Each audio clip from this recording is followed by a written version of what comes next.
Les Liaisons dangereuses. Letter the 91st. The Vicomte de Valmont to the President de Tourvel. In consternation at your letter, madame, I am still ignorant as to how I can reply to it.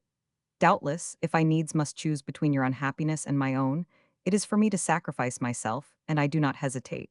But such important interests deserve, so it seems to me, to be, before all, investigated and discussed, and how can that be contrived, if we are to speak and see each other no more? What, whilst the sweetest of sentiments unite us, shall an empty fear suffice to separate us, perhaps beyond return? In vain shall tender friendship and ardent love reclaim their rights. Their voice shall not be heard, and why? What then is this pressing danger which besets you? Ah, believe me, such fears so lightly conceived are already, it seems to me, potent enough reasons for security. Permit me to tell you that I find here traces of the unfavorable impressions that have been given you about me. One does not tremble before the man one esteems. One does not, above all, drive away him whom one has judged worthy of a certain friendship. It is the dangerous man whom one dreads and shuns. Who, however, was ever more respectful and submissive than myself? Already, you may observe, I am circumspect in my language. I no longer permit myself those names so sweet, so dear to my heart, which it never ceases to give you in secret. It is no longer the faithful and unhappy lover, receiving the counsels and the consolations of a tender and sensitive friend. It is the accused before his judge, the slave before his master. Doubtless these new titles impose new duties. I pledge myself to fulfill them all. Listen to me, and if you condemn me, I obey the verdict and I go. I promise more. Do you prefer the tyranny which judges without a hearing? Do you feel you possess the courage to be unjust? Command, and I will still obey. But this judgment, or this command, let me hear it from your own lips. And why, you will ask me in your turn. Ah, if you put this question, how little you know of love and of my heart. Is it nothing then to see you once again? Nay, when you shall have brought despair into my soul, perhaps one consoling glance will prevent me from succumbing to it. In short, if I must needs renounce the love and the friendship for which alone I exist, at least you shall see your work, and your pity will abide with me. Even if I do not merit this slight favor, I am prepared, methinks, to pay dearly for the hope of obtaining it. What? You are going to drive me from you. You consent, then, to our becoming strangers to one another? What am I saying? You desire it, and although you assure me that absence will not alter your sentiments, you do but urge my departure, in order to work more easily at their destruction.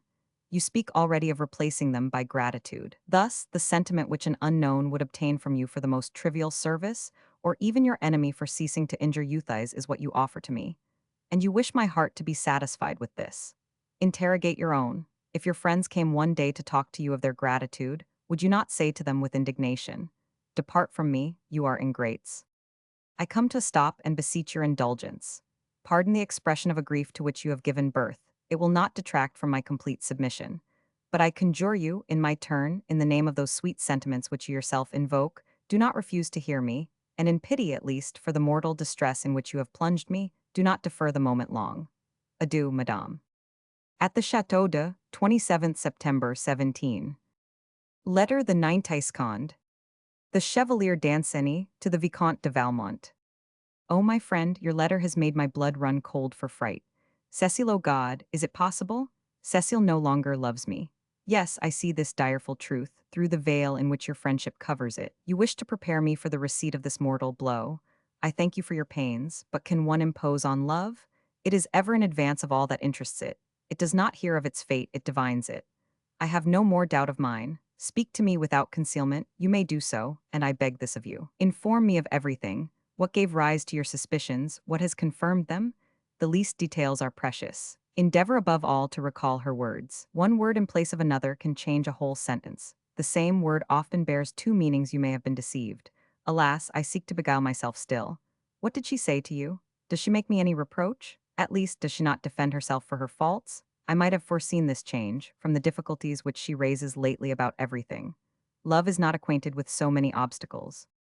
What course ought I to adopt? What do you counsel me, if I attempted to see her? Is that utterly impossible? Absence is so cruel, so dismal, and she has rejected a means of seeing me. You do not tell me what it was. If there was in truth too much danger, she knows well that I am unwilling for her to run too much risk. But I also know your prudence, so to my misfortune I cannot but believe in it. What am I to do now? How write to her? If I let her see my suspicions, they will, perhaps, grieve her, and if they are unjust, could she pardon me for having distressed her? To hide them from her is to deceive her, and I know not how to dissimulate with her. Oh, if she could only know what I suffer, my pain would move her. I know her sensibility. She has an excellent heart, and I have 1,000 proofs of her love. Too much timidity, some embarrassment. She is so young, and her mother treats her with such severity. I will write to her. I will restrain myself. I will only beg her to leave herself entirely in your hands. Even if she should still refuse, she can at least not take offense at my prayer, and perhaps she will consent. To you, my friend, to you I make 1,000 excuses, both for her and for myself. I assure you that she feels the value of your efforts, that she is grateful for them. It is timidity, not distrust. Be indulgent. It is the finest quality in friendship. Yours is very precious to me, and I know not how to acknowledge all that you do for me. Adieu, I will write at once. I feel all my fears return. Who would have told me that it should ever cost me an effort to write to her? Alas, only yesterday it was my sweetest pleasure. Adieu, my friend, continue your cares for me and pity me mightily. Paris, 27th September, 17. Letter the 93rd. The Chevalier Danceny to Cécile Vallenges. Enclosed in the preceding. I cannot conceal from you how grieved I have been to hear from Valmont of the scant confidence you continue to place in him. You are not ignorant that he is my friend, that he is the only person who can bring us together once more. I had thought that these titles would be sufficient with you. I see with pain that I have made a mistake. May I hope that at least you will inform me of your motives? Will you again find fresh difficulties which will prevent you? I cannot, however, without your help, penetrate the mystery of this conduct. I dare not suspect your love. Doubtless you too would not venture to betray mine. Ah, Cécile.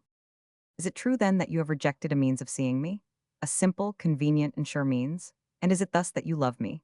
An absence so short has indeed changed your sentiments. But why deceive me? Why tell me that you love me always, that you love me more? Your mamma, in destroying your love, has she also destroyed your sincerity? If she has at least left you some pity, you will not learn without sorrow the fearful tortures which you cause me. Ah, I should suffer less were I to die. Tell me then, is your heart closed to me beyond recall? Have you utterly forgotten me? Thanks to your refusals, I know not either when you will hear my complaints, nor when you will reply to them. Valmont's friendship had assured our correspondence, but you have not wished it, you found it irksome, you preferred it to be infrequent. No, I shall believe no more in love, in good faith. Nay, whom can I believe if my Cecile has deceived me? Answer me then, is it true that you no longer love me? No, that is not possible. You are under an illusion, you belie your heart. A passing fear, a moment of discouragement which love has soon caused to vanish. Is it not true, my Cecile? Ah, doubtless, and I was wrong to accuse you. How happy I should be to be proved wrong. How I should love to make you tender excuses, to repair this moment of injustice with an eternity of love. Cecile, Cecile, have pity on me, consent to see me, employ for that every means, look upon the effects of absence. Fears, suspicions, perhaps even coldness. A single look, a single word, and we shall be happy. But what, can I still talk of happiness? Perhaps it is lost to me, lost forever. Tortured by fear, cruelly buffeted between unjust suspicions and the most cruel truth, I cannot stay in any one thought. I only maintain existence to love you and to suffer.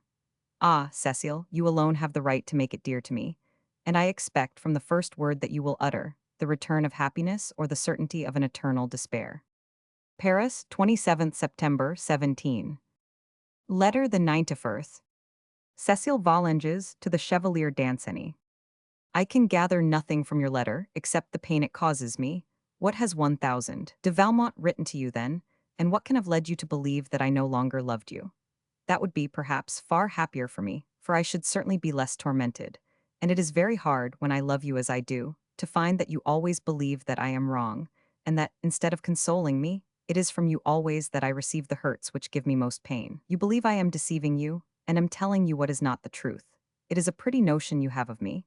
But if I were to be as deceitful as you reproach me with being, what interest should I have? Assuredly, if I loved you no longer, I should only have to say so, and everybody would praise me. But unhappily it is stronger than I, and it must needs be for someone who feels no obligation to me for it at all. What have I done, pray, to make you so vexed? I did not dare to take a key, because I was afraid that mamma would perceive it, and that it would cause me more trouble, and you too on my account, and again because it seems to me a bad action. But it was only 1,000. De Valmont who had spoken to me of it. I could not know whether you wished it or no, since you knew nothing about it. Now I know that you desire it. Do I refuse to take this key? I will take it tomorrow, and then we shall see what more you will have to say. It is very well for 1,000. De Valmont to be your friend. I think I love you at least as well as he can, and yet it is always he who is right, and I am always wrong. I assure you I am very angry. That is quite the same to you, because you know that I am quickly appeased. but now that I shall have the key, I shall be able to see you when I want to. And I assure you that I shall not want to when you act like this. I would rather have the grief that comes from myself than that it came from you.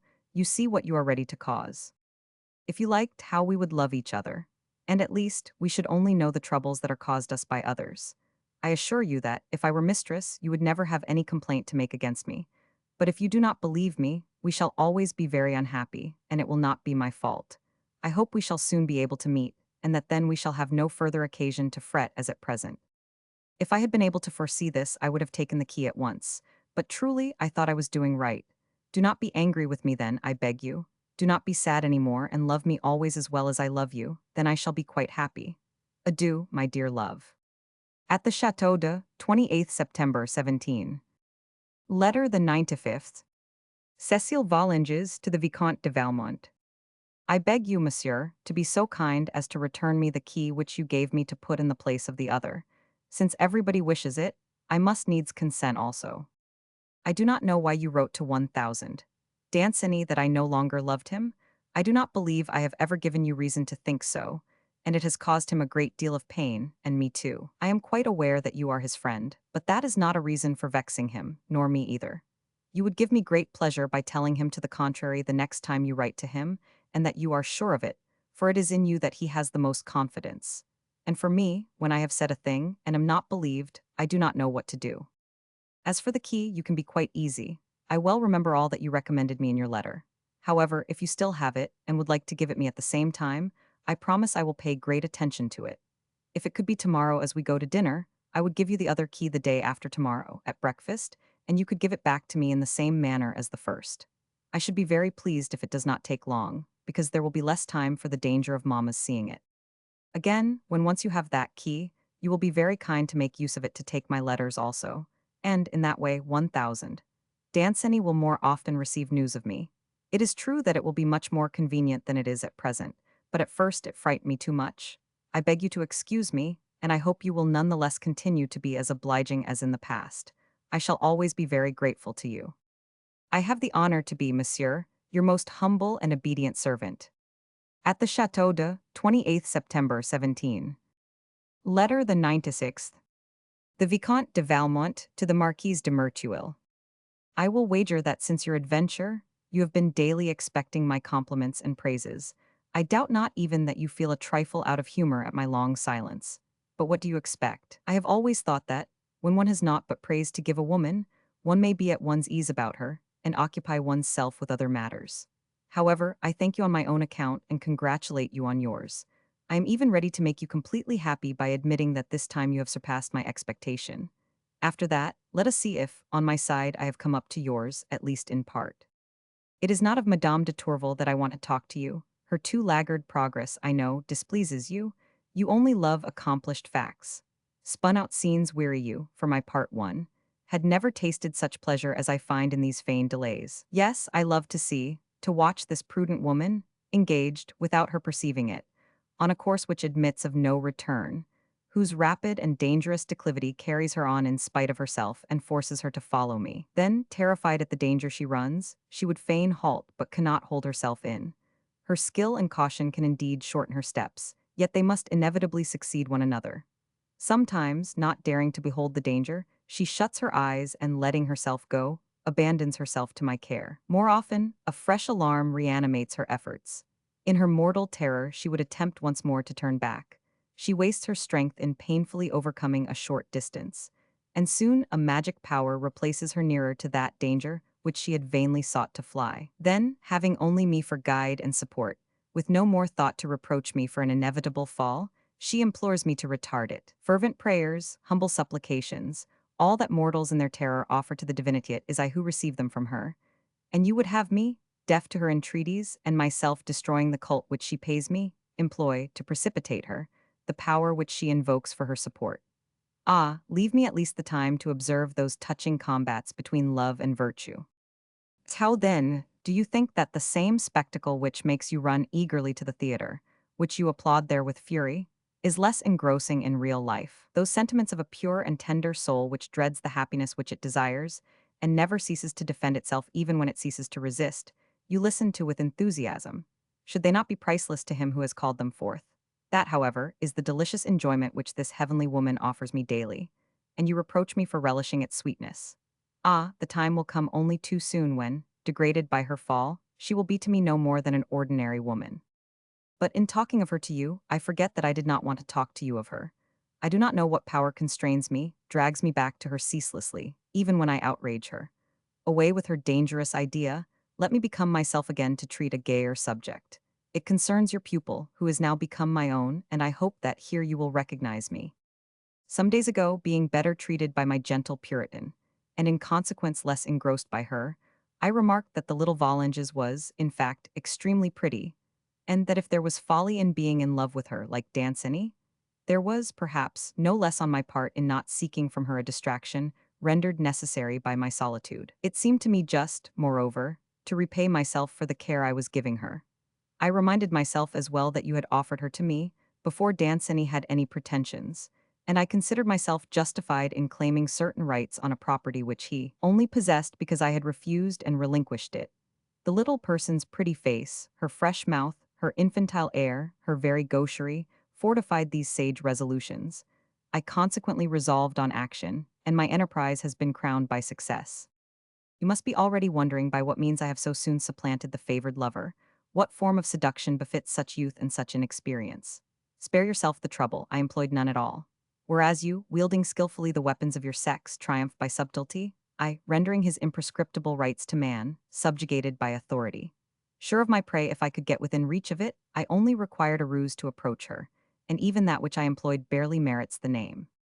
Émilie Gerard del, Masquelier Sculp. I profited by the first letter which I received from Danceny for his fare, and, after having let her know of it by the concerted signal, instead of employing my skill to get it into her hands, I used it to find a lack of means to do so. The impatience to which this gave rise I feigned to share, and, after having caused the ill, I pointed out the remedy. The young person occupies a chamber one door of which opens into the corridor, but naturally, the mother had taken away the key.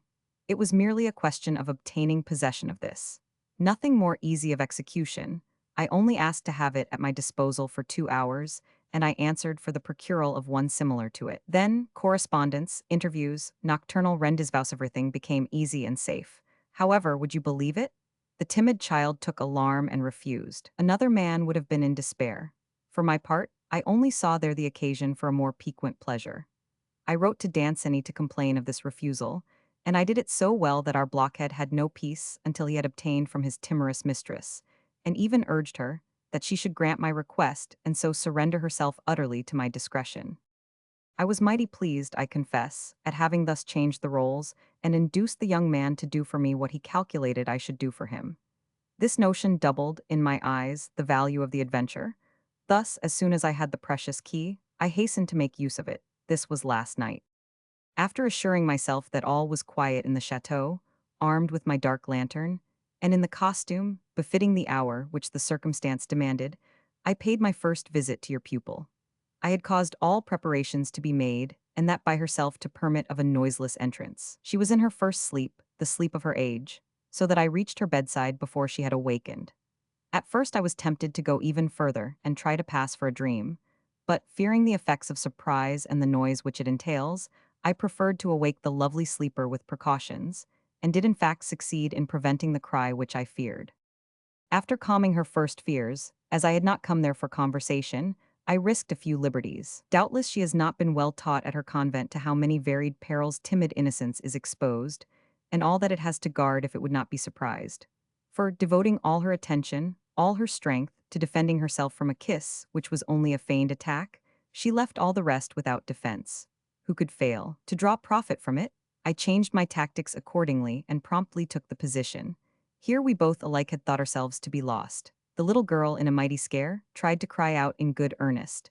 Luckily her voice was drowned by tears. She had thrown herself upon the bell rope, but my adroitness restrained her arm in time. What would you do? I asked her then. Ruin yourself utterly? Let anyone come, what does it matter to me? Whom will you persuade that I am not here with your consent? Who else but you can have furnished me with the means of entering? And this key, which I have obtained from you, which I could only obtain from you, will you undertake to explain its use? This short harangue calmed neither her grief nor her anger, but it brought about her submission. I know not if I had the accents of eloquence. It is true, at any rate, that I had not its gestures. With one hand employed in force, the other in love, what orator could pretend to grace in such a situation? If you rightly imagine it, you will admit that at least it was favorable to the attack. But as for me, I have no head at all. And, as you say, the most simple woman, a schoolgirl, can lead me like a child. This one, while still in high dudgeon, felt that she must adopt some course and enter into a compromise. As prayers found me inexorable, she had to resort to bargaining. You think I sold the important post dearly? No, I promised everything for a kiss. It is true that, the kiss once obtained, I did not keep my promise, but I had good reasons. Had we agreed whether it was to be taken or given? By dint of bargaining, we fell into an agreement over the second, and this one, it was said, was to be received. Then, guiding her timid arms round my body, and pressing her more amorously with one of mine, the soft kiss was effectually received. Nay, excellently, nay, perfectly received, so much so indeed that love itself could have done no better. Such good faith deserved a reward, thus I at once granted her request. My hand was withdrawn, but I know not by what chance I found myself in its place. You will suppose me then mighty eager, energetic, will you not? By no means. I have acquired a taste for delay, I have told you. Once sure of arriving, why take the journey with such haste? Seriously, I was mighty pleased to observe once more the power of opportunity, and I found it here devoid of all extraneous aid. It had love to fight against, however, and love sustained by modesty and shame, and above all, fortified by the temper which I had excited and which had much effect. It was opportunity alone, but it was there, always offered, always present, and love was absent. To verify my observations, I was cunning enough to employ no more force than could be resisted. Only, if my charming enemy, abusing my good nature, seemed inclined to escape me, I constrained her by that same fear whose happy effects I had just experienced. Well, without any other further trouble, the languishing fair, forgetful of her vows, began by yielding and ended by consenting. Not that, after this first moment, there was not a return of mingled reproaches and tears. I am uncertain whether they were real or feigned, but as ever happens, they ceased as soon as I busied myself in giving cause for them anew. Finally, from frailty to reproach and reproach to frailty, we separated, well satisfied with one another, and equally agreed on the rendezvous tonight. I did not retire to my own room until the break of day, and I was exhausted with fatigue and sleepiness. However, I sacrificed both to my desire to be present at breakfast this morning. I have a passion for watching faces on the day after. You can have no idea of this one. There was an embarrassment in the attitude, a difficulty in the gait, eyes always lowered and so big and so heavy. The face so round was elongated. Nothing could have been more amusing. And for the first time her mother, alarmed at this extreme alteration, displayed a most tender interest in her, and the president too, who was very busy about her. Ah, those attentions of hers are only lent. A day will come when she will need them herself, and that day is not far distant. Adieu, my lovely friend. At the Chateau de 1st October 17. Letter the 19th. Cécile Vallenges to Madame de Merteuil. Oh my God, Madame, I am in such distress. I am so unhappy. Who will console me in my trouble? Who will advise me in the embarrassment in which I am? That 1,000. De Valmont and Danceny. No, the idea of Danceny fills me with despair. How can I tell you? How can I relate it? I do not know what to do. However, my heart is full. I must speak to someone, and you are the only one whom I dare confide in. You have shown me so much kindness, but do not have any for me now. I am not worthy of it. What shall I say? I do not wish it. Everybody here has shown an interest in me today. They have all increased my grief. I felt so much that I did not deserve it. Oh, scold me on the contrary. Scold me well, for I am very guilty, but afterwards save me. If you have not the goodness to advise me, I shall die of grief. Listen then, my hand trembles. As you see, I can hardly write. I can feel my face is all on fire. Oh, it is indeed the blush of shame. Ah well, I will endure it. It will be the first punishment for my fault. Yes, I will tell you all. You must know then that 1,000. De Valmont, who has hitherto always handed me 1,000. Danceny's letters, suddenly found it was too difficult. He wanted to have a key to my chamber. I can truly assure you that I did not want this.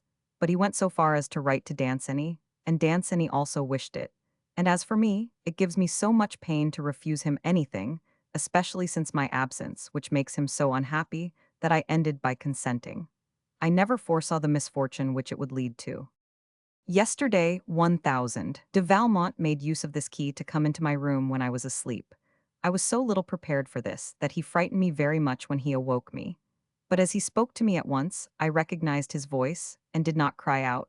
And then the idea came to me at first that he had come, perhaps, to bring me a letter from Danceny. It was very far from that. A moment afterwards, he tried to embrace me, and whilst I defended myself, as was natural, he contrived to do what I would not have suffered for the whole world, but he would have a kiss first. It had to be done, for what was there to do? All the more as I had tried to call out. But, in addition to my not being able, he was careful to tell me that, if anyone came, he would know how to put all the blame on me.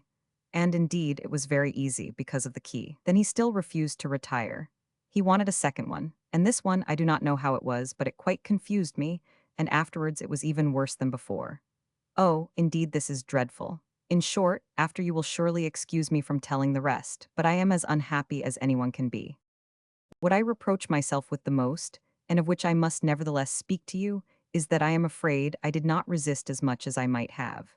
I do not know how it happened. I certainly do not love 1000. De Valmont, quite the contrary, and there were moments when it was just as though I loved him. You can imagine that did not prevent me from always saying no to him. But I felt sure that I did not act as I spoke, and that was in spite of myself. And then again, I was mightily confused. If it is always as difficult as that to resist, one ought to be well accustomed to it. It is true that 1000. De Valmont has a way of saying things to which one does not know how to answer. At last, would you believe it, when he went away, it was as though I was sorry, and I was weak enough to consent to his returning this evening. That distresses me more even than all the rest. Oh, in spite of it, I promise you truly that I will prevent him from coming. He had hardly gone away before I felt how very wrong I had been in promising him. I wept too all the rest of the time. It is about Danceny, especially, that I am so grieved. Every time I thought of him, my tears flowed so fast that I was suffocated, and I did nothing but think of him, and now again, you see the result. Here is my paper all soaked. No, I shall never be consoled, were it only because of him. At last I was worn out, and yet I was not able to sleep 1 minute.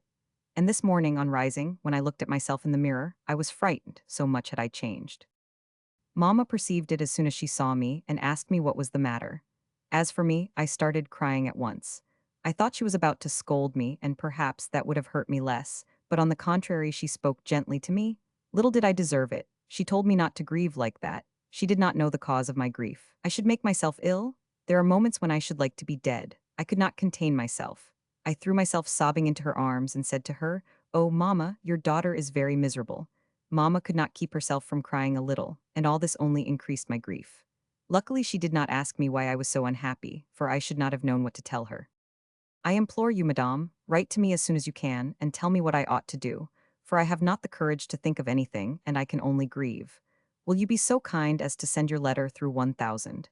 De Valmont, but if you write to him at the same time, do not, I beg you, tell him that I have said anything. I have the honor to be, madame, always with great affection, your most humble and obedient servant. I dare not sign this letter. At the Château de 1st October 17. Letter the 98th. Madame de Valenges to the Marquise de Merteuil. It is but a few days ago, my charming friend, that you were asking me for consolation and advice. Today it is my turn, and I make you the same request which you made to me. I am indeed in real distress, and I fear that I have not taken the best means to remove the vexations from which I suffer. It is my daughter who is the cause of my anxiety. Since my departure I had seen she was always sad and melancholy, but I was prepared for that, and had armed my heart with the severity I judged necessary. I hoped that absence, distraction, would soon destroy a love which I looked upon rather as a childish error than as a real passion. However, far from having recovered since our sojourn here, I notice that the child abandons herself more and more to a dangerous melancholy, and I am actually afraid that her health is suffering. Particularly during the last few days, it has visibly altered. Yesterday, above all, it struck me, and everybody here was genuinely alarmed. What proves to me, besides, how keenly she is affected is that I see her prepared to overcome the shyness she has always shown with me. Yesterday morning, at the mere question I put to her, as to whether she were ill, she threw herself into my arms, telling me that she was very miserable, and she cried till she sobbed. I cannot describe to you the pain it caused me. Tears came to my eyes at once, and I had only the time to turn away to prevent her from seeing them. Luckily, I had sufficient prudence to put no questions to her, and she did not dare to tell me any more, but it is none the less clear that it is this unfortunate passion which is tormenting her. What course am I to take, however, if it lasts? Am I to be the cause of my daughter's unhappiness? Shall I blame her for the most precious qualities of the soul, sensibility and constancy, Am I her mother only for that? And if I should stifle that so natural sentiment, which makes us desire the happiness of our children, if I should regard as a weakness what I hold, on the contrary, to be the most sacred of all duties, if I force her choice, shall I not have to answer for the disastrous consequences which may ensue? What a use to make of maternal authority, to give my daughter a choice between unhappiness and sin. My friend, I shall not imitate what I have so often blamed. Doubtless, I have tried to make a choice for my daughter. I did in that, but aid her with my experience. It was not a right which I exercised, but a duty which I fulfilled. I should betray one, on the contrary, were I to dispose of her to the neglect of an inclination, the birth of which I have not been able to prevent, and of which neither she nor I can judge the duration or the extent. No, I will never endure that she should marry one man that she may love another, and I would rather compromise my authority than her virtue. I think therefore that I shall be taking the more prudent course in retracting the promise I have given to 1,000. De Jurcourt, you have just heard my reasons for this. It seems to me they ought to outweigh my promises. I say more, in the state in which things are, to fulfill my engagement would really be to violate it. For, after all, if I owe it to my daughter not to betray her secret to 1,000. De Jurcourt, I owe it to him at least not to abuse the ignorance in which I keep him, and to do for him all that I believe he would do for himself, if he were informed. Shall I, on the contrary, betray him ignobly when he relies on my faith, and whilst he honors me by choosing me for his second mother, deceive him in the choice he wishes to make of the mother of his children? These reflections, so true, and to me irrefutable, alarm me more than I can say. With the misfortunes which they make me dread, I compare my daughter happy with the bridegroom her heart has chosen, knowing her duties only from the sweetness which she finds in fulfilling them. My son-in-law equally contented, and congratulating himself each day upon his choice, neither of them finding happiness save in the happiness of the other and in that of cooperating to augment my own. Ought the hope of so sweet a future to be sacrificed to vain considerations? And what are those which restrain me? Only interested views. Pray, what advantage will my daughter gain from being born rich, if she is, none the less, to be the slave of fortune? I agree that 1,000. De Jurcourt is a better match, perhaps, than I ought to hope for my daughter. I confess, indeed, that I was extremely flattered at the choice he made of her. But after all, Danceny is of as good a family as his. He yields no wit to him in personal qualities. He has over 1,000. De Jurcourt the advantage of loving and of being beloved. In truth, he is not rich. But has not my daughter enough for two? Ah, why ravish from her the sweet satisfaction of enriching him whom she loves? Those marriages which one calculates instead of assorting, which one calls marriages of convenience, and which are in fact convenient in all save taste and character rare, they not the most fertile source of those scandalous outbreaks which become every day more frequent. I prefer to delay, at least I shall have time to study my daughter, whom I do not know. I have, indeed, the courage to cause her a passing sorrow, if she is to gain, thereby, a more substantial happiness, but I have not the heart to risk abandoning her to eternal despair.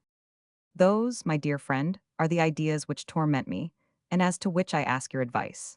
These serious topics contrast mightily with your amiable gaiety, and seem hardly fitting to your youth. But your reason has so far outgrown that. Your friendship, moreover, will assist your prudence, and I have no fear that either will refuse the maternal solicitude which invokes them. Adieu, my charming friend, never doubt the sincerity of my sentiments. At the Château de 2nd October 17. Letter the 99th.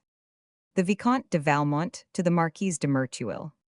A few more small incidents, my lovely friend, but scenes merely, no more actions. Arm yourself, therefore, with patience, assume a stock of it even, for while my president advances so imperceptibly, your pupil retreats, which is worse still. Well, well, I have wit enough to amuse myself with these vexations. Truly, I am acclimatizing myself mighty well to my sojourn here, and I may say that I have not experienced a single moment of ennui in my old aunt's dreary chateau. In fact, do I not find here enjoyment, privation, uncertainty, and hope? What more has one upon a greater stage? Spectators? Ah, let me be, they will not be lacking. If they do not see me at work, I will show them my labor accomplished. They will only have to admire and applaud. Yes, they will applaud, for at last I can predict with certainty the moment of my austere Puritan's fall. I assisted this evening at the death struggle of virtue. Sweet frailty will now rule in its stead. I fix the time at a date no later than our next interview, but already I hear you crying out against vainglory. To announce one's victory, to boast in advance. Prithee, calm yourself. To prove my modesty, I will begin with the story of my defeat. In very truth, your pupil is a most ridiculous little person. She is, indeed, a child, whom one should treat as such, and whom one would favor by doing no more than putting her under penance. Would you believe that, after what passed between us the day before yesterday, after the amicable manner in which we separated yesterday morning, when I sought to return in the evening, as she had agreed, I found her door bolted on the inside? What say you to that? Such childishness one sometimes meets with on the eve. But on the morrow, is it not amusing? I did not, however, laugh at it at first. I had never felt so strongly the imperiousness of my character. Assuredly, I was going to this rendezvous without pleasure, and solely out of politeness. My own bed, of which I had great need, seemed to me, for the moment, preferable to anyone else's, and I had dragged myself from it with regret. No sooner, however, had I met with an obstacle than I burned to overcome it. I was humiliated, above all, that a child should have tricked me. I withdrew, then, in considerable ill humor, and, with the intention of concerning myself no further with this silly child and her affairs, I had written her a note, on the spur of the moment, which I intended to give her today, and in which I accounted her at her just value. But night brings counsel, as they say. Methought this morning that, having no choice of distractions here, I had better keep this one. I suppressed, therefore, the severe letter. Since reflecting upon it, I wonder that I can ever have entertained the idea of concluding an adventure before holding in my hands the wherewithal to ruin the heroine. Observe, however, whither a first impulse impels us. Happy, my fair friend, is he who has trained himself, as you have, never to give way to one. In fine, I have postponed my vengeance. I have made this sacrifice to your intentions towards Jercourt. Now that I am no longer angry, I see your pupil's conduct only in a ridiculous light. In fact, I should be glad to know what she hopes to gain thereby.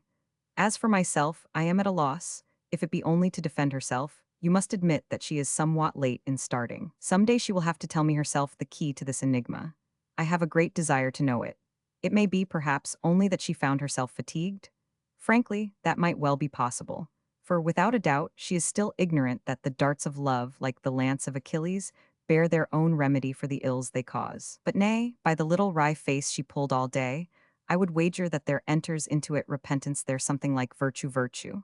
It becomes her indeed to show it. Ah, let her leave it to the woman veritably born to it, to the only one who knows how to embellish it, who could make it lovable. Pardon, my fair friend, but it is this very evening that there occurred between Madame de Tourvel and myself, the scene of which I am about to send you an account, and I still feel some emotion at it. I have need to do myself violence, in order to distract me from the impression which it made upon me, tease even to aid me in this that I have sat down to write to you. Something must be pardoned to this first moment. It is some days already since we are agreed, Madame de Tourvel and I, upon our sentiments. We only dispute about words. It was always, in truth, her friendship which responded to my love, but this conventional language did not change things in substance. And had we remained thus, I should have gone, perhaps, less quickly, but not less surely. Already even there was no more question of driving me away, as she had wished at first. And as for the interviews which we have daily, if I devote my cares to offering her the occasions, she devotes hers to seizing them. As it is ordinarily when walking that our little rendezvous occur, the shocking weather, which set in today, left me no hope. I was even really vexed by it. I did not foresee how much I was to gain from this contretemps. Being unable to go out, they started play after rising from table. As I play little and am no longer indispensable, I chose this time to go to my own room, with no other intention than to wait there until the game was likely to be over. I was on my way to rejoin the company when I met the charming woman. She was about to enter her apartment, and whether from imprudence or weakness, she said to me in her gentle voice, "Where are you going?" There is nobody in the salon. I needed no more, as you may believe, to try and enter her room. I met with less resistance than I expected. It is true that I had taken the precaution to commence the conversation at the door, and to commence it indifferently. But hardly were we settled than I brought back the real subject and spoke of my love for my friend. Her first reply, though simple, seemed to me sufficiently expressive. "Oh, I pray you," said she, "do not let us speak of that here," and she trembled. Poor woman, she sees she is lost. Émilie Gerard del Baquisculp. However, she was wrong to be afraid. For some time past, assured of success some day or other, and seeing that she was spending so much strength in useless struggles, I had resolved to husband my own, and to wait, without further effort, until she should surrender from lassitude. You are quite aware that here I require a complete triumph, and that I wish to owe nothing to opportunity. It was, indeed, owing to this preconceived plan, and in order to be pressing without engaging myself too far, that I came back to this word love so obstinately declined. Sure that my ardor was sufficiently believed in, I tried a tone more tender. Her refusal no longer put me out, it pained me. Did not my sensitive friend owe me some consolation? As she consoled me withal, one hand lingered in my own, the lovely form leaned upon my arm, and we were drawn extremely near. You have surely remarked in such a situation how, in proportion to the weakening of the defense, entreaties and refusals pass at closer quarters, how the head is averted and the gaze cast down, whilst remarks, always uttered in a weak voice, become rare and intermittent. These precious symptoms announce, in no equivocal manner, the soul's consent, but it has rarely yet extended to the senses. I even hold that it is always dangerous to attempt just then any too marked assault, because, this state of self-abandonment being never without a very sweet pleasure, one knows not how to dispel it, without giving rise to a humor which is invariably in the favor of the defense. But in the present case, prudence was all the more necessary to me in that I had, above all, to dread the alarm which this forgetfulness of herself could not fail to induce in my gentle dreamer. Thus, this avowal which I demanded, I did not even require that it should be pronounced. A glance would suffice, only one glance, and I was happy. My lovely friend, her fine eyes were in fact raised to mine. Her celestial mouth even uttered, "Well, yes," but on a sudden her gaze was withdrawn, her voice failed, and this adorable woman fell into my arms. Hardly had I had time to receive her, when extricating herself with convulsive force, her eyes wild, her hands raised to heaven, "God, oh my God, save me!" she cried, and at once, swifter than lightning, she was on her knees 10 paces from me. I could hear her ready to suffocate. I advanced to her assistance, but seizing one of my hands, which she bedewed with tears, sometimes even embracing my knees, "Yes, it shall be you," she said, "it shall be you who will save me. You do not wish my death, leave me, save me, leave me, in the name of God, leave me." And these inconsequent utterances barely escaped through her redoubled sobs. Meanwhile, she held me with a strength which did not permit me to withdraw. Then, collecting my own, I raised her in my arms. At the same instant, her tears ceased. She said no more. All her limbs stiffened, and violent convulsions succeeded to this storm. I was, I confess, deeply moved, and I believe I should have consented to her request, had not circumstances compelled me to do so. The fact remains that, after rendering her some assistance, I left her as she prayed me, and I congratulate myself on this. I have already almost received the reward. I expected that, as on the day of my first declaration, she would not appear that evening. But towards 8 o'clock, she came down to the salon, and only informed the company that she had been greatly indisposed. Her face was dejected, her voice feeble, her attitude constrained, but her gaze was soft and was often fixed upon me. Her refusal to play having even compelled me to take her place, she took up hers at my side. During supper, she remained alone in the salon when we returned. Methought I saw that she had wept. To make certain, I told her that I feared she still felt the effects of her indisposition, to which she answered me obligingly, "The complaint does not go as quickly as it comes." Finally, when we retired, I gave her my hand, and at the door of her apartment she pressed mine with vigor. 'Tis true, this movement seemed to me to have something involuntary, but so much the better. It is a proof the more of my empire. I would wager that at present she is enchanted to have reached this stage. The cost is paid, there is nothing left but to enjoy. Perhaps, whilst I am writing to you, she is already occupied with this soft thought, and even if she is employed, on the contrary, on a fresh project of defense, do we not know well what becomes of all such plans? I ask you then, can it go further than our next interview? I quite expect, by the way, that there will be some ceremony about the surrender. Very good.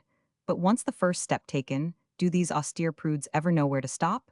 Their love is a veritable explosion. Resistance lends it greater force. My shy Puritan would run after me if I ceased to run after her. In short, my lovely friend, I shall on an early day be with you to claim fulfillment of your word. You have not forgotten, doubtless, what you promised me after success, that infidelity to your chevalier? Are you ready? For myself, I desire it as much as if we had never known each other. For the rest, to know you is perhaps a reason for desiring it more. G sways just, et ni sways point gallant. Moreover, it shall be the first infidelity I will make to my serious conquest, and I promise you to profit by the first pretext to be absent for 24 hours from her.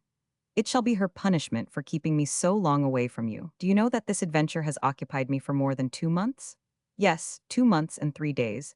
'Tis true that I include tomorrow, since it will not be truly consummated till then. That reminds me that Madame to be held out for 3 whole months. I am most pleased to see that frank coquetry possesses more power of resistance than austere virtue. Adieu, my lovely friend. I must leave you, for it is mighty late.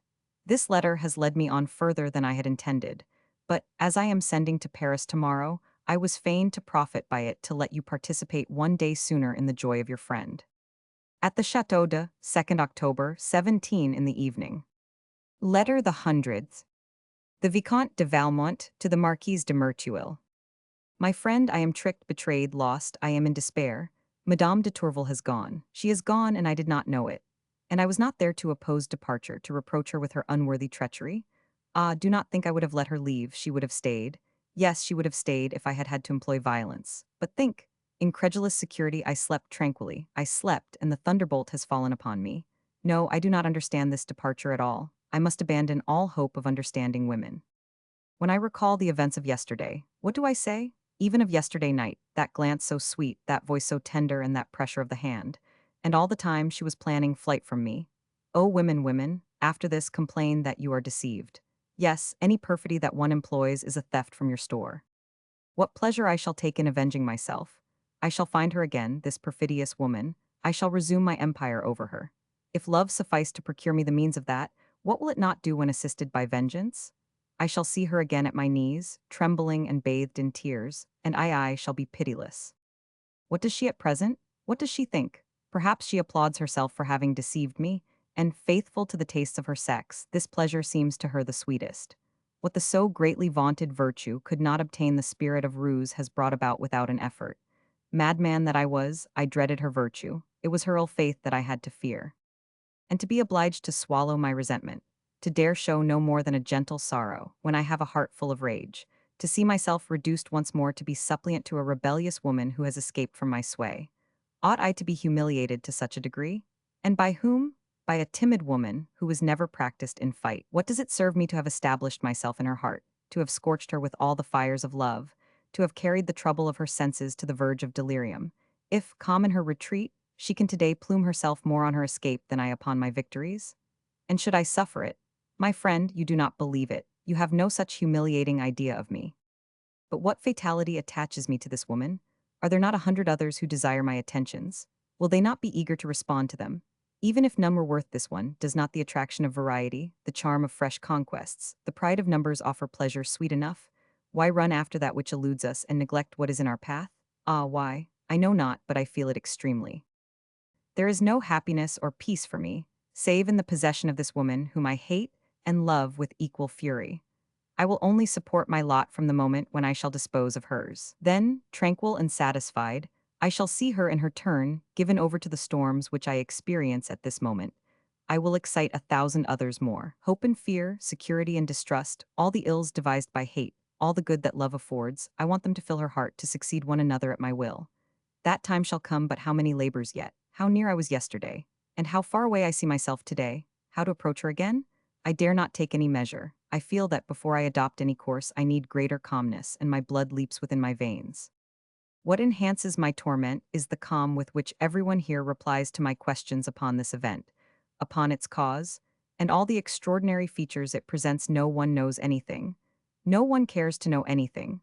They would hardly have spoken of it had I allowed them to speak of anything else. Madame de Rosemonde, to whom I hastened this morning when I learned the news, answered me, with the indifference of her age, that it was the natural result of the indisposition which seized Madame de Tourvel yesterday, that she had been afraid of an illness and had preferred to be at home. She thinks it quite simple. She would have done the same, she told me, as if there could be anything in common between the two. Between her, who has only death before her, and the other, who is the charm and torment of my life. Madame de Volanges, whom I at first suspected of being an accomplice, seems only to be affected in that she was not consulted as to the step. I am delighted, I confess, that she has not had the pleasure of harming me. That proves again that she is not in this woman's confidence to the extent I feared. That is always one enemy the less. How pleased she would be with herself if she knew that it was I who was the cause of the flight. How swollen with pride if it had been through her counsels. How her importance would have been enhanced. Great God, how I hate her. Oh, I will renew with her daughter, I will mold her to my fantasy. I think, therefore, I shall remain here for some time. At least, the little reflection I have been able to make leads me to this course. Do you not think, in fact, that, after so marked a step, my ingrate must dread my presence? If then the idea has come to her that I might follow her, she will not fail to close her door to me, and I wish as little to accustom her to that means as to endure the humiliation. I prefer, on the contrary, to announce to her that I shall remain here. I will even make entreaties for her return, and when she is persuaded of my absence, I will appear at her house.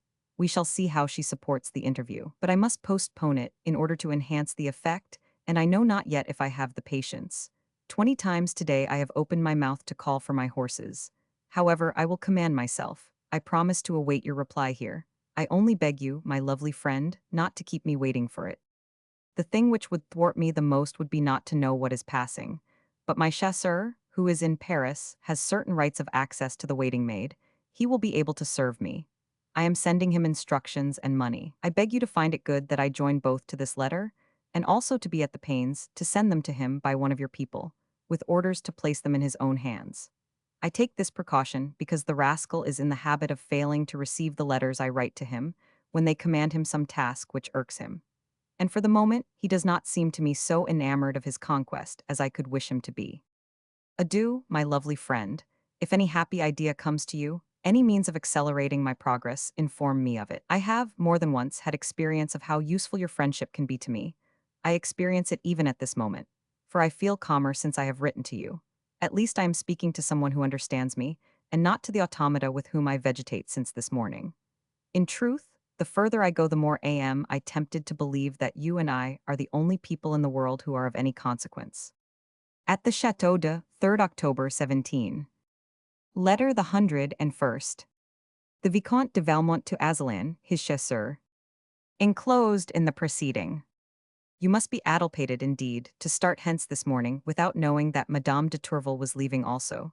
Or, if you knew, not to come and warn me. Of what use is it, pray, that you should spend my money in getting drunk with the valets? That you should pass the time which you ought to employ in my service in making yourself agreeable to the maids, if I am no better informed of what is passing? This, however, is what comes of your negligence. But I warn you, if a single instance occurs in this matter, it is the last you shall commit in my service. I require you to keep me informed of all that happens with Madame de Tourvel, of her health, if she sleeps, if she is dull or gay, if she often goes abroad and whom she frequents, if she receives company and of whom it consists, how she passes her time, if she shows ill humor with her women, particularly with the one she brought here with her, what she does when she is alone, if, when she reads uninterruptedly, or often puts her reading aside to dream, and alike when she is writing. Remember also to become the friend of him who carries her letters to the post. Offer often to do this commission for him in his stead, and if he accepts, only dispatch those which seem to you indifferent, and send me the others, above all those, if you come across any, addressed to Madame de Vallenges. Make arrangements to be, for some time longer, the happy lover of your Julie. If she has another, as you believed, make her consent to a participation, and do not plume yourself on any ridiculous delicacy. You will be in the same case with many others who are worth more than you. If, however, your substitute should become too importunate, should you perceive, for instance, that he occupied Julie too much during the day, and that she was less often with her mistress, get rid of him by some means or seek a quarrel with him. Have no fear of the results, I will support you. Above all, do not quit that house. It is by assiduity that one sees all and sees clear. If chance even should cause one of the men to be dismissed, present yourself to seek his place, as being no longer attached to me. Say in that case that you left me to seek a quieter and more regular house. Endeavor, in short, to get yourself accepted. I shall none the less keep you in my service during this time. It will be as it was with the Duchesse de, and in the end, Madame de Tourvel will recompense you as well. If you had skill and zeal enough, these instructions ought to suffice. But to make up for both, I send you money. The enclosed note authorizes you, as you will see, to receive 25 louis from my man of business, for I have no doubt that you are without a sou. You will employ what is necessary of this sum to induce Julie to establish a correspondence with me. The rest will serve to make the household drink. Have a care that this takes place as often as possible in the lodge of the porter of the house, so that he may be glad to see you come. But do not forget that it is your services, and not your pleasures, that I wish to pay for. Accustom Julie to observe and report everything, even what might appear to her trivial. It were better that she should write 10 useless sentences than that she should omit one which was of interest, and often what appears indifferent is not so. As it is necessary that I should be informed at once, if anything were to happen which should seem to you to deserve attention, immediately on receipt of this letter you will send Philippe on the message horse to establish himself at. He will remain there until further orders. It will make a relay in case of need. For the current correspondence, the post will suffice. Be careful not to lose this letter. Read it over every day to assure yourself that you have forgotten nothing, as well as to make sure that you still have it. In short, do all that needs to be done when one is honored with my confidence. You know that if I am satisfied with you, you will be so with me. At the Château de 3rd October 17.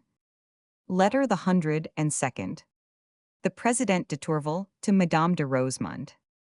You will be greatly astonished, Madame, to learn that I am leaving you so precipitately. This proceeding will appear to you very extraordinary, but your surprise will be redoubled when you learn my reasons for it. Perhaps you will find that, in confiding them to you, I do not sufficiently respect the tranquility necessary to your age, that I even infringe the sentiments of veneration which are your due by so many titles. Ah, Madame, forgive me, but my heart is oppressed. It feels a need to pour out its griefs upon the bosom of a friend who is as kind as she is prudent. Whom else, save you, could it choose? Look upon me as your child. Show me the kindness of a mother, I implore it. Perhaps my sentiments toward yourself give me some right to expect it. Where has the time gone when, absorbed entirely in those laudable sentiments, I was ignorant of those which, afflicting my soul with the mortal sorrow I feel, deprive me of the strength to combat them at the same time that they impose upon me the duty? Ah, this fatal visit has been my ruin. What shall I say to you, in fine? I love, yes, I love to distraction. Alas, that word which I write for the first time, that word so often entreated without being ever obtained, I would pay with my life the sweet privilege of letting him, who has inspired it, hear it but a single time. And yet I must unceasingly withhold it. He will continue to doubt my feelings towards him. He will think he has cause to complain of them. I am indeed unhappy. Why is it not as easy for him to read in my heart as to reign there? Yes, I should suffer less if he knew all that I suffer, but you yourself, to whom I say it, will still have but a feeble idea of it. In a few moments I am about to fly from him and cause him grief. Whilst he will still believe he is near me, I shall already be far away. At the hour when I was accustomed to see him daily, I shall be where he has never been, where I must not permit him to come. Already, all my preparations are complete, all is there beneath my eyes. I can let them rest on nothing which does not speak of this cruel separation. Everything is ready except myself. And the more my heart resists, the more does it prove to me the necessity of submission to it. Doubtless, I shall submit to it. It is better to die than to lead a life of guilt. I feel it already, I know it but too well. I have only saved my prudence, my virtue is gone. Must I confess it to you? What yet remains to me I owe to his generosity. Intoxicated with the pleasure of seeing him, of hearing him, with the sweetness of feeling him near me, with the still greater happiness of being able to make his own, I was powerless and without strength. Hardly enough was left me to struggle. I had no longer enough to resist. Well, he saw my trouble and had pity on me. Could I do aught else than cherish him? I owe him far more than life. Ah, if, by remaining near him, I had but to tremble for that, do not suppose I had ever consented to go away. What is life to me without him? Should I not be too happy to lose it, condemned to be the cause of his eternal misery and my own, to dare neither to pity myself nor console him, to defend myself daily against him and against myself, to devote my cares to causing him pain when I would consecrate them all to his happiness? To live thus, is it not to die 1,000 times? Yet that is what my fate must be. I will endure it, however, I will have the courage. O you, whom I chose for my mother, receive this vow. Receive also that which I make, to hide from you none of my actions. Receive it, I beseech you. I beg it of you as a succor of which I have need. Thus, pledged to tell you all, I shall acquire the habit of believing myself always in your presence. Your virtue shall replace my own. Never, doubtless, shall I consent to come before you with a blush. And, restrained by this powerful check, whilst I shall cherish in you the indulgent friend, the confidant of my weakness, I shall also honor in you the guardian angel who will save me from shame. Shame enough must I feel, in having to make you this request. Fatal effect of presumptuous confidence. Why did I not dread sooner this inclination which I felt springing up? Why did I flatter myself that I could master it or overcome it at my will? Insensate, how little I knew what love was. Ah, if I had fought against it with more care, perhaps it would have acquired less dominion. Perhaps then this separation would not have been necessary. Or, even if I had submitted to that sorrowful step, I need not have broken off entirely a relation which it would have been sufficient to render less frequent, but to lose all at one stroke and forever. Oh, my friend, but what is this? Even in writing to you, shall I be led away to vent criminal wishes? Ah, away, away, and at least let these involuntary errors be expiated by my sacrifices. Adieu, my venerable friend. Love me as your daughter, adopt me for such, and be sure that, in spite of my weakness, I would rather die than render myself unworthy of your choice.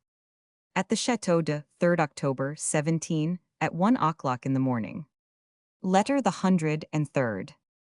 Madame de Rosemonde to the President de Tourvel. I was more grieved at your departure, my fairest dear, than surprised at its cause. A long experience and the interest which you inspire in me had sufficed to enlighten me as to the state of your heart. And if all must be told, there was nothing, or almost nothing, that your letter taught me. If it had been my only source of information, I should be still in ignorance of whom it was you loved. For, in speaking to me of him all the time, you did not even once write his name. I had no need of that, I am well aware who it is. But I remark it because I remind myself that that is ever the style of love. I see that it is still the same as in past times.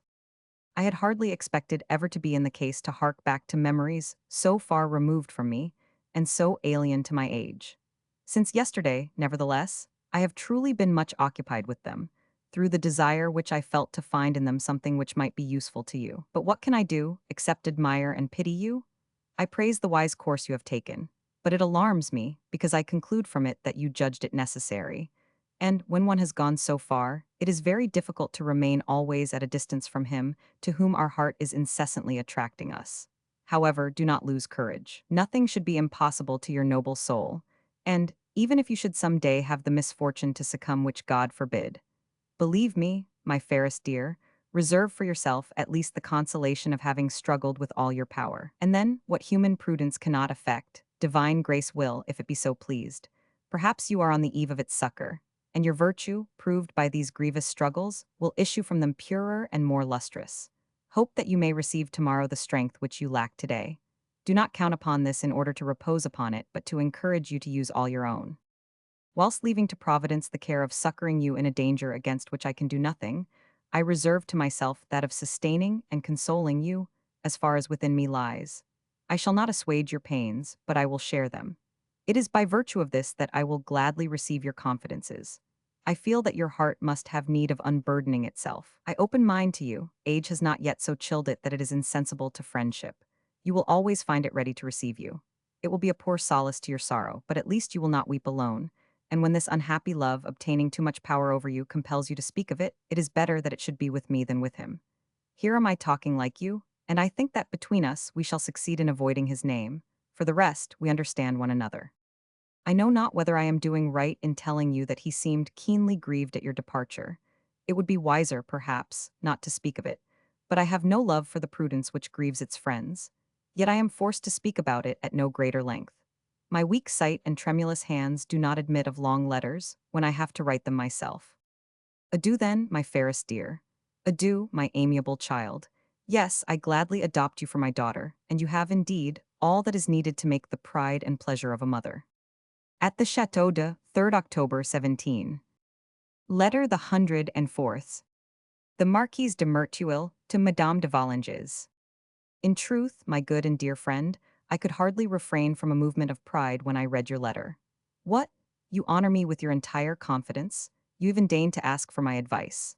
Ah, I am happy indeed if I deserve this favorable opinion on your part, if I do not owe it only to the prepossession of friendship. For the rest, whatever the motive may be, it is none the less precious to my heart, and to have obtained it is only one reason the more in my eyes why I should labor harder to deserve it. I am going then, but without pretending to give you a counsel, to tell you freely my fashion of thinking.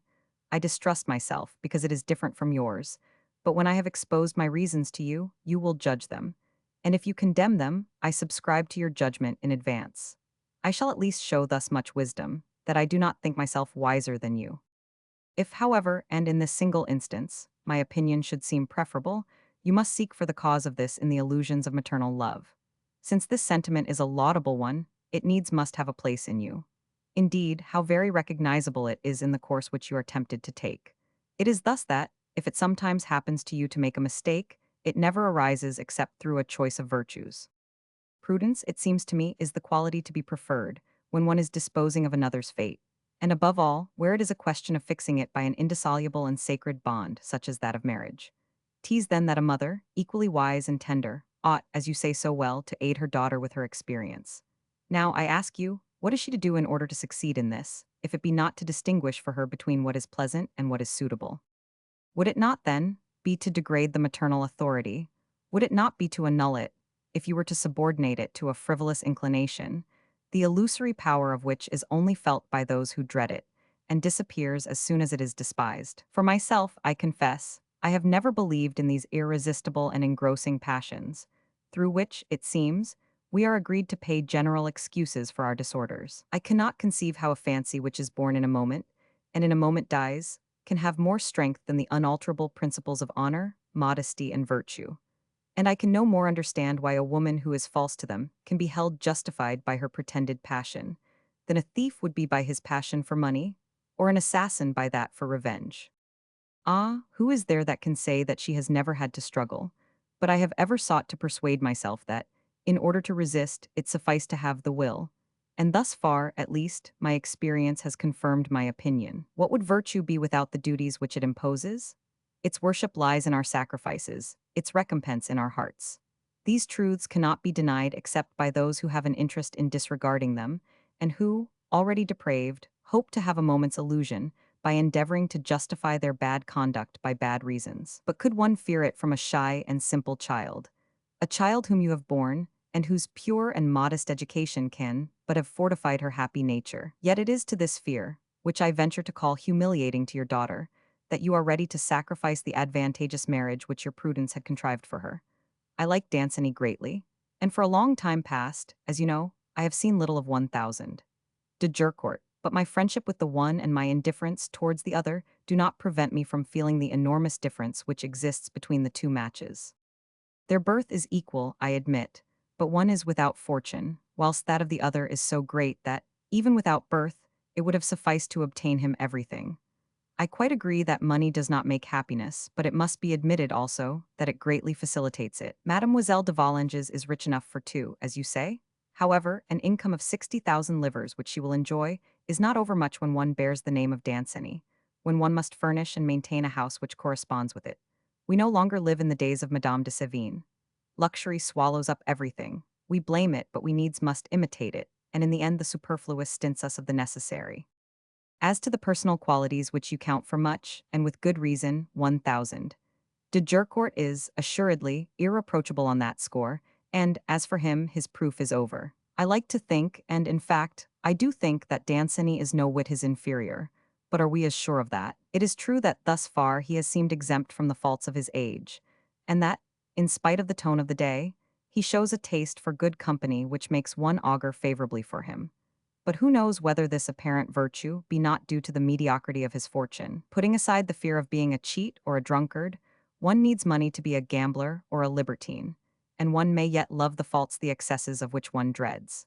In short, he would not be the first in 1,000 to frequent good company solely because he lacked the means of doing otherwise. I do not say, God forbid, that I believe all this of him, but it would be always a risk to run, and what reproaches would you not have to make yourself if the event were not happy? How would you answer your daughter if she were to say to you, Mother, I was young and without experience. I was seduced even by an error pardonable at my age. But heaven, which had foreseen my weakness, had granted me a wise mother, to remedy it and protect me from it. Why then, forgetful of your prudence, did you consent to my unhappiness? Was it for me to choose a husband when I knew nothing of the married state? If I had wished to do so, was it not your duty to oppose me? But I never had this mad desire. Determined to obey you, I awaited your choice with respectful resignation. I never failed in the submission which I owed to you, and yet I bear today the penalty which is only the rebellious children's due. Ah, your weakness has been my ruin. Perhaps her respect would stifle these complaints, but maternal love would divine them, and the tears of your daughter, though hidden, would none the less drip upon your heart. Where then will you look for consolation? Will it be to that mad love against which you should have armed her, and by which, on the contrary, you would have yourself to be seduced? I know not, my dear friend, whether I have too strong a prejudice against this passion, but I deem it redoubtable even in marriage. It is not that I disapprove of the growth of a soft and virtuous sentiment to embellish the marriage bond, and to sweeten, in some sort, the duties which it imposes. But it is not to that passion that it belongs to form it. It is not for the illusion of a moment to settle the choice of our life. In fact, in order to choose, one must compare. And how can that be done when one is occupied by a single object, when even that object one cannot know, plunged as one is in intoxication and blindness? I have, as you may well believe, come across many women afflicted with this dangerous ill. Of some of them I have received the confidences. To hear them, there is not one of them whose lover is not a perfect being. but these chimerical perfections exist only in their imaginations. Their feverish heads dream only of virtues and accomplishments. They adorn with them, at their pleasure, the object whom they prefer. It is the drapery of a god, often worn by an abject model. But whatever it may be, hardly have they clothed it then, the dupes of their own handiwork, they prostrate themselves to adore it. Either your daughter does not love Danceny, or else she is under the same illusion. If their love is reciprocal, it is common to both. Thus your reason for uniting them forever resolves itself into the certainty that they do not, and cannot, know each other. But you will ask, do 1,000. Did Jurcourt and my daughter know each other any better? No, doubtless, but at least they are simply ignorant, they are under no delusion. What happens in such a case between two married persons whom I assume to be virtuous? Each of them studies the other, looks face to face at the other, seeks and soon discovers what tastes and wishes he must give up for the common tranquility. These slight sacrifices are not irksome, because they are reciprocal and have been foreseen. Soon they give birth to mutual kindness. And habit, which fortifies all inclinations which it does not destroy, brings about little by little that sweet friendship, that tender confidence which, joined to esteem, form, so it seems to me, the true and solid happiness of marriage. The illusions of love may be sweeter, but who does not know that they are less durable? And what dangers are not brought about by the moment which destroys them? It is then that the least faults appear shocking and unendurable, by the contrast which they form with the idea of perfection which had seduced us. Each one of the couple believes, however, that only the other has changed, and that he has always the same value as that which, in a mistaken moment, had been attributed to him. The charm which he no longer experiences he is astonished at no longer producing. He is humiliated at this. Wounded vanity embitters the mind, augments injuries, causes ill humor, begets hate, and frivolous pleasures are paid for finally by long misery. Such, my dear friend, is my manner of thinking upon the subject which occupies us. I do not defend it, I simply expound it, tease for you to decide. But if you persist in your opinion, I beg you to make me acquainted with the reasons which have outweighed my own. I shall be glad indeed to gather light from you, and above all to be reassured as to the fate of your amiable child, whose happiness I ardently desire, both through my friendship for her and through that which unites me to you for life. Paris, 4th October 17. Letter the 105th. The Marquise de Merteuil to Cécile Vallinges. Well, well, little one, so here you are quite vexed, quite ashamed. And that 1,000. De Valmont is a wicked man, is he not? How now, he dares to treat you as the woman he would love the best. He teaches you what you are dying with desire to know. In truth, these proceedings are unpardonable. And you, on your side, you wish to keep your virtue for your lover who does not abuse it. You cherish only the pains of love and not its pleasures. Nothing could be better, and you will figure marvelous well in a romance. Passion, misfortune, above all, virtue? What a heap of fine things. In the midst of this brilliant pageant, one feels ennui sometimes, it is true, but one pays it back. See the poor child then, how much she is to be pitied. Her eyes looked worn the day after. What will you say, pray, when it is your lovers that look thus? Nay, my sweet angel, you will not always have them so. All men are not Valmonts. And then not to dare to raise those eyes.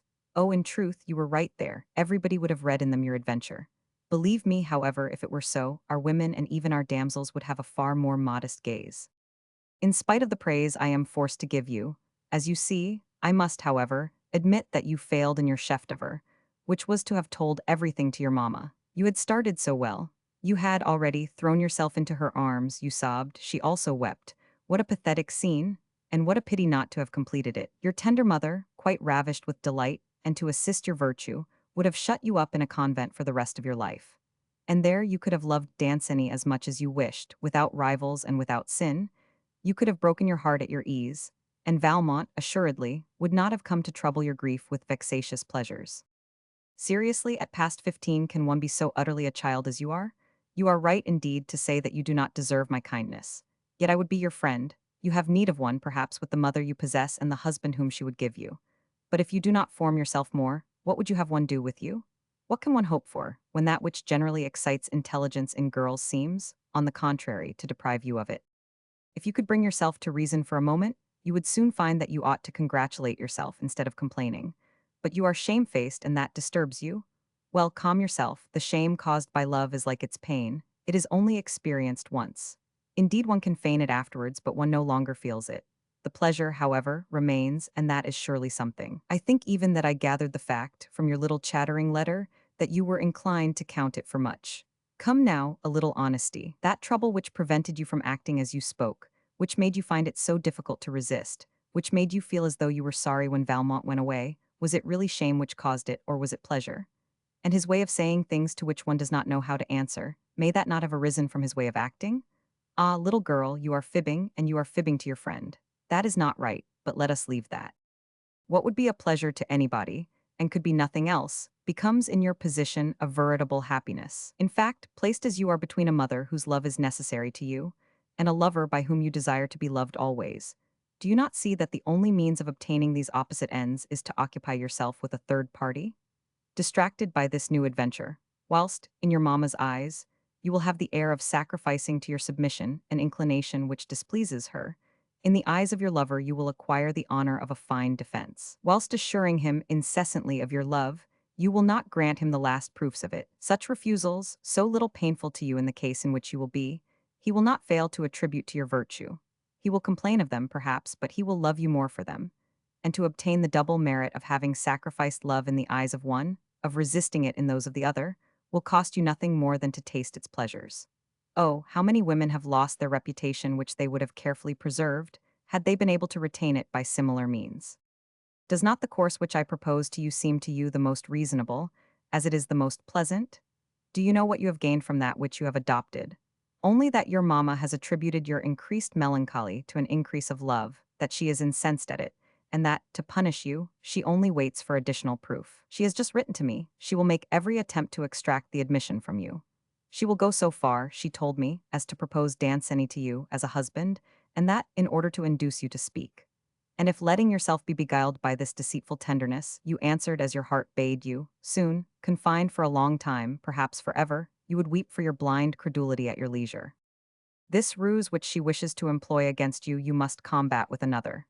Begin then, by seeming less melancholy, to lead her to believe that you think less of Danceny. She will allow herself to be the more easily persuaded in that this is the ordinary effect of absence, and she will be the better disposed to you for it, since she will find in it an opportunity for applauding her own prudence, which suggested this means to her. But if, some doubt still remaining, she were, nevertheless, to persist in proving you, and were to speak to you of marriage, fall back, as a well-bred daughter, upon perfect submission. As a matter of fact, what do you risk? As far as husbands are concerned, one is worth no more than another, and the most uncompromising is always less troublesome than a mother. Once more satisfied with you, your mother will at last marry you, and then, less hampered in your movements, you will be able, at your choice, to quit Valmont and take Danceny, or even to keep them both. For mark this, your Danceny is charming, but he is one of those men whom one has when one wills and as long as one wills. One can be at one's ease then with him. It is not the same with Valmont. It is difficult to keep him and dangerous to leave him. One must employ with him much tact, or, if one has not that, much docility. On the other hand, if you could succeed in attaching him to you as a friend, what a piece of fortune that would be. He would set you, at once, in the first rank of our women of fashion. It is in this way that one acquires consideration in the world, and not by dint of tears and blushes, as when your nuns made you take your dinner on your knees.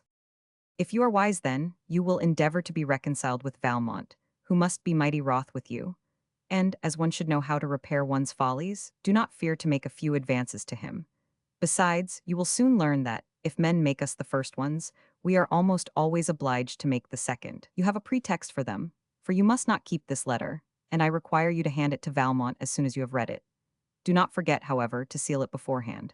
First, in order to secure for yourself the merit of the step you are taking with regard to him, and to prevent your having the air of being advised to it.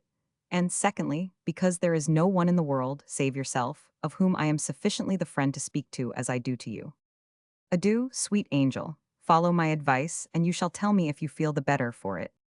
P.S. By the way, I was forgetting one word more. Look to it that you cultivate your style more. You write always like a child. I quite see whence it arises. It is because you say all that you think, and no whit of what you do not think. That may pass between you and me, who have nothing to hide from one another. But with everybody, with your lover above all, you would always have the air of a little fool. You must remember that, when you write to anyone, it is for him and not for yourself. You must, therefore, think less of telling him what you think than what will give him most pleasure. Adieu, sweetheart. I kiss you instead of scolding you, in the hope that you will become more reasonable. Paris, 4th October 17. Letter the 106th. The Marquise de Merteuil to the Vicomte de Valmont. Amazing, Vicomte, and this time I love you furiously. For the rest, after the first of your two letters, I could expect the second. Thus it did not astonish me, and whilst proud already of your success to come, you were soliciting its reward, and asking me if I were ready, I saw clearly that I had no such need for haste. Yes, upon my honor, reading the beautiful account of that tender scene, which had moved you so deeply, observing your restraint, worthy of the fairest days of our chivalry, I said to myself a score of times, the affair has failed. But that is because it could not befall otherwise. What do you expect a poor woman to do who surrenders and is not taken? My faith, in such a case one must at least save one's honor, and that is what your president does. I know well that, for myself, who can perceive that the step she has taken is really not without some effect, I propose to make use of it myself on the first rather serious occasion which presents itself.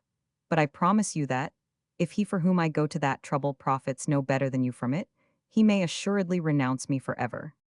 Here you are then reduced, brought to impotence, and that between two women, one of whom had already crossed the Rubicon, and the other was asking nothing better than to do so. Well, well, you will think that I am boasting, and say that it is easy to prophesy after the event, but I can swear to you that I expected as much. It is because you have not really the genius of your estate, you know nothing except what you have learned, and you invent nothing. Thus, as soon as circumstances no longer lend themselves to your accustomed formulas, and you are compelled to leave the beaten road, you pull up short like a schoolboy. In short, a piece of childishness on the one side, a return of prudery on the other, are enough to disconcert you, because you do not meet with them every day, and you know not how either to prevent or remedy them. Ah, Vicomte, Vicomte, you teach me not to judge men by their successes, and soon we shall have to say of you, on such and such a day he was brave. And when you have committed follies after follies, you come running to me. It seems that I have nothing else to do but to repair them. It is true that there would be work enough there. Whatever may be the state of these two adventures, one was undertaken against my will, and I will not meddle in it. For the other, as you have brought some complaisance for me to bear upon it, I make it my business. The letter which I enclose, which you will read first and then give to the little Valanges, is more than sufficient to bring her back to you. But I beg you, give some attention to this child, and let us make her, in concert, the despair of her mother and of Jercourt. You need not fear to increase the doses. I see clearly that the little person will not take alarm, and, our views upon her once fulfilled, she may become what she will. I am entirely without interest on her account. I had had some desire to make of her, at least, a subaltern in intrigue, and to take her to play understudies to me, but I see that she has not the stuff in her.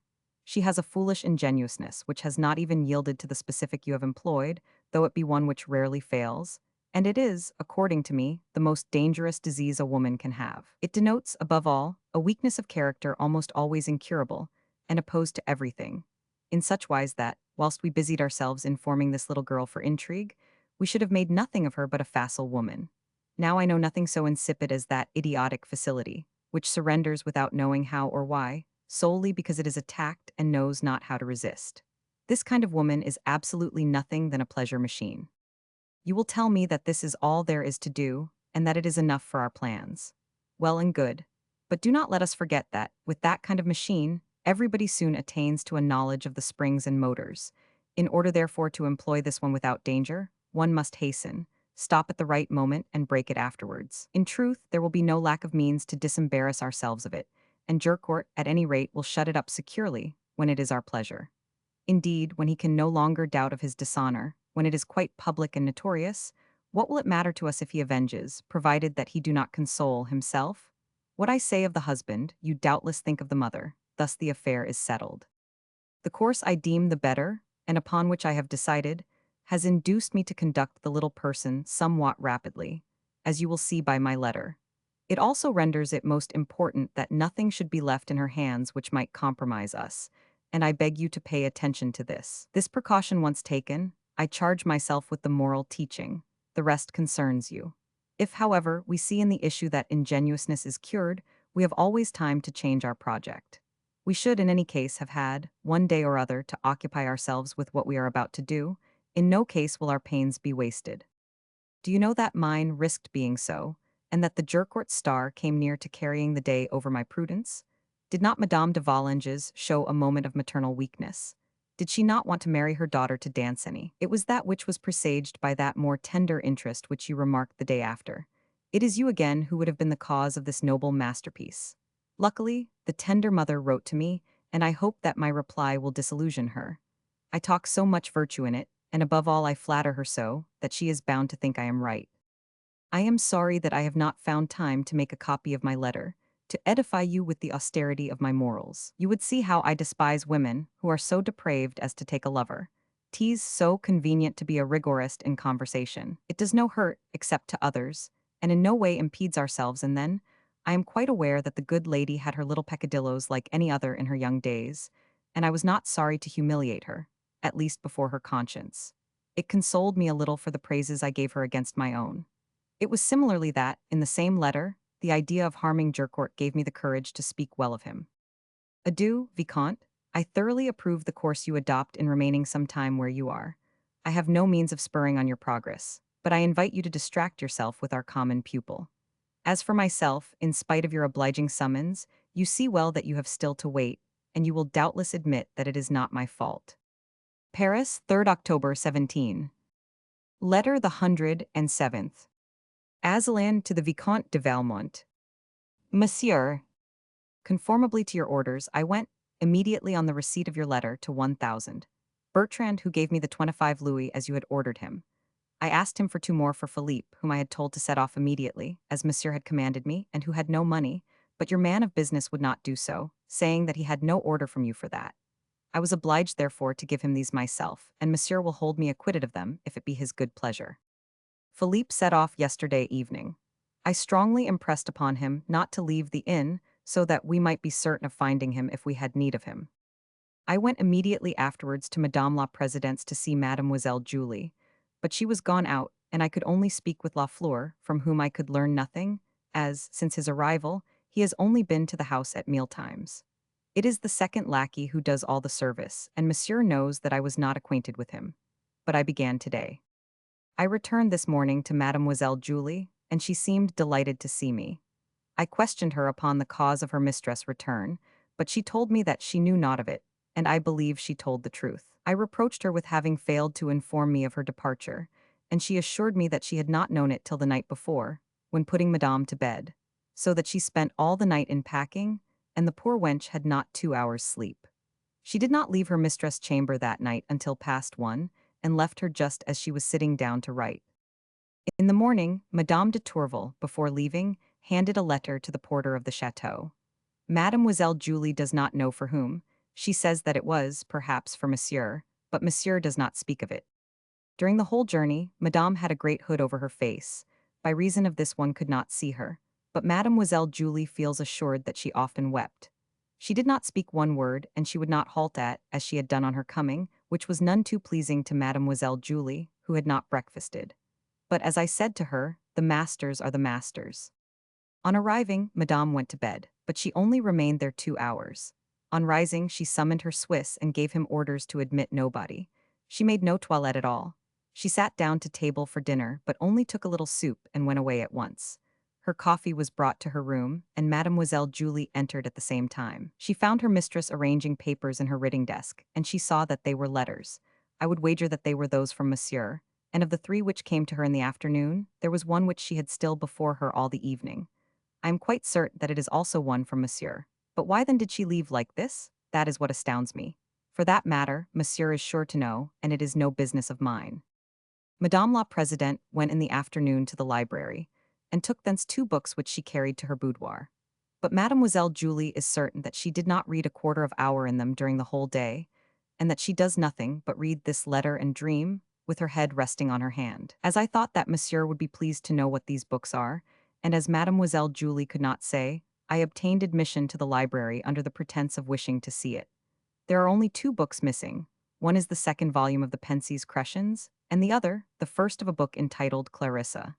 I write the name as it is written. Monsieur will, perhaps, know what it is. Yesterday evening, Madame did not sup, she only took some tea. She rang at an early hour this morning, asked at once for her horses, and went, before 9 o'clock, to the Bernardines, where she heard Mass. She wished to confess, but her confessor was away, and he will not return for a week or 10 days. I thought it well to inform Monsieur of this. She returned immediately, breakfasted, and then began to write, and she remained thus for nearly an hour.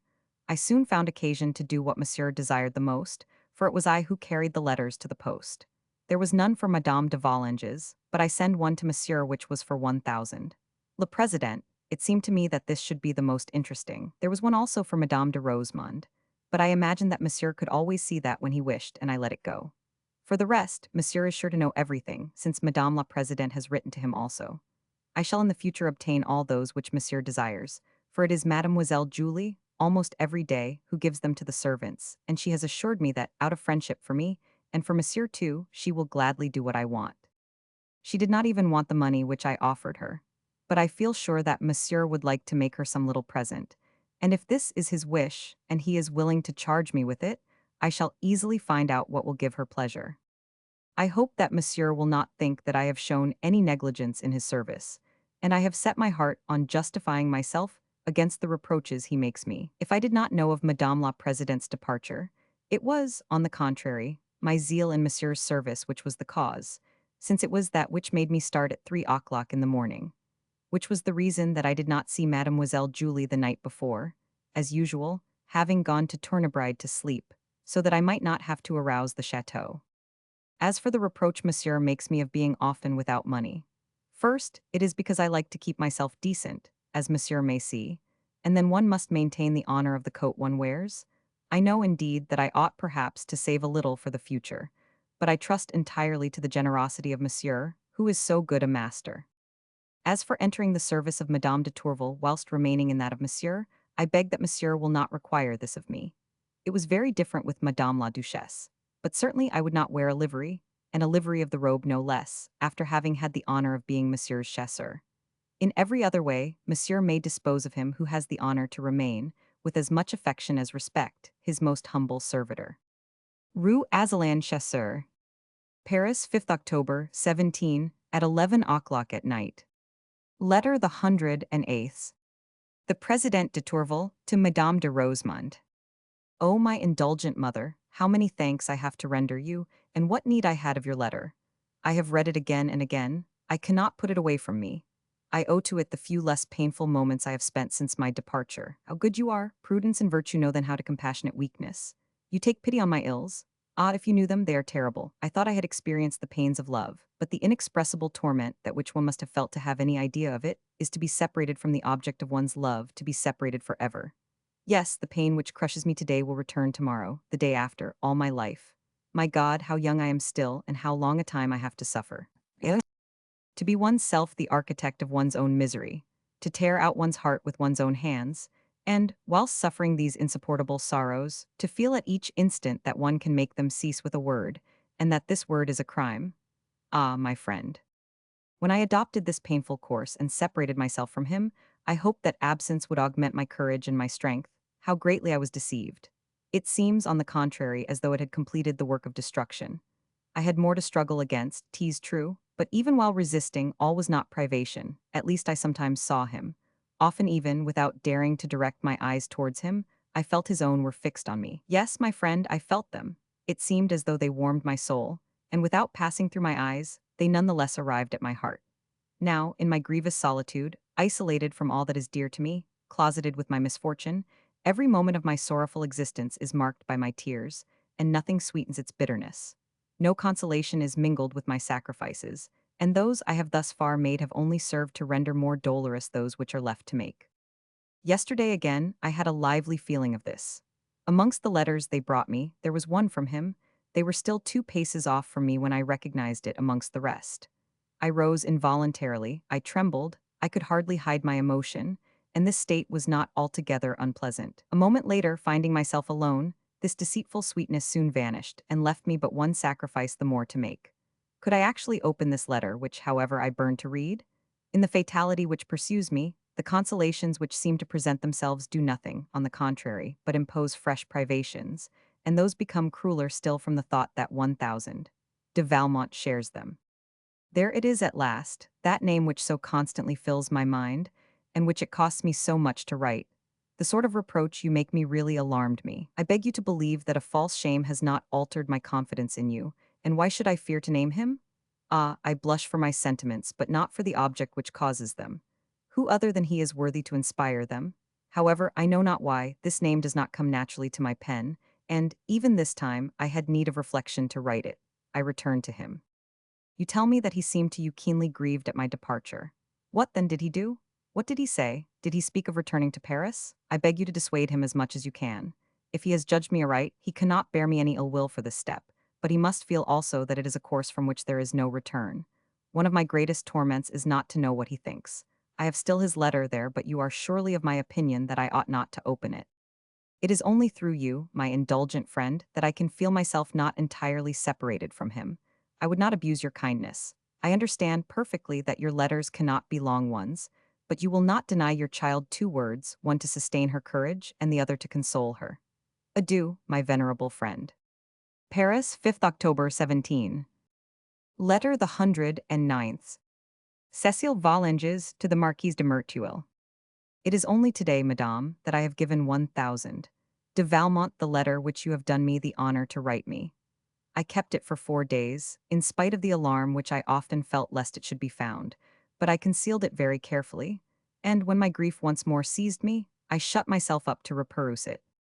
I quite see that what I believe to be so great a misfortune is hardly one at all, and I must confess that there is certainly pleasure in it, so much so that I hardly grieve about it any more. It is only the thought of Danceny which still sometimes torments me, but there are already moments when I do not think of him at all. Moreover, it is true that 1,000. De Valmont is mighty amiable. I was reconciled with him 2 days ago. It was very easy for me, for I had but said 2 words to him, when he told me that, if I had anything to say to him, he would come to my chamber in the evening, and I only had to answer that I was very willing. And then, as soon as he had come there, he seemed no more vexed than if I had never done anything to him. He did not scold me till afterwards, and then very gently, and it was in a manner just like you, which proved to me that he also had much friendship for me. I should not know how to tell you all the odd things he related to me, and which I never should have believed, particularly about mamma. You would give me much pleasure by telling me if it is all true. What is very sure is that I could not restrain my laughter, so that once I burst out laughing, which gave us a mighty fright. For mamma might have heard, and if she had come to see, what would have become of me? I am sure she would have sent me to the convent that very moment. As we must be prudent, and as 1,000.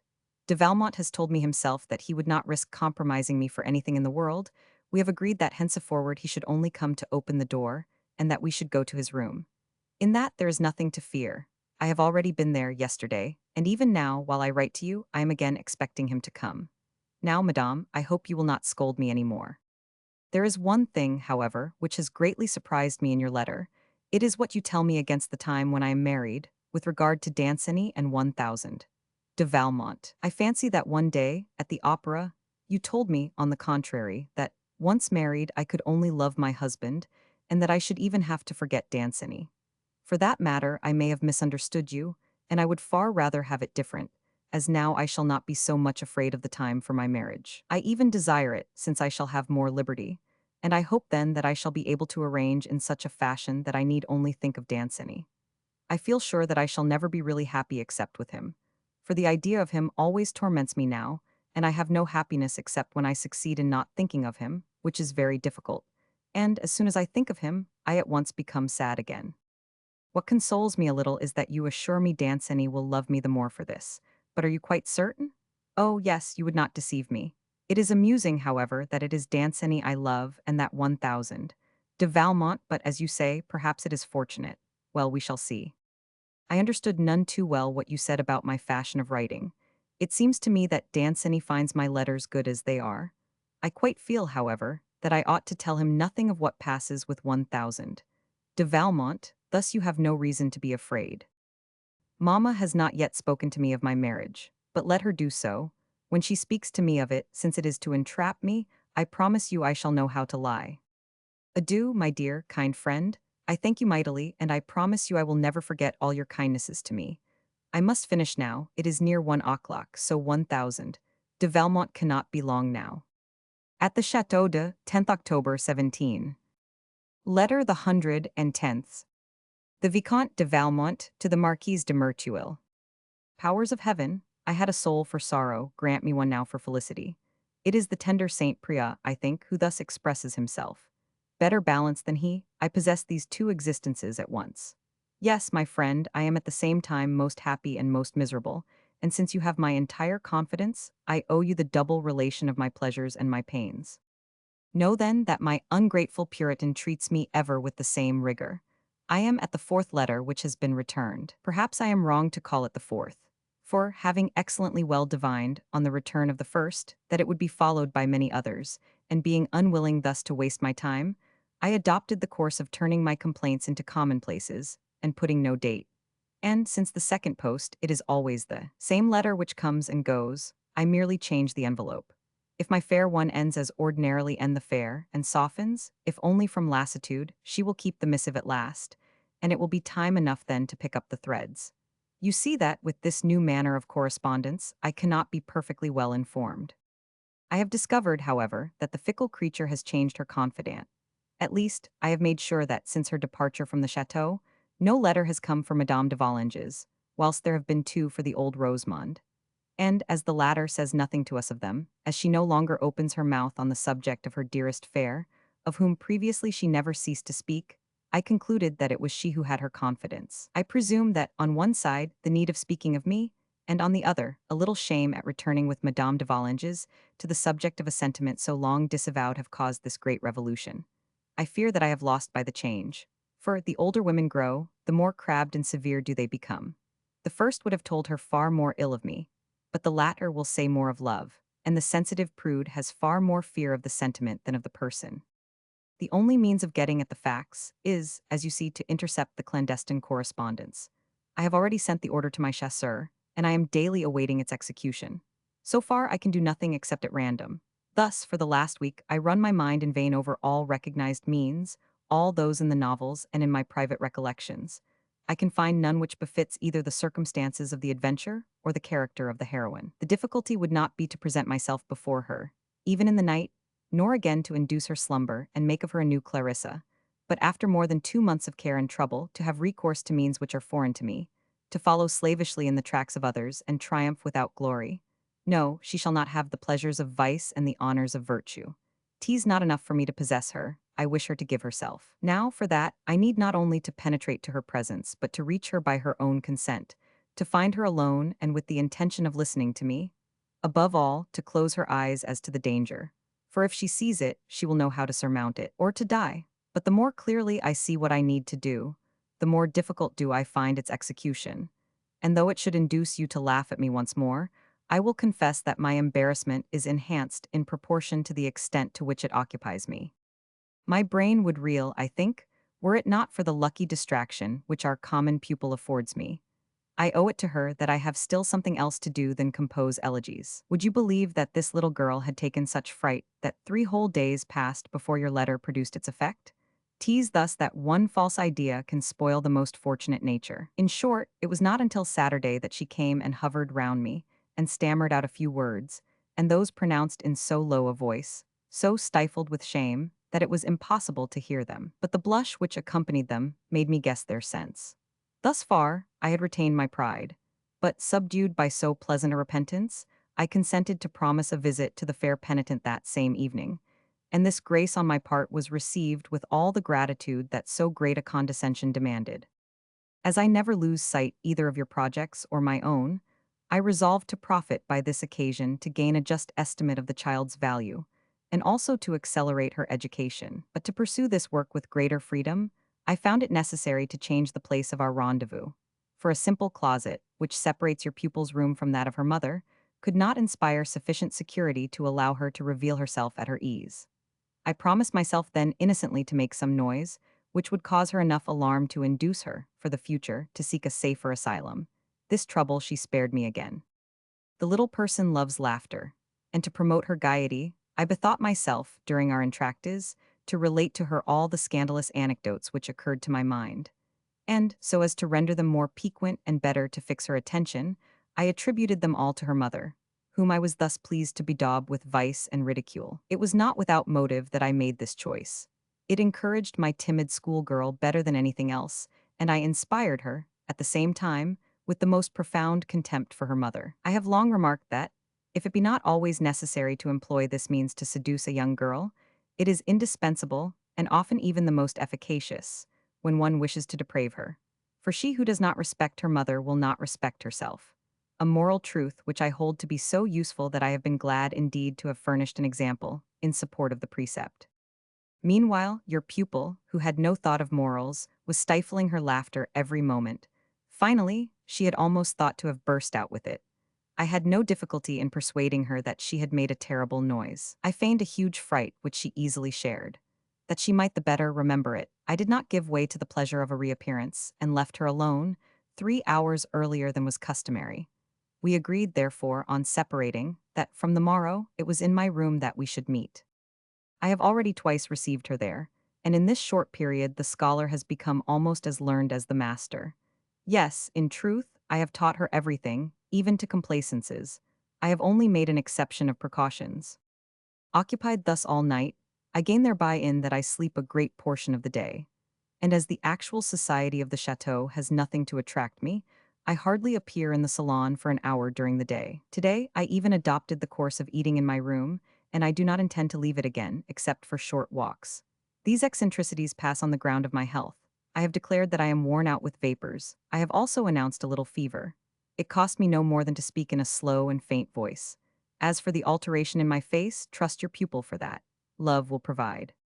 I employ my leisure in meditating means of recovering over my ingrate the advantages I have lost, and also in composing a sort of catechism of debauch for the use of my scholar. I amuse myself by mentioning nothing, except by its technical name, and I laugh in advance at the interesting conversation which this ought to furnish between Jurcourt and herself on the first night of their marriage. Nothing could be more amusing than the ingenuity with which she makes use already of the little she knows of this tongue. She has no conception that one can speak differently. This child is really seductive. The contrast of naive candor with the language of effrontery does not fail to have an effect, and I know not why, but it is only bizarre things which give me any longer pleasure. Perhaps I am abandoning myself overmuch to this, since I am compromising by it both my time and my health. But I hope that my feigned malady, besides that it will save me from the ennui of the drawing-room, will, perhaps, be of some use to me with the rigid Puritan, whose ferocious virtue is none the less allied with soft sensibility. I doubt not but that she is already informed of this mighty event, and I have a great desire to know what she thinks of it. All the more so in that, I will wager she does not fail to attribute the honor of it to herself. I shall regulate the state of my health according to the impression which it makes upon her. Here you are, my fair friend, as fully acquainted with my affairs as I am myself.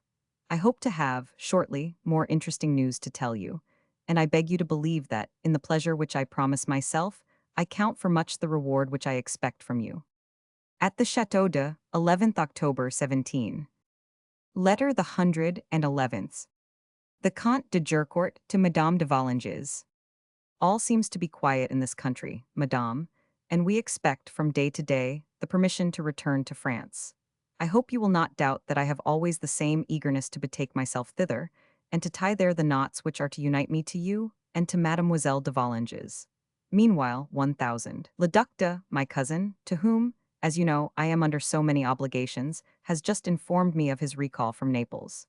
He tells me that he intends to pass through Rome, and to see, on his road, that part of Italy with which he is not yet acquainted.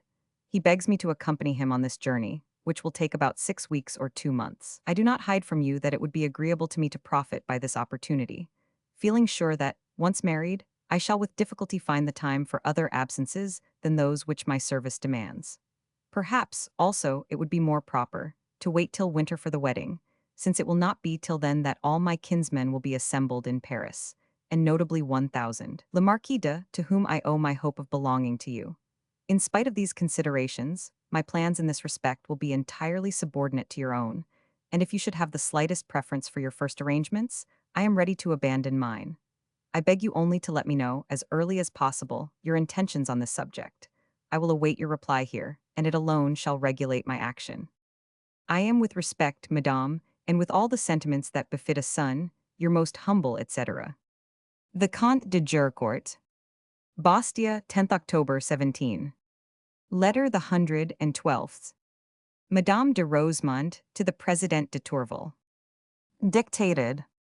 I have only this instant received, my dearest fair, your letter of the 11th, and the gentle reproaches which it contains. Confess that you were quite disposed to make one more, and that, If you had not recollected that you were my daughter, you would have really scolded me. Yet you would have been very unjust. It was the desire and hope I had of being able to reply to you myself which made me postpone this from day to day. And you see that, even today, I am obliged to borrow the hand of my maid.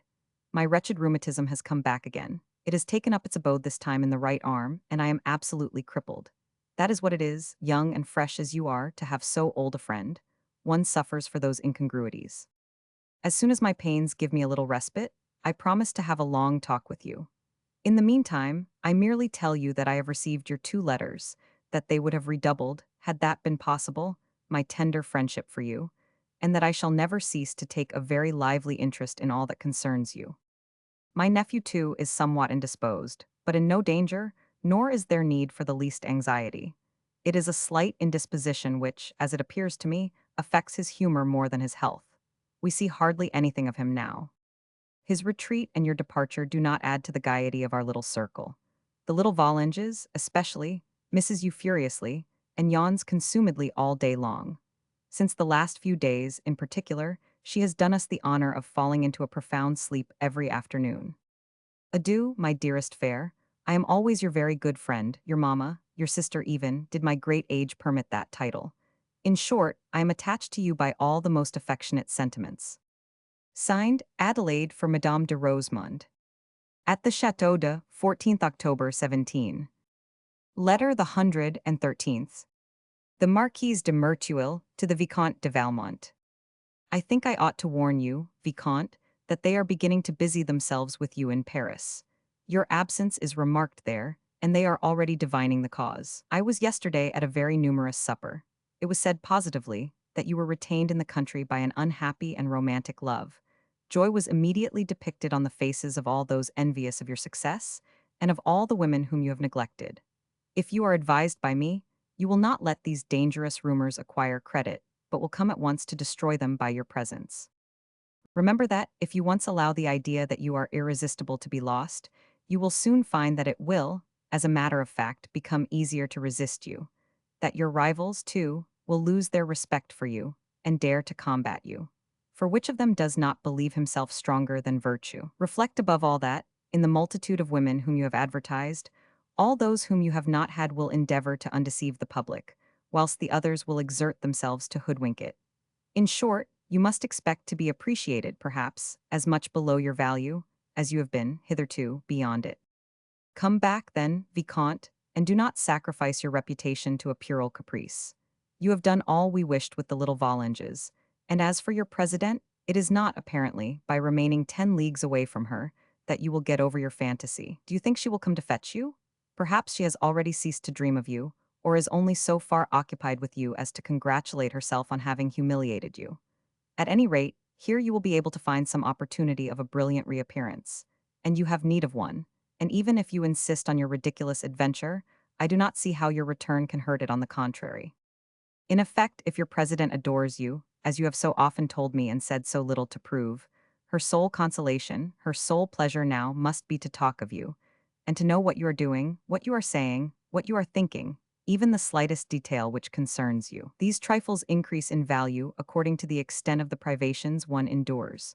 They are the crumbs that fall from the rich man's table. He disdains them, but the poor man collects them greedily. Now the poor president gathers up all these crumbs at present, and the more she has, the less will be her haste to abandon herself to her appetite for the rest.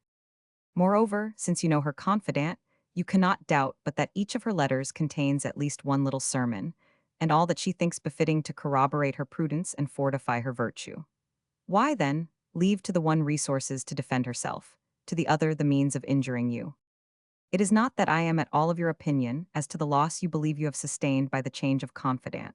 In the first place, Madame de Volanges hates you, and hatred is always clearer-sighted and more ingenious than friendship. All the virtue of your old aunt will not persuade her to speak ill of her dear nephew, for virtue also has its weaknesses. Next, your fears depend upon a consideration which is absolutely false. It is not true that the older women grow, the more crabbed and severe they become. It is betwixt the ages of 40 and 50 that their despair at the sight of their fading faces, their rage at feeling obliged to abandon their pretensions, and the pleasures to which they still cling, render almost all women scolds and shrews. They need this long interval to make the great sacrifice in its entirety. But as soon as it is consummated, all distribute themselves into two classes.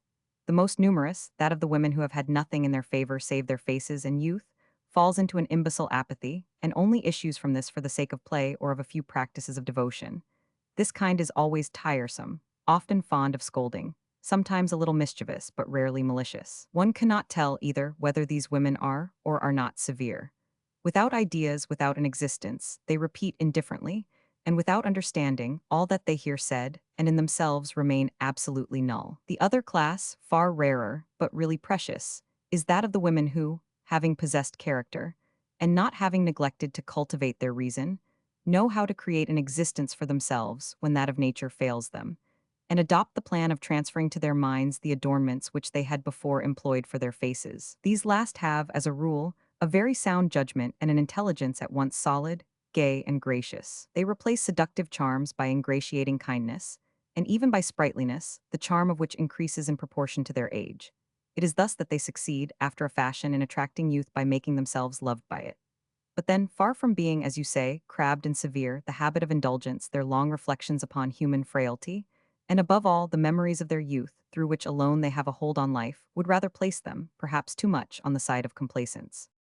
What I may say to you, finally, is that, having always sought out old women, the utility of whose support I recognized at an early age, I have encountered several amongst them to whom I was led as much by inclination as interest.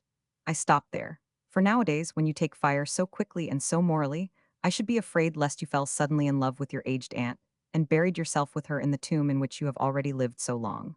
I resume then. In spite of the state of enchantment in which you seem to be with your little schoolgirl, I cannot believe that she counts at all in your projects. You found her to your hand, you took her, well and good, but it cannot be that your fancy enters into it. To tell the truth, it is not even a complete pleasure. You possess absolutely nothing beyond her person. I do not speak of her heart, in which I do not doubt you take not the slightest interest, but you do not even fill her head. I know not whether you have perceived it, but, for myself, I have the proof of it in the last letter she sent me. I send it you, that you may judge of it. Observe that when she speaks of you, it is always as 1,000. De Valmont, that all her ideas, even those which you give rise to, always end in Danceny, and she does not call him Monsieur, it is plain Danceny always. Thereby she singles him out from all the rest, and, even whilst abandoning herself to you, she is familiar only with him. If such a conquest seems to you seductive, if the pleasures she gives attach you, you are assuredly modest and not hard to please. That you should retain her, I consent to that. It even forms part of my projects. But it seems to me that it is not worth putting yourself to a quarter of an hour's inconvenience. Also, that you had best acquire some dominion over her, and not allow her, for instance, to approach Danceny until after you have made her forget him a little more. Before I cease to occupy myself with you, and come to myself, I wish to tell you again that this means of sickness, which you announce it is your resolve to employ, is well known and mighty stale. Truly, Vicomte, you have no invention. I myself repeat myself sometimes, as you are about to see, but I try to save myself by the details, and above all, I am justified by success. I am going to try another still, and run after a new adventure. I admit that it will not have the merit of difficulty, but at least it will be a distraction, and I am perishing with ennui.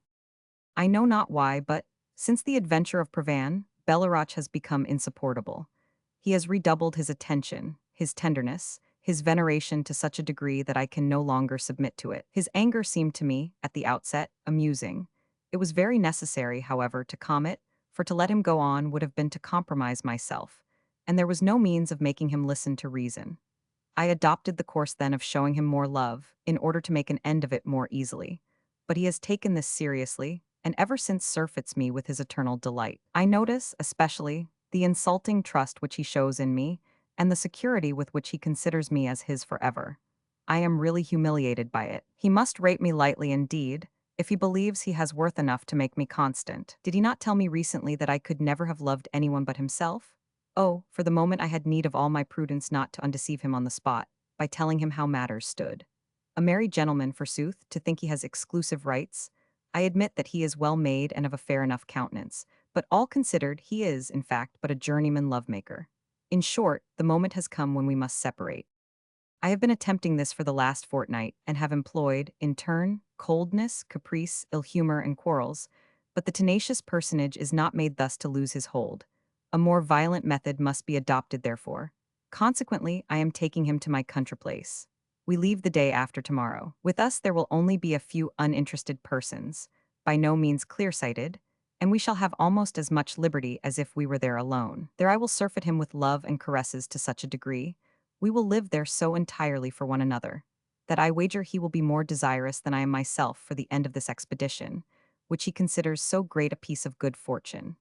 And, if he does not return more weary of me than I am of him, tell me that I know no more than you, and I will admit it.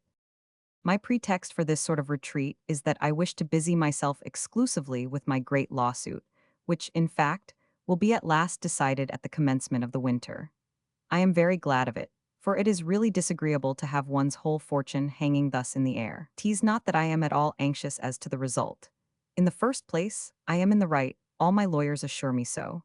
And, even if I were not, I should be maladroit indeed if I knew not how to gain a suit where my only adversaries are minors, still of immature years, and their aged guardian. As nothing, however, should be neglected in a matter of so great importance, I shall have two advocates on my side. Does not this expedition seem to you gay? However, if it serves me to win my suit and rid myself of Belleroche, I shall not think the time wasted.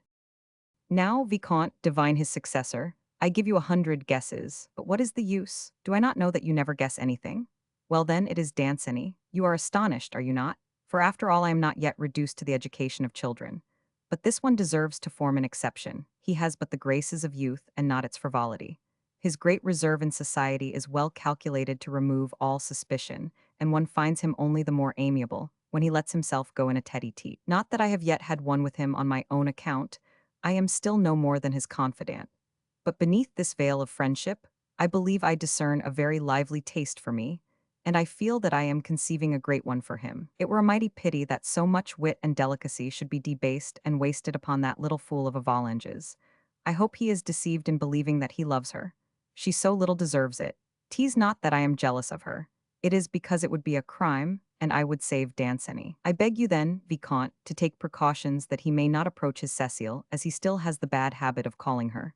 A first fancy has always more sway than one thinks, and I should feel sure of nothing were he to see her again at present, especially during my absence. On my return, I charge myself with everything and answer for the result. I thought seriously of taking the young man with me, but, as usual, I have made a sacrifice to my prudence. Moreover, I should have been afraid lest he discovered anything between Belleroche and myself, and I should be in despair if he were to have the least idea of what was passing. I would at least offer myself to his imagination as pure and spotless, such indeed as one should be, to be really worthy of him. Paris, 15th October 17. Letter the 114th. The President de Tourvel to Madame de Rosemonde. My dear friend, I yield to the impulse of my grave anxiety, and without knowing whether you will be able to reply to me, I cannot refrain from questioning you. The condition of 1,000. De Valmont, which you tell me is not dangerous, does not leave me as much confidence as you appear to have. It not rarely happens that melancholy and disgust with the world are the symptoms and precursors of some grave illness.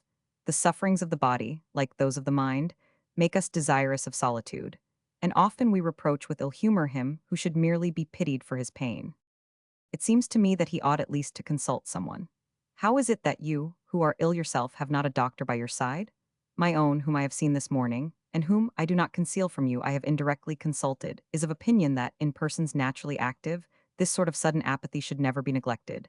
And, as he said besides, sicknesses that are not taken in time no longer yield to treatment. Why let one who is so dear to you incur this risk? What enhances my anxiety is that I have received no news of him for 4 days. My God, are you not deceiving me as to his condition? Why should he have suddenly ceased to write? If it were only the effect of my obstinacy in returning his letters to him, I think he would have adopted this course sooner. In short, although I do not believe in presentiments, I have been, for some days past, in a state of gloom which alarms me. Ah, perhaps I am on the eve of the greatest of misfortunes. You would not believe, and I am ashamed to tell you, how pained I am not to receive those same letters which, however, I should still refuse to read. I was at least sure that he was thinking of me, and I saw something which came from him. I did not open those letters, but I wept when I looked at them. My tears were sweeter and more easy, and they alone partially dissipated the customary depression in which I live since my return. I conjure you, my indulgent friend, write to me yourself as soon as you are able, and, in the meanwhile, have your news and his sent to me daily. I perceive that I have hardly said a word as to yourself, but you know my sentiments, my unlimited attachment, my tender gratitude for your sensitive friendship. You will pardon my trouble, my mortal sufferings, the terrible torture of having to dread calamities of which I am, perhaps, the cause. Great heaven! This agonizing idea pursues me and rends my heart. This misfortune was lacking me, and I feel that I was born to experience all. Adieu, my dear friend, love me, pity me. Shall I have a letter from you today? Paris, 16th October 17. Letter the 115th. The Vicomte de Valmont to the Marquise de Merteuil. It is an incredible thing, my lovely friend, how easily, when two people are separated, they cease to understand one another. As long as I was near you, we had never but one same feeling, one like fashion of seeing things, and because for nearly 3 months I have ceased to see you, we are no longer of the same opinion upon anything. Which of us two is wrong? You would certainly not hesitate about your reply, but I, wiser or more polite, do not decide. I am only going to answer your letter and continue to expound my conduct. To begin with, I thank you for the notice you give me of the rumors which are current about me, but I am not yet uneasy. I believe I am certain to have something soon wherewith to make them cease. Reassure yourself, I shall reappear in the world only more celebrated than ever, and always more worthy of you. I hope that even the adventure of the little Volanges will be counted for something to me, although you appear to make so little of it, as though it were nothing to carry off, in one evening, a young girl from her cherished lover, to make use of her afterwards as much as one wishes, and absolutely as one's own property, without any further pother, to obtain from her favors which one does not even dare demand from all the wenches whose trade it is, and this without in the least distracting her from her tender love, without rendering her inconstant or even unfaithful, for, as you say, I do not even fill her head. So that, when my fantasy has passed, I shall restore her to the arms of her lover, so to speak, without her having perceived anything. Pray, is this a very ordinary achievement? And then, believe me, once issued from my hands, the principles which I am imparting to her will not fail to develop, and I predict that the shy scholar will soon soar upon a flight fitting to do honor to her master. If, nevertheless, you prefer the heroic manner, I will show you the President, that exemplary model of all the virtues, respected even by our veriest libertines. Of such a virtue that one had given up even the thought of attacking her. I will show her, I say, forgetting her duties and her virtue, sacrificing her reputation and 2 years of prudence, to run after the happiness of pleasing me, to intoxicate herself with that of loving me, finding herself sufficiently compensated for such sacrifices by a word, a glance, things which she will not even always obtain. I will do more, I will leave her, and either I do not know this woman, or she will not give me a successor. She will resist her need of consolation, the habit of pleasure, even the desire of vengeance. In short, she will have existed only for me, and be her career short or long, I alone shall have opened and shut the barrier. Once having attained this triumph, I will say to my rivals, behold my handiwork and seek throughout the century for a second example. You will ask me, whence comes today this excessive assurance? It is because for the last week I have been in my fair one's confidence. She does not tell me her secrets, but I surprise them. 2 letters from her to Madame de Rosemonde have sufficiently instructed me, and I shall only read the others out of curiosity. I require absolutely nothing else to ensure success than to approach her, and I have found the means. I shall instantly employ them. You are curious, I believe. But no, to punish you for not believing in my inventions, you shall not know them. Once for all, if you had your deserts, I should withdraw my confidence from you, at least in this adventure. Indeed, were it not for the sweet price you have set on my success, I should speak of it no further to you. You see that I am vexed.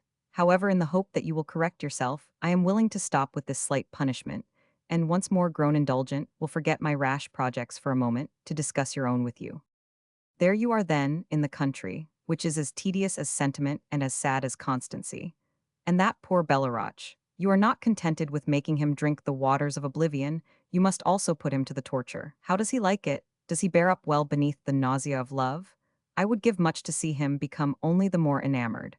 I am curious to see what more efficacious remedy you would succeed in finding. I pity you truly that you have been compelled to have recourse to that. Once only in my life have I made love from calculation. I had certainly an excellent reason, since it was to the Comtesse, and 20 times I was tempted to say, whilst in her arms, Madame, I renounce the place I am soliciting. Permit me to retire from that which I occupy. Wherefore, of all the women I have had, she is the only one of whom it gives me real pleasure to speak 99. As for your own motive, I find it, to tell the truth, of a rare absurdity, and you were right in believing I should never guess the successor. What? It is for Danceny you are taking all this trouble.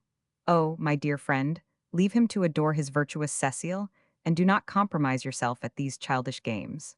Leave boys to form themselves in their nurses' hands, or to play with schoolgirls at little innocent games. How can you burden yourself with a novice, who will know neither how to take you nor how to leave you, and with whom all will have to be done by you? I tell you, seriously, I disapprove of this choice, and however secret it may remain, it will humiliate you at least in my eyes and in your own conscience. You have taken, you say, a great fancy to him. Nay, nay, you surely make a mistake, and I even believe I have found the source of your error. This fine disgust with Belleroche came to you at a time of famine, and, as Paris offered you no choice, your ideas, which are always too volatile, turned towards the first object they encountered. But reflect. On your return you will be able to choose between 1,000. And if, in fine, you dread the inaction in which you risk falling if you delay, I offer myself to you to amuse your leisure.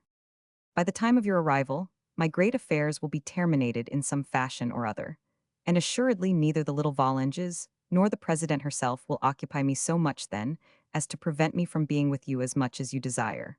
Perhaps, even between now and then, I shall have already restored the little girl into the hands of her discreet lover, without admitting, whatever you may say, that it is not a pleasure which attaches, as it is my intention that she should retain all her life a superior notion of me to that of all other men. I have adopted a tone with her, which I could not keep up long without injuring my health, and, from henceforth, I am only drawn to her by the care which one owes to family affairs. Émilie Gerard del Paquet Sculp. You do not understand me?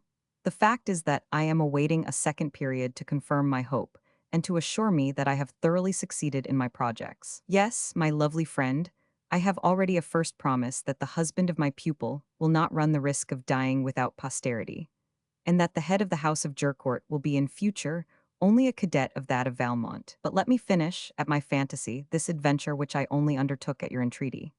Remember that, if you render Danceny inconstant, you destroy all the raciness of the story. Consider, finally, that offering as I do to serve you, I have, it seems to me, some right to be preferred. I count so much on this that I am not afraid to cross your views, by endeavoring myself to augment the discreet lover's tender passion for the first and worthy object of his choice. Yesterday, having found your pupil employed in writing to him, after I had first disturbed her at this sweet occupation for the sake of another, sweeter still, I asked to see her letter. And as I found it cold and constrained, I made her feel that it was not thus that she should console her lover, and persuaded her to write another at my dictation, in which, imitating, as well as I could, her little prattle, I tried to foster the young man's love by a more certain hope. The little person was quite enchanted, she said, to find herself expressing herself so well, and, for the future, I am to be charged with the correspondence. What have I not done for this Danceny? I shall have been at once his friend, his confidant, his rival, and his mistress. Again, at this moment, I am rendering him the service of saving him from your dangerous chains. Yes, dangerous without a doubt, for to possess you and lose you is to buy a moment of happiness with an eternity of regret. Adieu, my lovely friend.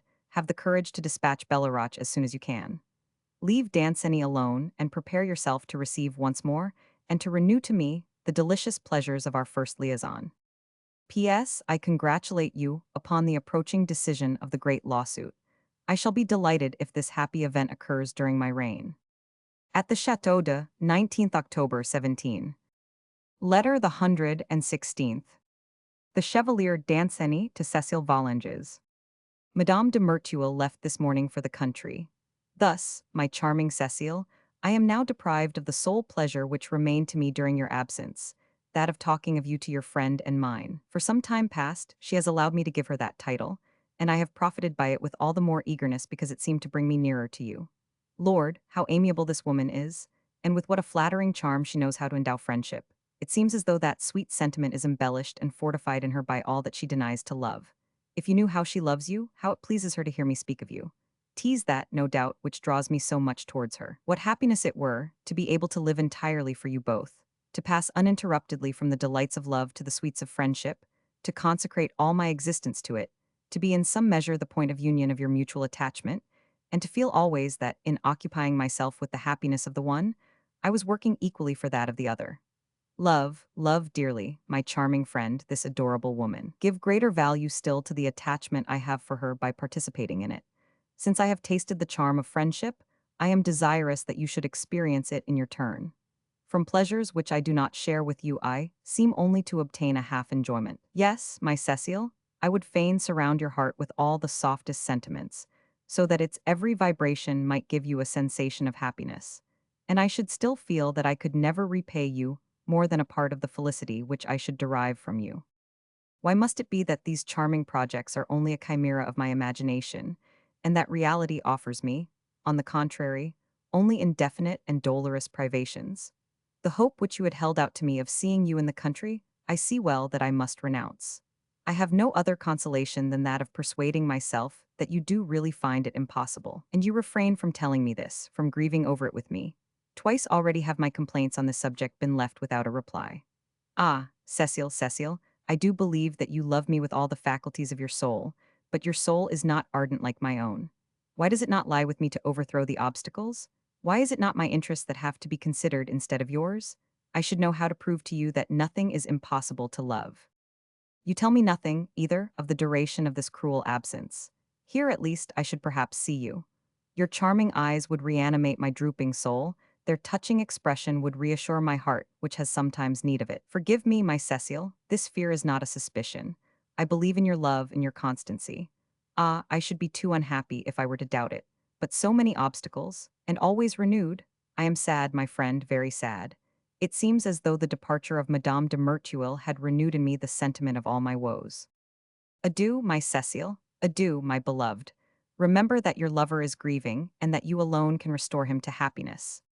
Paris, 17th October 17. Letter the 117th. Cécile Volanges to the Chevalier Danceny. Dictated by Valmont. Do you think then, my dear friend, that I had any need of scolding to make me sad, when I know that you grieve? And do you doubt that I suffer as much as you, at all your sorrows? I even share those which I cause you knowingly. And I have one more than you when I see that you do not do me justice. Oh, that is not right. Indeed, I see what vexes you. It is that, the last 2 times you asked to come here, I did not answer you. But was the answer such an easy one to give? Do you suppose I do not know that what you want is very wicked? And yet, if I have already so much difficulty in refusing you at a distance, pray, what would it be if you were here? And then, because I had wished to console you for a moment, I should be sorry all my life. See, I have nothing to conceal from you. Here are my reasons, judge for yourself. I should perhaps have done what you wish, had it not been for what I have told you, the news that this 1,000 de Jurcourt, who is the cause of all my grief, will not arrive yet a while, and as mamma, for some time past, has shown me much more kindness. As I, on my side, caress her as much as I can, who knows what I may not be able to obtain from her? And if we could be happy without my having anything to reproach myself with, would not that be much better? If I am to believe what I have been often told, men no longer love their wives so much, if they have loved them overmuch before they were wives. That fear restrains me even more than the rest. My friend, are you not sure of my heart, and will there not be always time? Listen, I promise you that, though I cannot avoid the misfortune of marrying 1,000 de Jurcourt, whom I hate so much already before I know him, nothing shall any longer prevent me from being yours as much as I am able, and even before everything, as I do not care to be loved except by you, and you must see quite well that, if I do wrong, it is not my fault, the rest will be just the same to me, provided that you promise to love me always as much as you do now. But until then, my friend, let me continue as I am, and ask me no more for a thing which I have good reasons for declining to do, and which it yet vexes me to refuse you. I should be very glad, too, if 1,000 de Valmont were not so urgent for you. It only serves to make me grieve still more. Oh, you have a very good friend in him, I assure you. He does everything that you would do yourself. But adieu, my dear love, it was very late when I began to write to you, and I have spent part of the night over it. I am going to bed now, and to make up for the lost time, I embrace you, but do not scold me any more. At the Château de 18th October 17. Letter the 118th. The Chevalier Danceny to the Marquise de Merteuil. If I am to believe my almanac, my adorable friend, it is but 2 days that you have been absent. But, if I am to believe my heart, it is 2 centuries. Now I have it from yourself, it is always one's heart that one should believe. It is therefore quite time then that you should return, and all your affairs must be more than finished. How can you expect me to be interested in your lawsuit, when, be it lost or won, I must equally pay the costs by the tedium of your absence? Oh, how querulous I feel, and how sad it is to have so fair a subject for ill humor, but no right to show it. Is it not, however, a real infidelity, a black betrayal, to leave your friend far away from you, after having accustomed him to be unable to dispense with your presence? In vain will you consult your advocates, they will find you no justification for this ill behavior. And then those gentry do but talk of reasons, and reasons are not sufficient answer to sentiments. For myself, you have told me so often that it was reason which sent you on this journey, that I have entirely done with it. I will no longer listen to it, not even when it tells me to forget you. That is, however, a most reasonable reason. In fact, it would not be so difficult as you suppose. It would be sufficient merely to lose the habit of always thinking of you, and nothing here, I assure you, would recall you to me. Our loveliest women, those who are said to be the most amiable, are yet so far below you that they could but give a very feeble idea of you. I think even that, with practiced eyes, the more one thought at first they resembled you, the more difference one would remark afterwards. In vain their efforts, in vain their display of all they know, they always fail in being you, and therein, positively, lies the charm. Unhappily, when the days are so long and one is unoccupied, one dreams, one builds castles in the air, one creates one's chimera. Little by little the imagination is exalted. One would fain beautify one's work, one gathers together all that may please, finally one arrives at perfection. And as soon as one is there, the portrait recalls the model, and one is astonished to find that one has but dreamed of you. At this very moment, I am again the dupe of an almost similar error. You will believe, perhaps, that it was in order to occupy myself with you that I started to write to you? Not at all. It was to distract myself from you. I had 100 things to say of which you were not the object, things which, as you know, interest me very keenly, and it is from these, nevertheless, that I have been distracted. And since when, pray, does the charm of friendship divert us from that of love? Ah, if I were to look closely into the matter, perhaps I should have a slight reproach to make myself. But hush! Let us forget this little error, for fear of reverting to it, and let my friend herself ignore it. Why, then, are you not here to reply to me, to lead me back if I go astray, to talk to me of my Cécile, to enhance, if that be possible, the happiness I derive from her love by the sweet thought that, in loving her, I love your friend? Yes, I confess it. The love which she inspires in me has become even more precious since you have been kind enough to receive my confidence. I love so much to open my heart to you, to pour my sentiments unreservedly into yours. It seems to me that I cherish them the more when you deign to receive them. And again I look at you and say to myself, it is in her that all my happiness is bound up. I have nothing new to tell you with regard to my situation. The last letter I received from her increases and assures my hope, but delays it still. However, her motives are so tender and so pure that I can neither blame her for them nor complain. Perhaps you do not understand too well what I am telling you, but why are you not here? Although one may say all to one's friend, one dare not write it. The secrets of love, especially, are so delicate that one may not let them go thus upon their parole. If one allows them out sometimes, one must none the less never let them out of sight. One must, as it were, see them reach their new refuge. Ah, come back then, my adorable friend. You see how very necessary is your return. Forget, in short, the 1,000 reasons which detain you where you are, or teach me to live where you are not. I have the honor to be, etc. Paris, 19th October 17. Letter the 119th. Madame de Rosemonde to the President de Tourvel. Although I am still suffering greatly, my dearest fair, I am endeavoring to write to you myself, in order to be able to speak to you of what interests you. My nephew still keeps up his misanthropy. He sends every day most regularly to ask after my health, but he has not come once to inquire for himself, although I have begged him to do so. Thus I see no more of him than if he were in Paris. I met him today, however, in a place where I little expected him.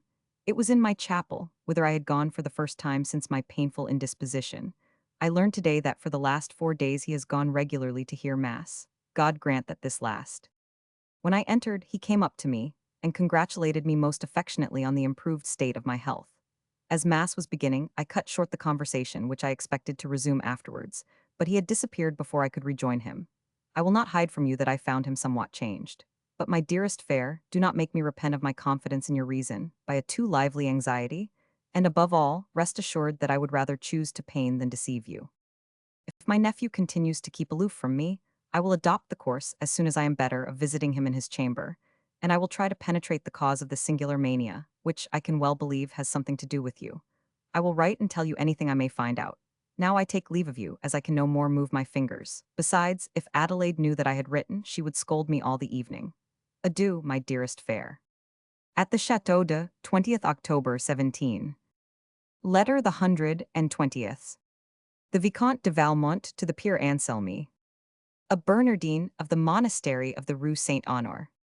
I have not the honor of being known to you, monsieur, but I know of the entire confidence which Madame la Présidente de Tourvel reposes in you, and I know, moreover, how much this confidence is deserved.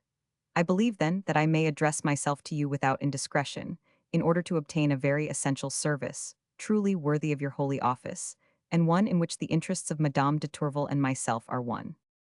I have in my hands important papers which concern her, which cannot be entrusted to anybody, and which I would not, and must not, give up except into her hands. I have no means of informing her of this, because reasons which, perhaps, you will have heard from her, but which I do not consider myself authorized to state, have led her to take the course of refusing all correspondence with me. A course that today, I confess willingly, I cannot blame, since she could not foresee events which I myself was very far from expecting, and which were only rendered possible by that superhuman force which we are forced to recognize. I beg you, therefore, monsieur, to be so good as to inform her of my new resolutions, and to ask her to grant me a private interview, in which I can, at least in part, repair my errors, and, as a last sacrifice, destroy in her presence the sole existing traces of an error or fault which has rendered me guilty in her eyes. Will not be until after this preliminary expiation that I shall dare to lay at your feet the humiliating confession of my long disorders, and to entreat your mediation for an even more important and, unhappily, more difficult reconciliation. May I hope, monsieur, that you will not refuse me this precious and necessary aid, and that you will deign to sustain my weakness and guide my feet into the new way which I desire most ardently to follow, but which, I blush to confess, I do not yet know. I await your reply with the impatience of the repentance which desires to make reparation, and I beg you to believe me, with equal gratitude and veneration. Your most humble, etc. P.S. I authorize you, monsieur, should you deem it proper, to communicate this letter in its entirety to Madame de Tourvel, whom I shall make it my duty to respect all my life long, and in whom I shall never cease to honor one whom heaven has used to bring back my soul to virtue, by the touching spectacle of her own. At the Château de 22nd October 17. Letter the 121st. The Marquise de Merteuil to the Chevalier Danceny. I have received your letter, my too youthful friend, but before I thank you I must scold you, and I warn you that, if you do not correct yourself, you shall have no more answers from me. Quit then, if you will believe me, that tone of flattery which is no more than jargon, when it is not the expression of love. Pray, is that the language of friendship? No, my friend, every sentiment has its befitting speech, and to make use of any other is to disguise the thought which one expresses. I am well aware that our frivolous women understand nothing that is said to them, if it be not translated, in some way, into this customary jargon, but I confess that I thought I deserved that you should distinguish between them and me. I am truly grieved, and perhaps more than I ought to be, that you have judged me so 99. You will only find then in my letter the qualities which yours lacks, frankness and simplicity. I will certainly tell you, for instance, that it would give me great pleasure to see you, and that I am vexed to have only tiresome people round me instead of people who please me. But this very phrase you translate thus: teach me to live where you are not. So that, I suppose, when you are with your mistress, you will not be able to live unless I make a third, the pity of it. And these women who always fail in being me, perhaps you find that your Cécile also fails in that. That, however, is the result of a language which, owing to the abuse made of it nowadays, is even lower than the jargon of compliments, and has become no more than a mere formula, in which one no more believes than in a most humble servant. My friend, when you write to me, let it be to tell me your fashion of thinking and feeling, and not to send me phrases which I can find, without your aid, more or less well turned in any novel of the day. I hope you will not be angry at what I am telling you, even if you should detect a little ill humor, for I do not deny I feel some. But, to avoid even the shadow of the fault for which I reproach you, I will not tell you that this ill humor is, perhaps, somewhat augmented by the distance at which I am from you. It seems to me that, all considered, you are worth more than a lawsuit and 2 advocates, perhaps, even more than the attentive Bellerach. You see that, instead of despairing at my absence, you ought to congratulate yourself upon it, for I have never paid you so pretty a compliment. I believe your example is catching, and I, too, am inclined to flatter you, but nay, I prefer to keep to my frankness. It is that alone, then, which assures you of my tender friendship, and of the interest which it inspires in me. It is very sweet to have a young friend whose heart is occupied elsewhere. That is not the system of all women, but it is mine. It seems to me that one abandons one's self with more pleasure to a sentiment from which one can have nothing to fear. Thus I have passed with you, early enough, perhaps, into the role of confidant. But you choose your mistresses so young that you have made me perceive for the first time that I begin to grow old. You have acted well in preparing for yourself a long career of constancy, and I wish with all my heart that it may be reciprocated. You are right in yielding to the pure and tender motives which, according to what you tell me, delay your happiness. A long defense is the only merit left to those who do not resist always. And what I should find unpardonable in any other than a child like the little Valanges would be the lack of knowledge how to escape a danger of which she has been amply forewarned by the confession she has made of her love. You men have no idea of what virtue is, nor of what it costs to sacrifice it. But however incapable a woman may be of reasoning, she ought to know that, independently of the sin which she commits, a frailty is the greatest of misfortunes to her, and I cannot conceive how anyone can ever let herself be caught if she has time for a moment's reflection on the subject. Do not proceed to dispute this idea, for it is this which principally attaches me to you. You will save me from the perils of love, and, although I have known well enough hitherto to defend myself without your aid, I consent to be grateful to you for it, and I shall love you for it the more and better. Upon this, my dear Chevalier, I pray God to have you in his good and holy keeping. At the Château de 22nd October 17. Letter the 122nd. Madame de Rosemond to the President de Tourvel. I had hoped, my amiable daughter, to be able at last to calm your anxieties, and I see with grief, on the contrary, that I must still augment them. Be calm, however. My nephew is not in danger. I cannot even say that he is really 99. But something extraordinary is assuredly passing within him. I understand naught of it, but I left his room with a sentiment of sadness, perhaps even of alarm, which I reproach myself for causing you to share, although I cannot refrain from discussing it with you. This is the narrative of what passed. You may rest assured that it is a faithful one, for, if I were to live another 80 years, I should never forget the impression which this sad scene made upon me. I visited my nephew this morning. I found him writing, surrounded by sundry heaps of papers which seemed to be the object of his labors. He was so busied that I was already in the middle of his chamber before he turned his head to discover who had entered. As soon as he recognized me, I noticed clearly that, on rising, he made an effort to compose his features, and it was this fact, perhaps, which further attracted my attention. In truth, he had made no toilette and wore no powder, but I found him pale and wan, and above all, of a changed expression. His glance, which we have known so gay and keen, was sad and downcast. In short, between ourselves, I should not have cared for you to see him thus, for he had a very pathetic air, and most fitting, I dare believe, to inspire that tender pity which is one of the most dangerous snares of love. Although impressed by what I had noticed, I none the less commenced the conversation as though I had perceived nothing. I spoke to him first of his health, and, though he did not tell me that it was good, he nevertheless did not say that it was bad. Thereupon I complained of his retirement, which had almost the air of a mania, and I tried to infuse a little gaiety into my mild reproof. But he only answered, in heartfelt accents, "It is one wrong the more, I confess, but it shall be retrieved with the rest." His expression, even more than his words, somewhat disturbed my playfulness, and I hastened to tell him that he attached too much importance to a mere friendly reproach. We then commenced to talk quietly. He told me soon afterwards that perhaps an affair, the most important affair of his life, would shortly recall him to Paris. But as I was afraid of guessing it, my dearest fair, and feared lest this prologue should lead up to a confidence which I did not desire, I put no question to him, and contented myself with replying that a little more dissipation would benefit his health. I added that this once I would not press him to remain, as I loved my friends for themselves. At this simple expression he grasped my hands, and speaking with a vehemence which I cannot describe to you, "Yes, aunt," he said me, love well a nephew who respects and cherishes you, and, as you say, love him for himself. Do not grieve about his happiness, and do not trouble with any regret the eternal peace which he hopes soon to enjoy. Repeat to me that you love me, that you forgive me. Yes, you will forgive me, I know your goodness, but how can I hope for the same indulgence from those whom I have so greatly offended?" He then stooped over me to conceal, as I think, the signs of grief which, in spite of himself, the sound of his voice betrayed to me. Moved more than I can say, I rose precipitately, and doubtless he noticed my alarm, for, at once growing more composed, "Pardon me," he resumed, "pardon me, madame. I feel that I am wandering in spite of my will. I beg you to forget my remarks and only to remember my profound veneration. I shall not fail," he added, "to come and renew my respects to you before my departure." It seemed to me that this last sentence suggested that I should bring my visit to a conclusion, and I went away. But the more I reflect upon it, the less can I guess what he wished to say. What is this affair, the most important of his life? On what ground does he ask my forgiveness? Whence that involuntary emotion when he spoke to me? I have already asked myself these questions 1,000 times without being able to reply to them.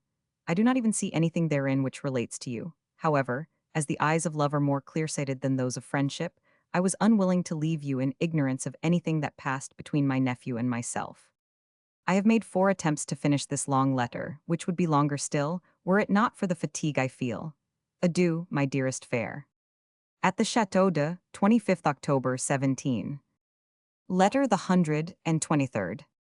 The Peer Anselmy to the Vicomte de Valmont. I have had the honor of receiving your letter, 1000. Le Vicomte, and yesterday I betook myself, in accordance with your wishes, to the person in question.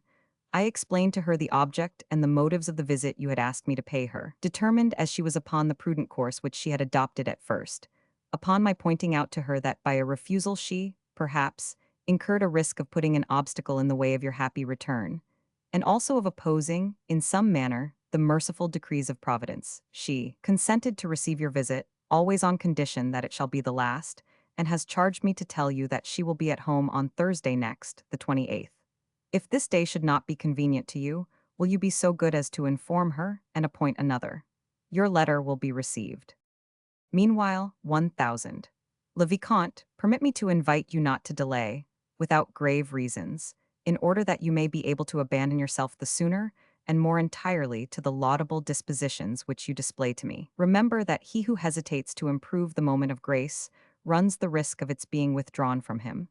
That, if the mercy of God is infinite, yet the use of it is regulated by justice, and that a moment may come when the God of mercy shall turn into a God of vengeance.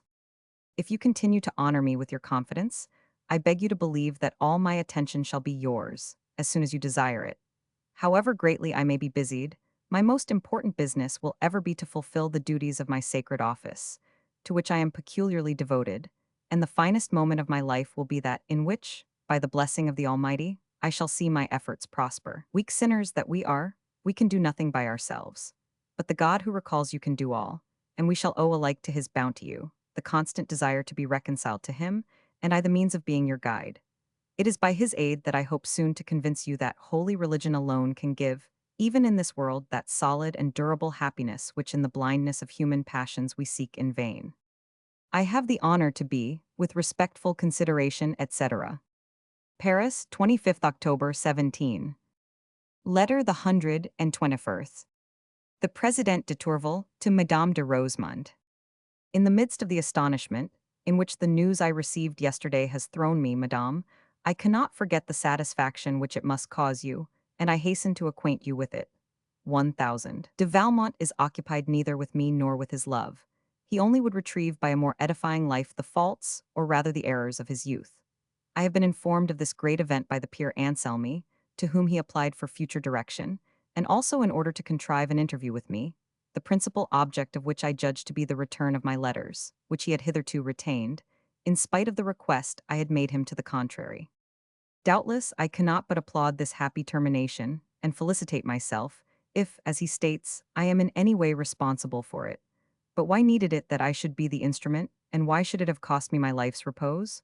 Could not 1000 de Valmont's happiness have been secured by any other means than my misery? Oh, my indulgent friend, forgive me this complaint.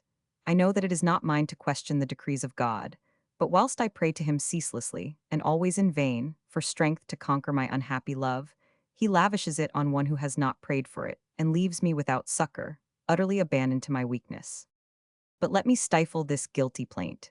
Do I not know that the prodigal son on his return obtained more favor from his father than the son who had never been absent?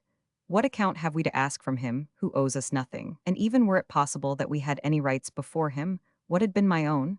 Could I boast of a virtue that already I do but owe to Valmont? He has saved me, and how should I dare complain if I suffer for his sake? No, my sufferings will be dear to me if his happiness is the price. Doubtless, it was needful for him to return to the common father. The God who made him must have cherished his handiwork. He did not create this charming being only to be a reprobate. 'Tis for me to pay the penalty of my audacious imprudence. Ought I not to have felt that, since it was forbidden me to love him, I ought never to have allowed myself to see him? 'Tis my fault or my misfortune that I held out too long against this truth. You are my witness, my dear and venerable friend, that I submitted to this sacrifice as soon as I recognized its necessity. But it just failed in being complete in that 1000. De Valmont did not share it. Shall I confess to you that it is this idea which, at present, torments me most? Insufferable pride, which sweetens the ills we bear by the thought of those we inflict. Ah, I will conquer this rebellious heart, I will accustom myself to humiliations. It is above all to obtain this result that I have at last consented to receive, on Thursday next, the painful visit of 1000. De Valmont. Then I shall hear him tell me himself that I am nothing to him, that the weak and fugitive impression I had made upon him is entirely effaced. I shall see his gaze directed towards me without emotion, whilst the fear of betraying my own will make me lower my eyes. Those same letters which he refused so long to my repeated requests I shall receive from his indifference. He will give them up to me as useless things which have no further interest for him, and my trembling hands, receiving this deposit of shame, will feel that it is given to them by a hand which is firm and tranquil. And then I shall see him depart from me depart forever, and my eyes, which will follow him, will not see his own look back to me. And I have been reserved for so much humiliation. Ah, let me, at least, make use of it by allowing it to impregnate me with the sentiment of my weakness. Yes, these letters, which he no longer cares to keep, I will religiously preserve. I will impose on myself the shame of reading them daily, until the last traces of them are effaced by my tears. And his own, I will burn as infected by the dangerous poison which has corrupted my soul. Oh, what is this love, then, if it makes us regret even the risks to which it has exposed us? If one can be afraid of feeling it still, even when one no longer inspires it. Let us shun this dire passion, which leaves no choice betwixt misery or shame, nay, often unites them both. Let prudence at least replace virtue. How far away is Thursday still? Why can I not this instant consummate the grievous sacrifice and forget at once its object and its cause? This visit troubles me, I repent of my promise of it. Alas, what need has he to see me again? What are we to one another now? If he has offended me, I forgive him. I congratulate him even on his wish to repair his faults. I praise him for it. I will do more, I will imitate him. And I, who have been beguiled by like errors, shall be brought back by his example. But since his intention is to flee from me, why does he begin by seeking me out? What is most urgent for either of us? Is it not that each should forget the other? Doubtless that is so, and that henceforth shall be my sole care. If you will permit me, my amiable friend, I will come to you in order to occupy myself with this arduous task. If I have need of succor, perhaps even of consolation, I will not receive it from any other than you. You alone know how to understand me and to speak to my heart. Your precious friendship shall fill my whole existence. Nothing shall seem too difficult for me to second the care that you must take of yourself. I shall owe you my tranquility, my happiness, my virtue, and the fruit of your kindness to me will be that, at last, I shall become worthy of it. I have written very wildly, I think, in this letter.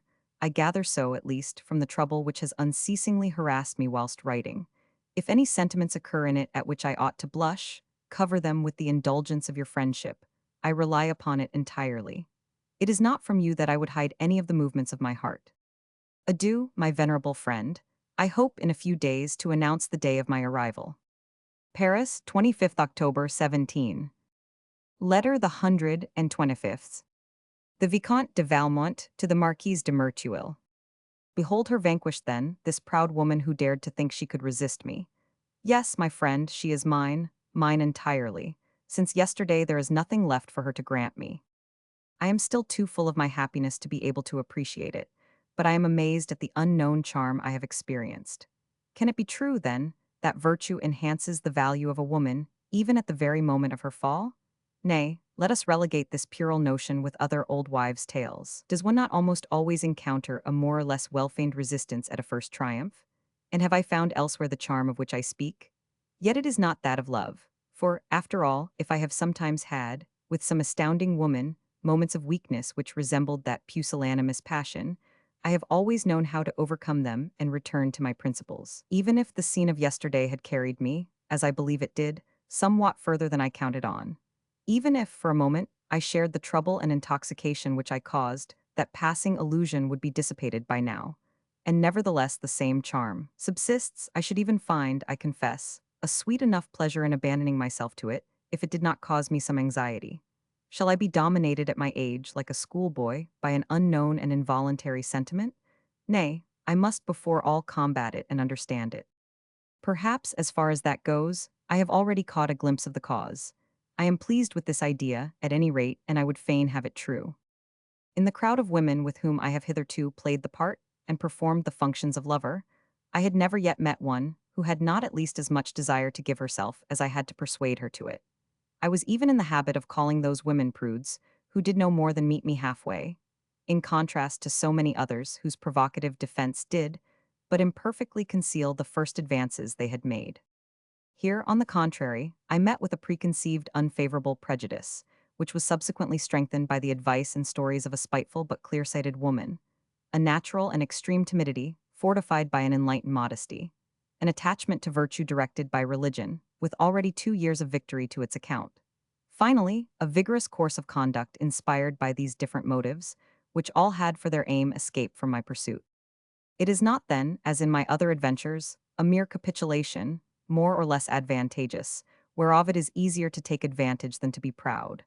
It is a complete victory, purchased at the cost of a hard campaign, and determined by cunning maneuvers. 'Tis not surprising, then, that this success, due to myself alone, should seem all the more precious to me. And the excess of pleasure which I experienced when I triumphed, and which I feel still, is no more than the sweet impression of the sentiment of glory. I cherish this point of view, which saves me from the humiliation of thinking that I can be in any manner dependent upon the slave whom I have subjected, that I do not possess in myself alone the plenitude of my happiness, and that the power of giving me the whole energy of pleasure should be reserved to such or such a woman, excluding all the others. These deliberate reflections shall regulate my conduct on this important occasion, and you may rest assured that I will not let myself be enchained to such a degree that I cannot always play with these new bonds and break them at my will. But I am talking to you already of my rupture, while you do not yet know the means by which I have acquired my rights. Read, then, and learn to what virtue is exposed when it seeks to succor folly. I studied so attentively my conversation, and the replies I obtained, that I hope to be able to repeat them to you with a precision that will delight you. You will see from the copies of the 2 letters, enclosed, what mediator I chose to reconcile me with my fair, and what zeal the holy personage employed to reunite us. One thing more I must tell you, which I learned from a letter intercepted in the usual way. The fear and the petty humiliation of being quitted had somewhat disturbed the austere Puritan's prudence, and had filled her head with sentiments which were none the less interesting because they were not common sense. It was after these preliminaries, necessary for you to know, that yesterday, Thursday the 28th, the day settled and appointed by the ingrate, I presented myself before her in the quality of a timid and repentant slave, to leave her crowned with victory. It was 6 o'clock in the evening when I came to the fair recluse, for since her return her door has been shut to everyone. She attempted to rise when I was announced, but her trembling knees did not allow her to remain in this position. She immediately resumed her seat. She showed signs of impatience, because the servant who had introduced me had some task to perform in the apartment. We filled up the interval with the customary compliments, but in order to waste no time, when moments were so precious, I carefully examined the locality, and at once my eye fixed upon the scene of my victory. I could have wished for one more suitable, although there was an ottoman in that very room. But I noticed that, facing it, was a portrait of the husband, and I confess that, with such a singular woman, I was afraid lest one haphazard glance in that direction should destroy the result of all my labors. At last, we were left alone, and I broached the question.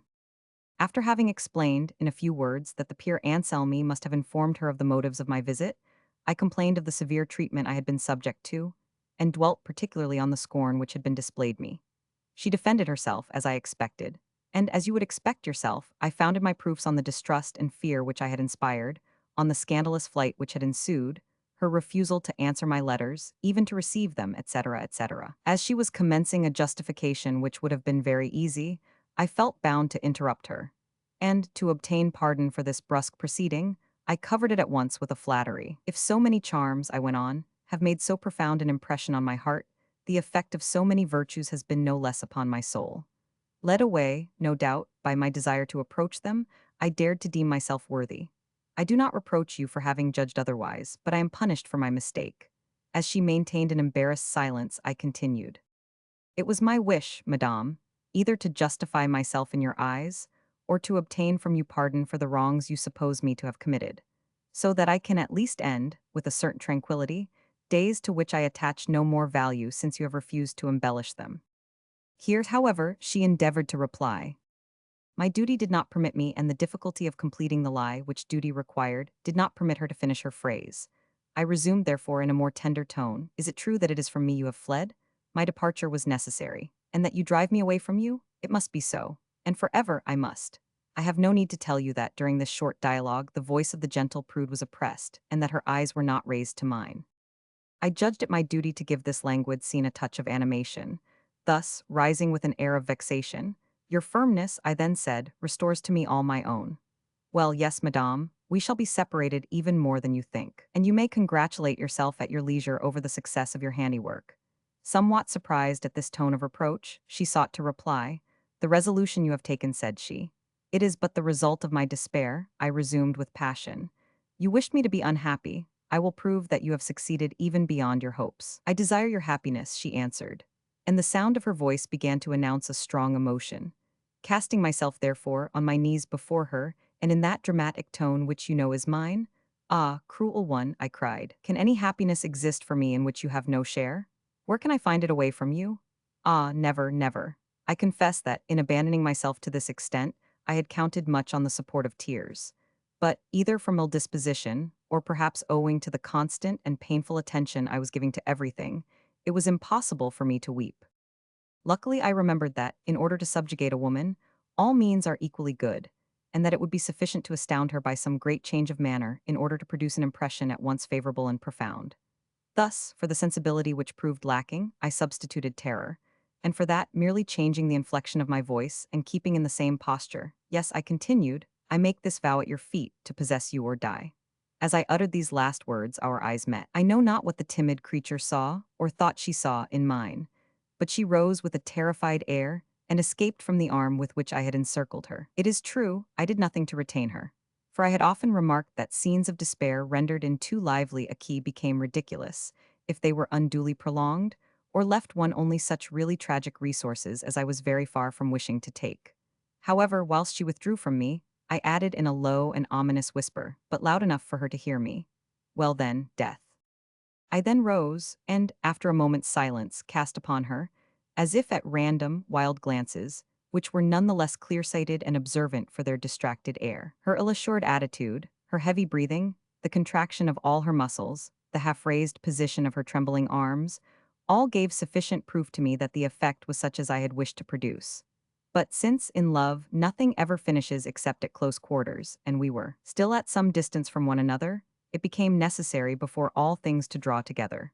It was in order to succeed in this that I passed, as soon as possible, to an appearance of tranquility, capable of calming the effects of so violent a condition, without weakening its impression. This was my transition. I am very miserable. It was my wish to live for your happiness, and I have troubled it. I devote myself for your peace, and I trouble it too then, with a composed but constrained air.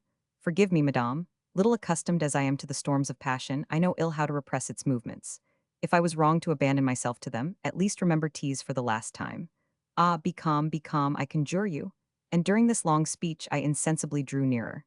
"If you would have me be calm," replied the frightened fair, "pray be more tranquil yourself." "Ah, well, yes, I promise you," said one. I added, in a fainter voice, "If the effort be great, at least it is not for long."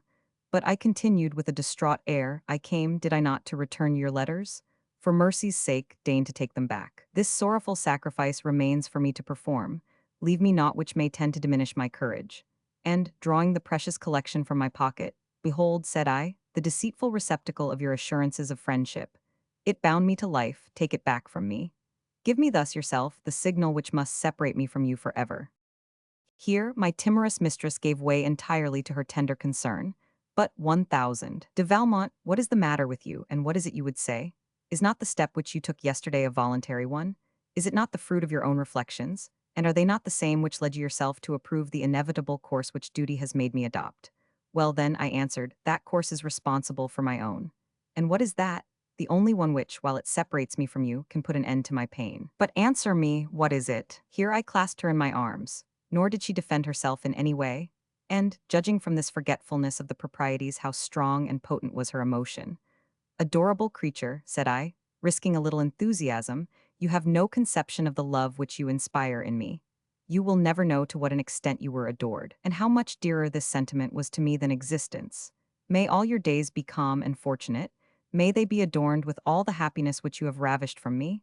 Reward this sincere prayer by a regret, a tear at least. Believe that the last sacrifice which I shall make will not be the most grievous to my heart. Farewell. Whilst I spoke thus, I felt her heart throbbing violently. I observed the changed expression of her face. I saw above all that her tears were choking her and yet were few and painful in their flow. It was not till then that I resolved to feign departure, when retaining me forcibly. Nay, listen to me, she said quickly. Leave me, I answered. You shall listen to me, it is my wish. I must flee from you, I must. No, she cried. Emile Gerard del, Burdock's et Dupril Sculp. At this last word she flung herself, or rather fell swooning into my arms. As I was still doubtful of so fortunate a success, I feigned the utmost alarm. But, alarmed as I was, I led her, or carried her, to the spot I had originally fixed upon as the field of my triumph. And in truth she did not return to herself until she was submissive and already abandoned to her happy conqueror. Thus far, my lovely friend, you will find, I believe, a purity of method which will give you pleasure, and you will see that I departed in nothing from the true principles of that war which, as we have often remarked, so strongly resembles the real war. Judge me then as though I had been Frederick or Turenne. I was forced to combat an enemy who would do nothing but temporize. By scientific maneuvers, I obtained the choice of positions and of the field. I was able to inspire the enemy with confidence, in order the more easily to catch up with him in his retreat.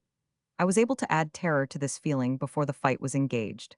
I left nothing to chance, except in my consideration of a great advantage in case of success, and the certainty of resources in case of defeat. In short, I did not engage until I had an assured retreat, by which I could cover and preserve all that I had previously conquered. That is, I believe, all that one can do. But I am afraid, at present, lest, like Hannibal, I may be enervated by the delights of Capua. Now for what has passed since.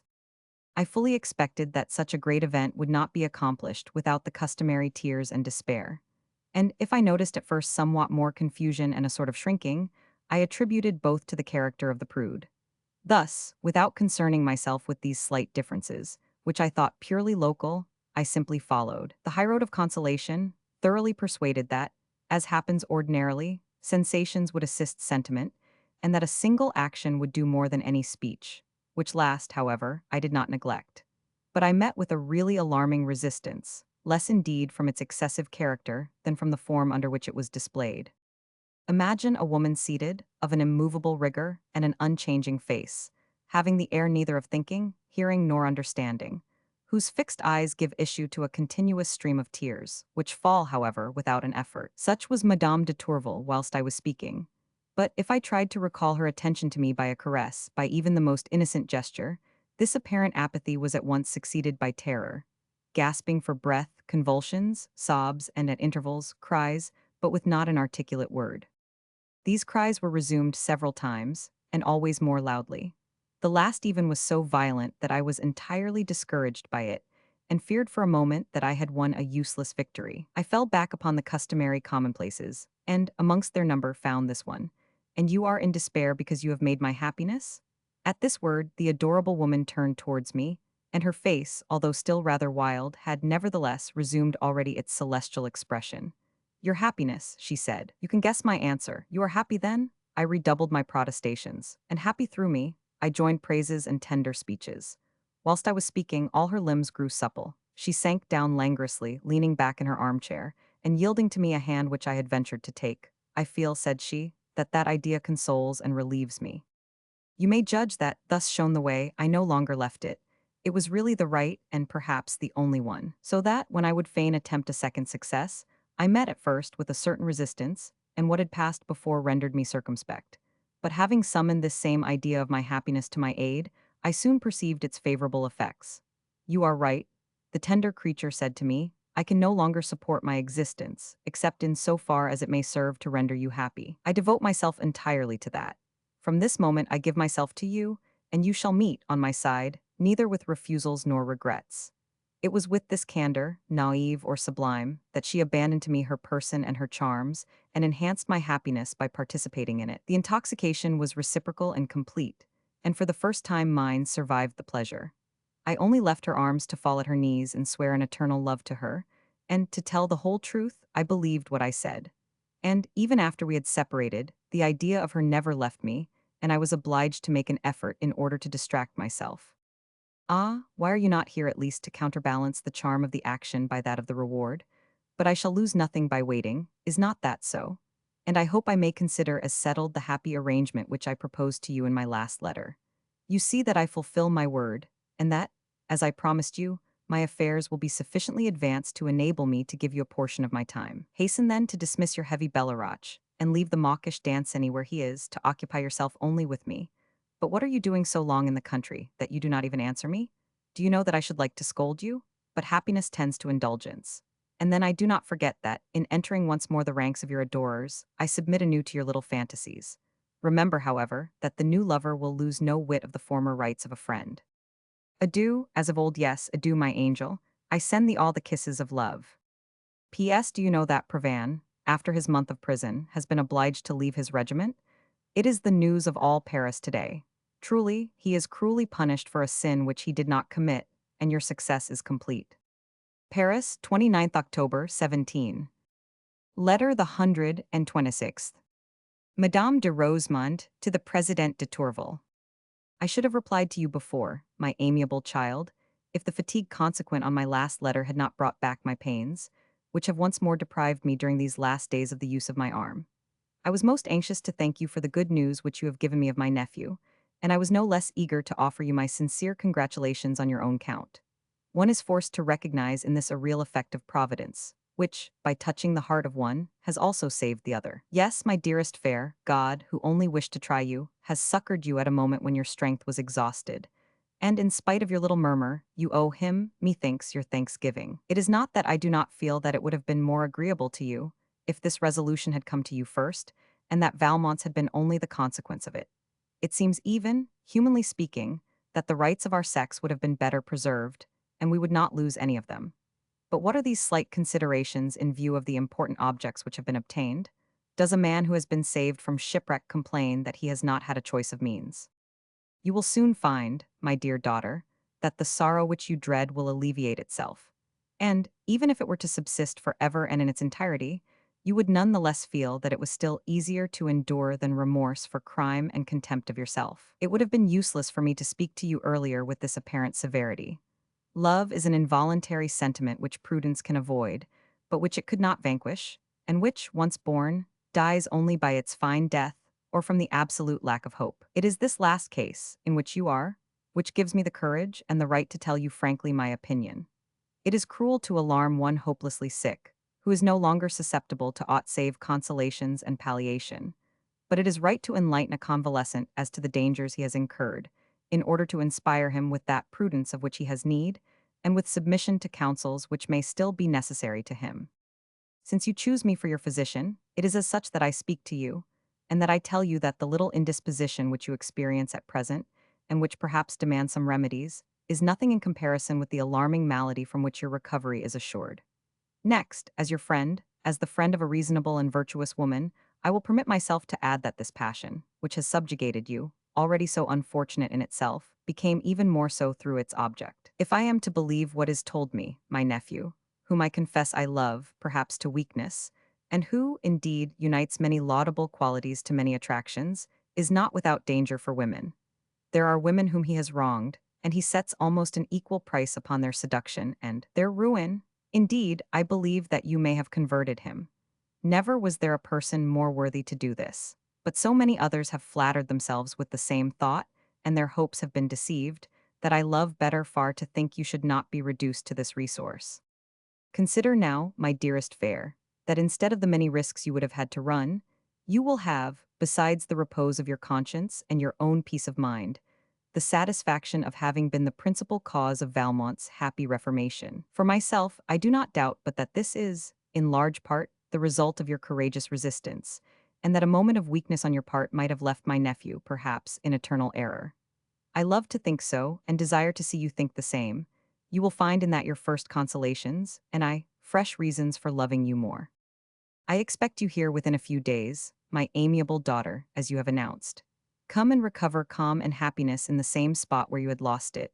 Come, above all, to rejoice with your fond mother that you have so happily kept the word you gave her, to do nothing unworthy of her or of yourself.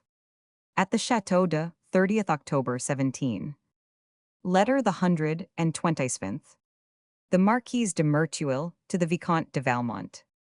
If I have not replied to your letter of the 19th, Vicomte, it is not that I have not had the time. It is quite simply that it put me in a bad humor, and that I found it lacking in common sense. I thought, therefore, that I could not do better than leave it in oblivion. But since you come back to it, since you appear to cling to the ideas it contains, and take my silence for consent, I must tell you plainly what I think. I may sometimes have had the pretension to replace in my single person a whole seraglio, but it has never suited me to make a part of one. I thought you knew this. Now, at least, when you can no longer be ignorant of it, you will easily imagine how absurd your proposal must have appeared to me. I am to sacrifice a fancy, and a fresh fancy moreover, in order to occupy myself with you. And to occupy myself in what way? By awaiting my turn, like a submissive slave, for the sublime favors of your highness. When, forsooth, you want a moment's distraction from that unknown charm which the adorable, the celestial Madame de Tourvel has alone made you experience, or when you are afraid of compromising, in the eyes of the seductive Cécile, the superior idea which it is your good pleasure that she should preserve of you, then, condescending even to myself, you will come in search of pleasures, less keen in truth but without consequence, and your precious bounties, although somewhat rare, will nevertheless suffice for my happiness. You, certainly, are rich in your good opinion of yourself, but apparently I am not equally so in modesty, for however I may look at myself, I cannot find myself reduced to such a point. Perhaps this is a fault of mine, but I warn you I have many others also. I have in especial that of believing that the schoolboy, the mawkish Danceny, who is solely occupied with me, and sacrifices to me without making a merit of it, a first passion even before it has been satisfied, who, in a word, loves me as one loves at his age, may work more effectively than you for all his 20 years to secure my happiness and my pleasure. I will even permit myself to add that, if it were my whim to give him an assistant, it would not be you, at any rate not at this moment. And for what reasons, do you ask me? But to begin with, there might very well be none, for the caprice which might make me prefer you could equally cause your exclusion. However, I am quite willing, out of politeness, to give you the reason of my opinion. It seems to me that you would have too many sacrifices to make me, and I, instead of being grateful for them, as you would not fail to expect, should be capable of believing that you were still my debtor. You quite see that, far as we are from each other in our fashion of thinking, we cannot come together again in any manner, and I am afraid that it might need time, a long time, before I should change my sentiments. When I am converted, I promise I will inform you. Until then, believe me, make other arrangements and keep your kisses. You have so many better occasions to dispose of them. Adieu, as of old, say you? But of old, it seems to me, you took a little more account of me. You had not relegated me entirely to minor parts, and above all, you were quite willing to wait until I had said yes before making sure of my consent. Be satisfied, then, if instead of bidding you also adieu as of old, I bid you adieu as at present. Your servant, 1000, Le Vicomte. At the Château de 31st October 17. Letter the 128th. The Président de Tourvel to Madame de Rosemonde. I only received yesterday, Madame, your tardy reply. It would have killed me on the instant if my existence had still been in my own hands, but another is its possessor, and that other is 1000. De Valmont, you see that I hide nothing from you. If you must consider me no longer worthy of your friendship, I fear even less to lose it than to retain it by guile. All that I can tell you is that, placed by 1000, de Valmont between his death or his happiness, I resolved in favor of the latter. I neither vaunt myself on this, nor accuse myself, I simply state the fact. You will easily understand after this what impression your letter must have made upon me, with the severe truths which it contains. Do not believe, however, that it was able to give birth to a regret in me, nor that it can ever cause me to change in sentiment or in conduct. It is not that I do not have cruel moments, but when I fear that I can no longer endure my torments, I say to myself, Valmont is happy, and all vanishes before this idea, or rather it converts all into pleasures. It is to your nephew, then, that I have devoted myself. It is for him that I have ruined myself. He has become the one center of my thoughts, my sentiments, my actions. As long as my life is necessary to his happiness, it will be precious to me, and I shall deem it fortunate. If some day he thinks differently, he shall hear from me neither complaint nor reproach. I have already dared to cast my eyes upon that fatal moment, and I have resolved on my course. You see now how little I need be affected by the fear you seem to have, lest one day 1000. De Valmont should ruin me, For ere he can wish for that, he will have ceased to love me, and what will then be vain reproaches to me which I shall not hear? He alone shall be my judge. As I shall have lived but for him, it will be in him that my memory shall repose, and if he is forced to admit that I loved him, I shall be sufficiently justified. You have now read, madame, in my heart. I preferred the misfortune of losing your esteem by my frankness to that of rendering myself unworthy of it by the degradation of a lie. I thought I owed this complete confidence to the kindness you have shewn me. To add one word more would be to lead you to suspect that I have the vanity to count upon it still, when, on the contrary, I do myself justice in ceasing to pretend to it. I am with respect, madame, your most humble and obedient servant. Paris, 1st November 17. Letter the 129th. The Vicomte de Valmont to the Marquise de Merteuil. Tell me then, my lovely friend, whence comes the tone of bitterness and banter which prevails in your last letter? Pray, what crime have I committed, apparently without suspecting it, which put you in such ill humor? You reproach me with having the air of counting on your consent before I had obtained it. But I believed that what might seem presumption in the case of everybody could never be taken, between you and me, for aught save confidence. And since when has that sentiment done detriment to friendship or to love? In uniting hope to desire, I did but yield to the natural impulse which makes us ever place the happiness we seek as near to us as possible, and you took for the effect of pride what was no more than the result of my eagerness. I know mighty well that custom has introduced in such a case a respectful doubt, but you also know that it is but a form, a mere protocol, and I was authorized, it seems to me, to believe that these minute precautions were no longer necessary between us. Methinks, even, that this free and frank method, when it is founded on an old liaison, is far preferable to the insipid flattery which so often takes the relish out of love. Perhaps, moreover, the value which I find in this manner does but come from that which I attach to the happiness which it recalls to me. But for that very cause, it would be more painful still for me to see you judge of it otherwise. That, however, is the only error which I am conscious of, for I do not imagine that you could have thought seriously that there existed any woman in the world whom I could prefer to you, and, even less, that I could appreciate you so ill as you feign to believe. You have looked at yourself, you tell me, in this connection, and you have not found yourself reduced to such a point. I well believe it, and it proves that you have a faithful mirror. But could you not have drawn the conclusion, with more ease and justice, that I was very certain not to have judged you so? I seek in vain for a cause for this strange idea. It seems, however, that it is due, more or less, to the praises I have permitted myself to make of other women. At least I infer it from your affectation of picking out the epithets adorable, celestial, seductive, which I made use of in speaking to you of Madame de Tourvel or of the little Valanges. But are you not aware that these words, more often used by chance than from reflection, are less expressive of the account one takes of the person than of the situation in which one finds one's self at the time of speaking? And if, at the very moment when I was keenly affected either by one or the other, I was none the less desirous of you, if I showed you a marked preference over both of them. Since, in short, I could not renew our former liaison, except to the prejudice of the two others, I do not find in that so great a matter for reproach. It will be no more difficult for me to justify myself as to the unknown charm with which you seem to be also somewhat shocked. For, to begin with, it does not result that it is stronger from the fact that it is unknown. Ah, who could give it the palm over the delicious pleasures which you alone know how to render always fresh, as they are always keen? I did but wish to tell you, therefore, that it was of a kind which I had not experienced before, but I did not pretend to assign a class to it. And I added what I repeat today, that, whatever it may be, I shall know how to combat and to conquer it. I shall bring even more zeal to this, if I can see in this trivial task a homage to be offered to you. As for the little Cécile, I think it hardly necessary to speak of her to you. You have not forgotten that it was at your request that I charged myself with the child, and I only await your permission to be rid of her. I may have remarked upon her ingenuousness and freshness. I may even for a moment have thought her seductive, because, in a more or less degree, one always take pleasure in one's own handiwork. But assuredly, she is not in any way of sufficient consequence to fix one's attention upon her. And now, my lovely friend, I appeal to your justice, to your first kindness for me, to the long and perfect friendship, the entire confidence which has since welded the bonds between us. Have I deserved the severe tone which you adopt with me? But how easy it will be for you to compensate me for it when you like. Say but one word, and you will see whether all the charms and all the seductions will detain me here, not for a day, but for a minute. I will fly to your feet and into your arms, and I will prove to you 1,000 times, and in 1,000 manners that you will ever be the true sovereign of my heart. Adieu, my lovely friend, I await your reply with much eagerness. Paris, 3rd November 17. Letter the 130th.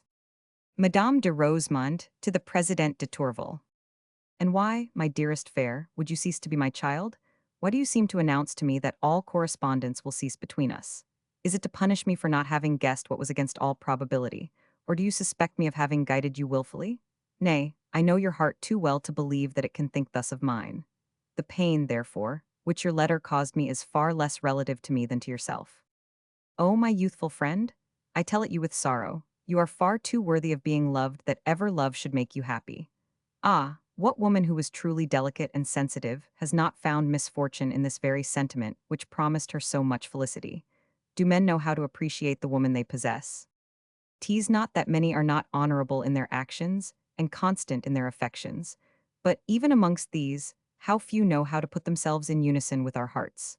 Do not suppose, my dear child, that their love is like our own. Indeed, they experience the same intoxication, often even they bring more ardor to it. But they do not know that anxious eagerness, that delicate solicitude, which causes in us those tender and constant cares of which the beloved object is ever the single aim. The man's pleasure lies in the happiness which he feels, the woman's in that which she bestows. This difference, so essential and so little noticed, has, however, a very sensible influence on the sum of their respective conduct. The pleasure of the one is ever to gratify his desires, that of the other is, especially, to arouse them. To please with him is but a means to success, whereas with her it is success itself. And coquetry, with which women are so often reproached, is nothing else than the abuse of this manner of feeling, and by that very fact proves its reality. In short, that exclusive taste which particularly characterizes love is in the man naught but a preference, serving at the most to enhance a pleasure which perhaps another object would diminish but would not destroy. Whilst in women it is a profound sentiment, which not only destroys every extraneous desire, but which, stronger than nature and removed from its dominion, allows them to experience only repugnance and disgust at the very point where pleasure seems to be born. And do not deem that more or less numerous exceptions, which one might quote, can successfully contradict these general truths. They are guaranteed by the public voice, which has distinguished infidelity from inconstancy for men alone, a distinction by which they prevail when they should be humiliated, and which, for our sex, has never been adopted save by those depraved women who are its shame, and to whom all means seem good which they hope can save them from the painful feeling of their baseness. I had thought, my dearest fair, that it might be of use to you to have these reflections to oppose to the chimerical ideas of perfect happiness with which love never fails to abuse our imagination. The lying spirit, to which one still clings even when forced to abandon it, and the loss of which irritates and multiplies the sorrows, already too real, that are inseparable from a lively passion. This task of alleviating your pains, or of diminishing their number, is the only one I would fulfill at this moment.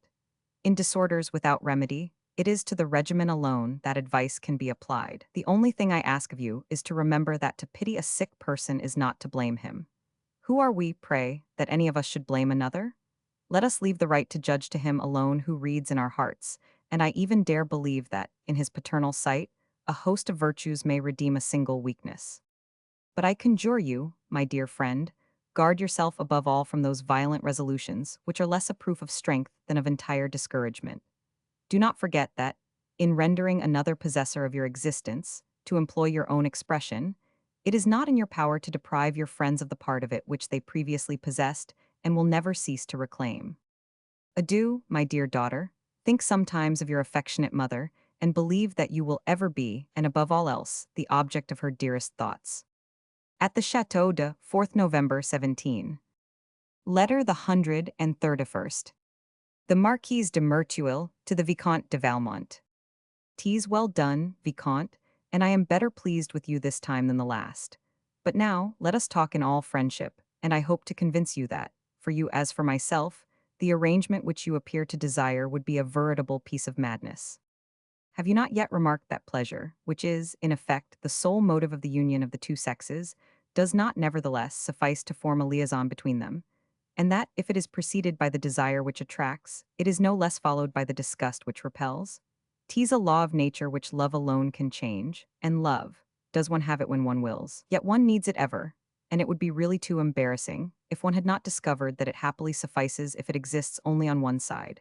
The difficulty has thus been rendered less by one half, even without much being lost thereby. In fact, the one derives pleasure from the happiness of loving, the other from that of pleasing, which is a little less keen indeed, but to which is added the pleasure of deceiving. That sets up an equilibrium, and everything is arranged. But tell me, Vicomte, which of us two will undertake to deceive the other? You know the story of the two sharpers who recognized each other while playing. We shall make nothing, said they. Let us divide the cost of the cards, and they gave up the game. We had best follow, believe me, their prudent example, and not lose time together which we can so well employ elsewhere.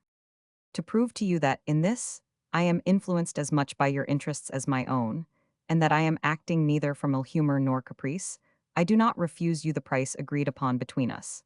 I feel perfectly that each of us will suffice to the other for one night, and I do not even doubt but that we should know too well how to adorn it, not to see it end with regret. But do not let us forget that this regret is necessary to happiness, and, however sweet be our illusion, let us not believe that it can be lasting. You see that I am meeting you in my turn, and even before you have yet set yourself right with me. For, after all, I was to have the first letter of the celestial prude. However, whether because you still cling to it, or because you have forgotten the conditions of a bargain which interests you, perhaps, less than you would fain have me believe, I have received nothing, absolutely nothing. Yet, unless I make a mistake, the tender Puritan must write frequently. Else what would she do when she is alone? Surely she has not wit enough to distract herself? I could have then, did I wish, some slight reproaches to make you, but I pass them over in silence, in consideration of a little temper that I showed, perhaps, in my last letter. Now, Vicomte, it only remains for me to make one request of you, and this is again as much for your sake as my own. It is to postpone a moment which I desire, perhaps, as much as you, but the date of which must, I think, be deferred until my return to town. On the one hand, we should not find the necessary freedom here, and, on the other, I should incur some risk. For it needs but a little jealousy to attach this tedious Belleroche more closely than ever to my side, although he now only holds by a thread. He is already driven to exert himself in order to love me, to such a degree at present that I put as much malice as prudence into the caresses which I lavish on him. But at the same time, you can see that this would not be a sacrifice to make to you. A reciprocal infidelity will render the charm far more potent. Do you know I regret sometimes that we are reduced to these resources? In the days when we loved for I believe it was love I was happy. And you, Vicomte, but why be longer concerned with a happiness which cannot return? Nay, say what you will, such a return is impossible. First, I should require sacrifices which, assuredly, you could not or would not make, and which, like enough, I do not deserve. And then, how is it possible to fix you? Oh, no, no. I will not even occupy myself with the idea. And in spite of the pleasure which I derive at the present moment from writing to you, I far prefer to leave you abruptly. Adieu, Vicomte. At the Château de 6th November 17. Letter the 133. The President de Tourvel to Madame de Rosemonde. Deeply touched, Madame, with your kindness to me, I would abandon myself entirely to it, were I not prevented in some sort from accepting it by the fear of profaning it. Why must it be that, while I see it to be so precious, I feel at the same time that I am no longer worthy of it? Ah, I will at least venture to express to you my gratitude.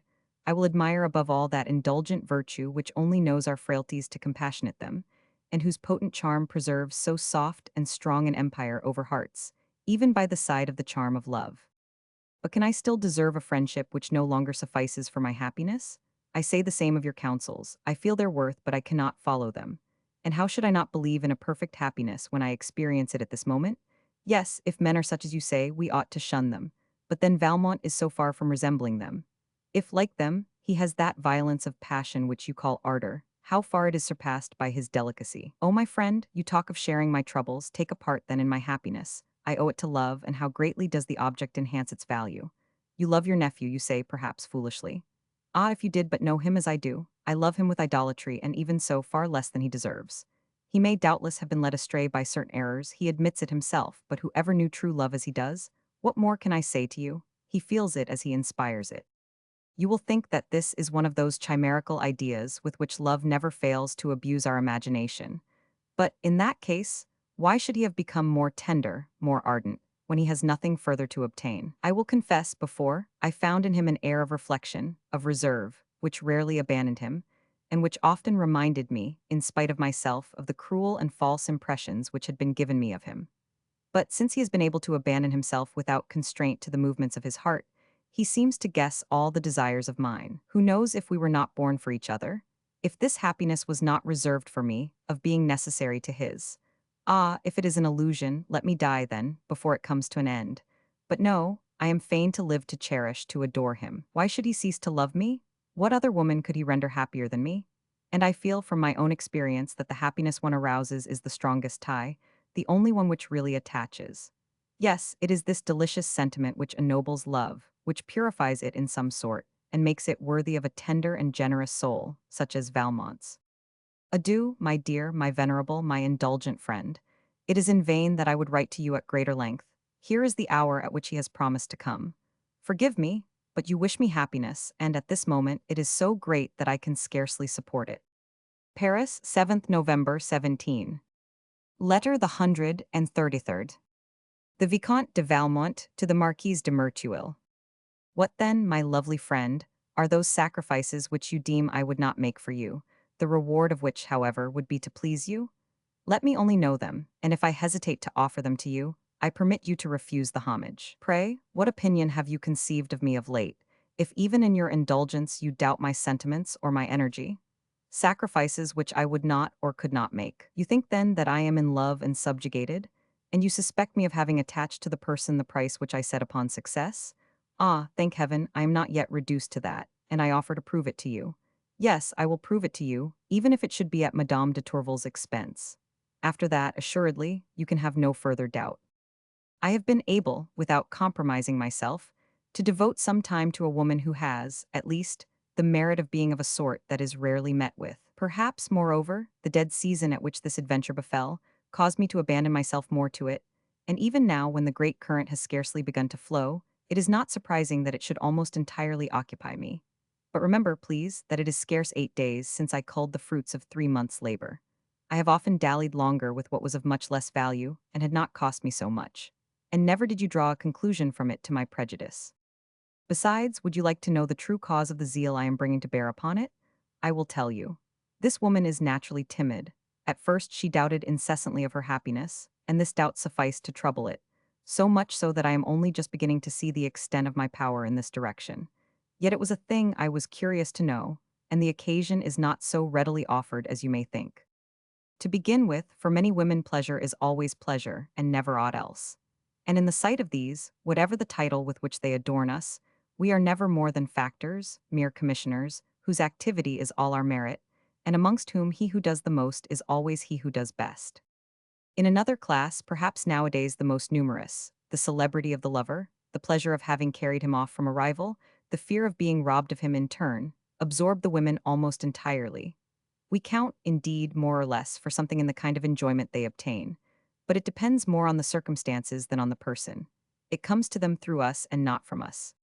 I needed then, for the purposes of my observation, to find a delicate and sensitive woman, who made love her sole affair, and who in love itself saw only her lover, whose emotions, far from following the common road, ever started from the heart to reach the senses, whom I have seen, for instance, and I do not speak of the first day, rise from the moment of enjoyment in despair, and a moment later recover pleasure in a word which was responsive to her soul. Last, she must unite to all this that natural candor, grown insurmountable by force of habit, which would not permit her to dissimulate the least sentiment of her heart.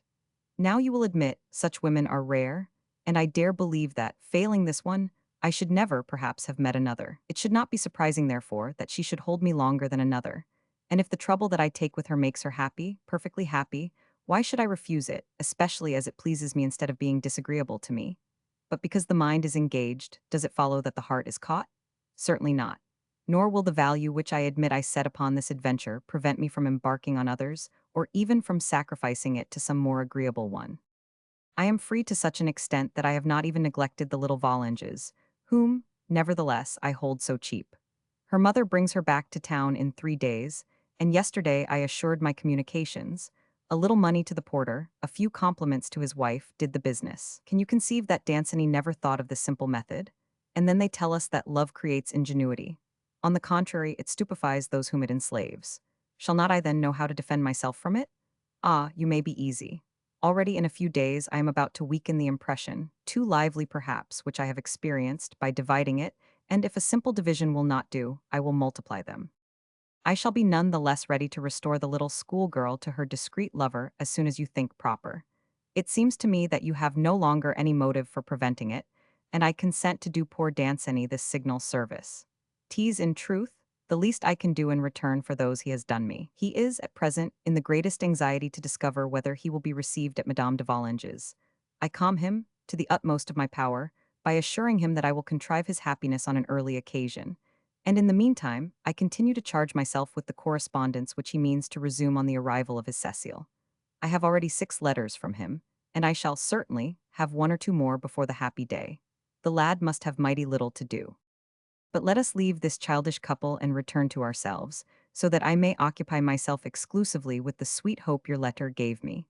Yes, without a doubt you will hold me, and I would not pardon you for doubting it. Pray, have I ever ceased to be constant to you? Our bonds have been relaxed, but never broken. Our pretended rupture was only an error of our imagination. Our sentiments, our interests remained none the less united. Like the traveler who returns in disillusion, I will confess that I deserted happiness to run after hope, and will say with D. Harcourt, the more strange lands I saw, I loved my country more. Please, then, oppose no longer the idea, or rather the sentiment, which restores you to me, and, after having tasted all the pleasures in our different courses, let us enjoy the happiness of feeling that none of them is comparable with that which we had of old, and which we shall find more delicious still. Adieu, my charming friend. I consent to await your return, but hasten it, I pray you, and do not forget how greatly I desire it. Paris, 8th November 17. Letter the 131st. The Marquise de Merteuil to the Vicomte de Valmont. Truly, Vicomte, you are like the children, before whom one cannot say a word, and to whom one can show nothing because they would at once lay hold of it. A bare idea which comes to me, upon which I warned you even that I was not settled because I speak of it to you, you take advantage of it to recall my attention to it when I am seeking to forget it, and to make me, in a measure, participate, in spite of myself, in your headstrong desires. Is it generous, pray, to leave me to support the whole burden of prudence alone? I tell you again, and repeat it more often to myself, the arrangement which you suggest is really impossible. Even if you were to include all the generosity you display at this moment, do you suppose that I have not my delicacy also, or that I should be ready to accept sacrifices which would be harmful to your happiness? Now is it not true, Vicomte, that you are under an illusion as to the sentiment which attaches you to Madame de Tourvel? It is love, or love has never existed. You deny it in 100 fashions, but you prove it in 1,000. What, for instance, of that subterfuge you employ towards yourself, for I believe you to be sincere with me, which makes you ascribe to curiosity the desire, which you can neither conceal nor overcome, of retaining this woman? Would not one say that you had never made any other woman happy, perfectly happy? Ah, if you doubt that, you have but a poor memory. Nay, it is not that. Quite simply, your heart imposes on your intelligence and is rewarded with bad arguments. But I, who have great interest in not being deceived by them, am not so easily satisfied. Thus, while remarking your politeness, which has made you rigorously suppress all the words which you imagined had displeased me, I saw, nevertheless, that, perhaps without taking notice of it, you none the less retain the same ideas. 'Tis true, it is no longer the adorable, the celestial Madame de Tourvel, but it is an astounding woman, a delicate and sensitive woman, even to the exclusion of all others. In short, a rare woman, and such that you would never have met another. It is the same with that unknown charm, which is not the strongest. Well, so be it. But since you had never found it before, it is easy to believe that you would be no more likely to find it in the future, and the loss you would incur would be none the less irreparable. Either these are certain symptoms of love, Vicomte, or we must renounce all hope of ever finding any. Rest assured that this time I am speaking to you without temper. I have promised I will no more indulge in it. I recognize too clearly that it might become a dangerous snare. Believe me, let us be no more than friends, and let us be content with that. Only do justice to my courage in defending myself. Yes, my courage, for one has sometimes need of it, if it be only to refrain from taking a course which one feels to be a bad one. It is only then, in order to bring you to my opinion by persuasion, that I am going to answer the question you put as to the sacrifices which I should exact, and which you could not make. I employ the word exact expressly, for I am very sure that, in a moment, you will indeed find me over-exacting, so much the better. Far from being annoyed at your refusal, I shall thank you for it. Come, it is not with you that I care to dissimulate, although perhaps I had need do so. I would exact then observe my cruelty, that this rare, this astounding Madame de Tourvel should become no more to you than an ordinary woman, merely a woman such as she is. For you must not deceive yourself. The charm which you think to find in others exists in us, and it is love alone which so embellishes the beloved object. What I now require, impossible as it may be, you would perhaps make a grand effort to promise me, to swear it even, but I confess I should put no faith in empty words. I could only be convinced by the whole tenor of your conduct. Nor is that even all, I should be capricious. The sacrifice of the little Cécile, which you offer me with so good a grace, I should not care about at all. I should ask you, on the contrary, to continue this troublesome service until fresh orders on my part, whether because I should like thus to abuse my empire, or that, more indulgent or more just, it would suffice me to dispose of your feelings, without wishing to thwart your pleasures. Be that as it may, I would fain be obeyed, and my orders would be very rigorous. 'Tis true that then I should think myself obliged to thank you, and who knows, perhaps even to reward you. For instance, I should assuredly shorten an absence which would become insupportable to me. In short, I should see you again, Vicomte, and I should see you how. But you must remember this is no more than a conversation, a plain narrative of an impossible project, and I would not be the only one to forget it. Do you know that my lawsuit makes me a little uneasy? I wanted at last to know exactly what my prospects were. My advocates, indeed, quote me sundry laws, and above all many authorities, as they call them, but I cannot see so much reason and justice in them. I am almost inclined to regret that I declined the compromise. However, I am reassured when I reflect that the attorney is skillful, the advocate eloquent, and the plaintiff pretty. If these three arguments were to be of no more worth, it would be necessary to change the whole course of affairs. And what, then, would become of the respect for ancient customs? This lawsuit is now the only thing which retains me here. That of Belleroche is finished, non-suited, costs divided. He is regretting this evening's ball. It is indeed the regret of the unemployed. I will restore him his complete liberty on my return to town. I make this grievous sacrifice for him, but am consoled by the generosity he finds in it. Adieu, Vicomte, write to me often. The particulars of your pleasures will recompense me, at least in part, for the tedium I undergo. At the Château de 11th November 17. Letter the 135th. The President de Tourvel to Madame de Rosemonde. I am endeavoring to write to you, without yet knowing if I shall be able. Ah God, when I think of my last letter, which my excessive happiness prevented me from continuing, it is the thought of my despair which overwhelms me now, which leaves me only strength enough to feel my sorrows, and deprives me of the power of expressing them. Valmont no longer loves me, he has never loved me. Love does not vanish thus. He deceives me, betrays me, outrages me. All misfortunes and humiliations that can be heaped together I experience, and it is from him that they come. Do not suppose that this is a mere suspicion. I was so far from having any. I have not even the consolation of a doubt. What could he say to justify himself? But what matters it to him? He will not even make the attempt, unhappy wretch. What will thy reproaches and tears avail with him? He is far from thinking of thee. 'Tis true, then, that he has sacrificed me, exposed me even into whom? A low creature, but what am I saying? Ah, I have even lost the right to despise her. She has been false to fewer duties, she is not so guilty as one. Oh, how bitter is the sorrow which is founded upon remorse. I feel my torments redouble.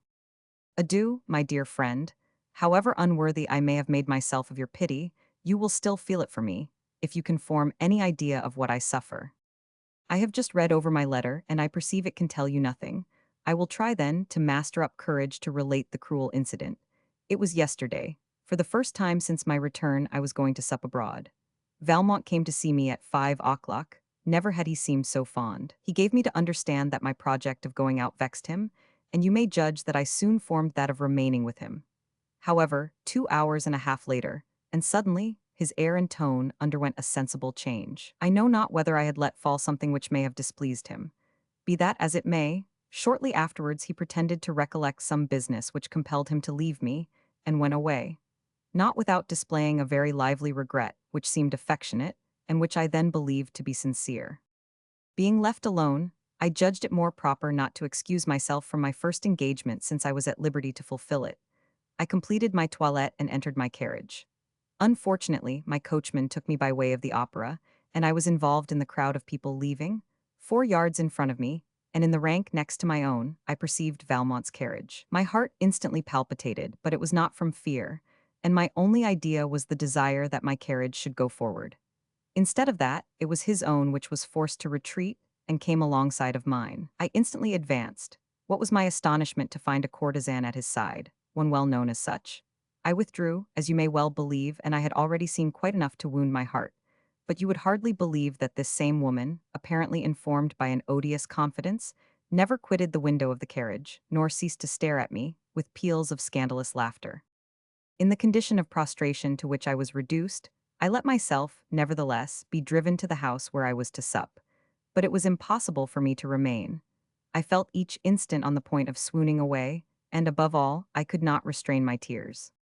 On my return, I wrote to 1000 de Valmont and sent him my letter immediately. He was not at home. Wishing, at any price, to issue from the state of death, or to confirm it forever, I sent again with orders to wait for him. But before midnight my servant returned, telling me that the coachman, who was back, had told him that his master would not be home that night. I thought this morning that I had nothing else to do than ask him for the return of my letters and beg him to visit me no more. I have, indeed, given orders to this effect, but doubtless they were superfluous. It is nearly noon, he has not yet presented himself, and I have not received a word from him. Now, my dear friend, I have nothing further to add. You are informed of everything, and you know my heart. My sole hope is that I may not long afflict your tender friendship. Paris, 15th November 17. Letter the 136th. The President de Tourvel to the Vicomte de Valmont. Doubtless, monsieur, after what passed yesterday, you will not expect me to receive you again.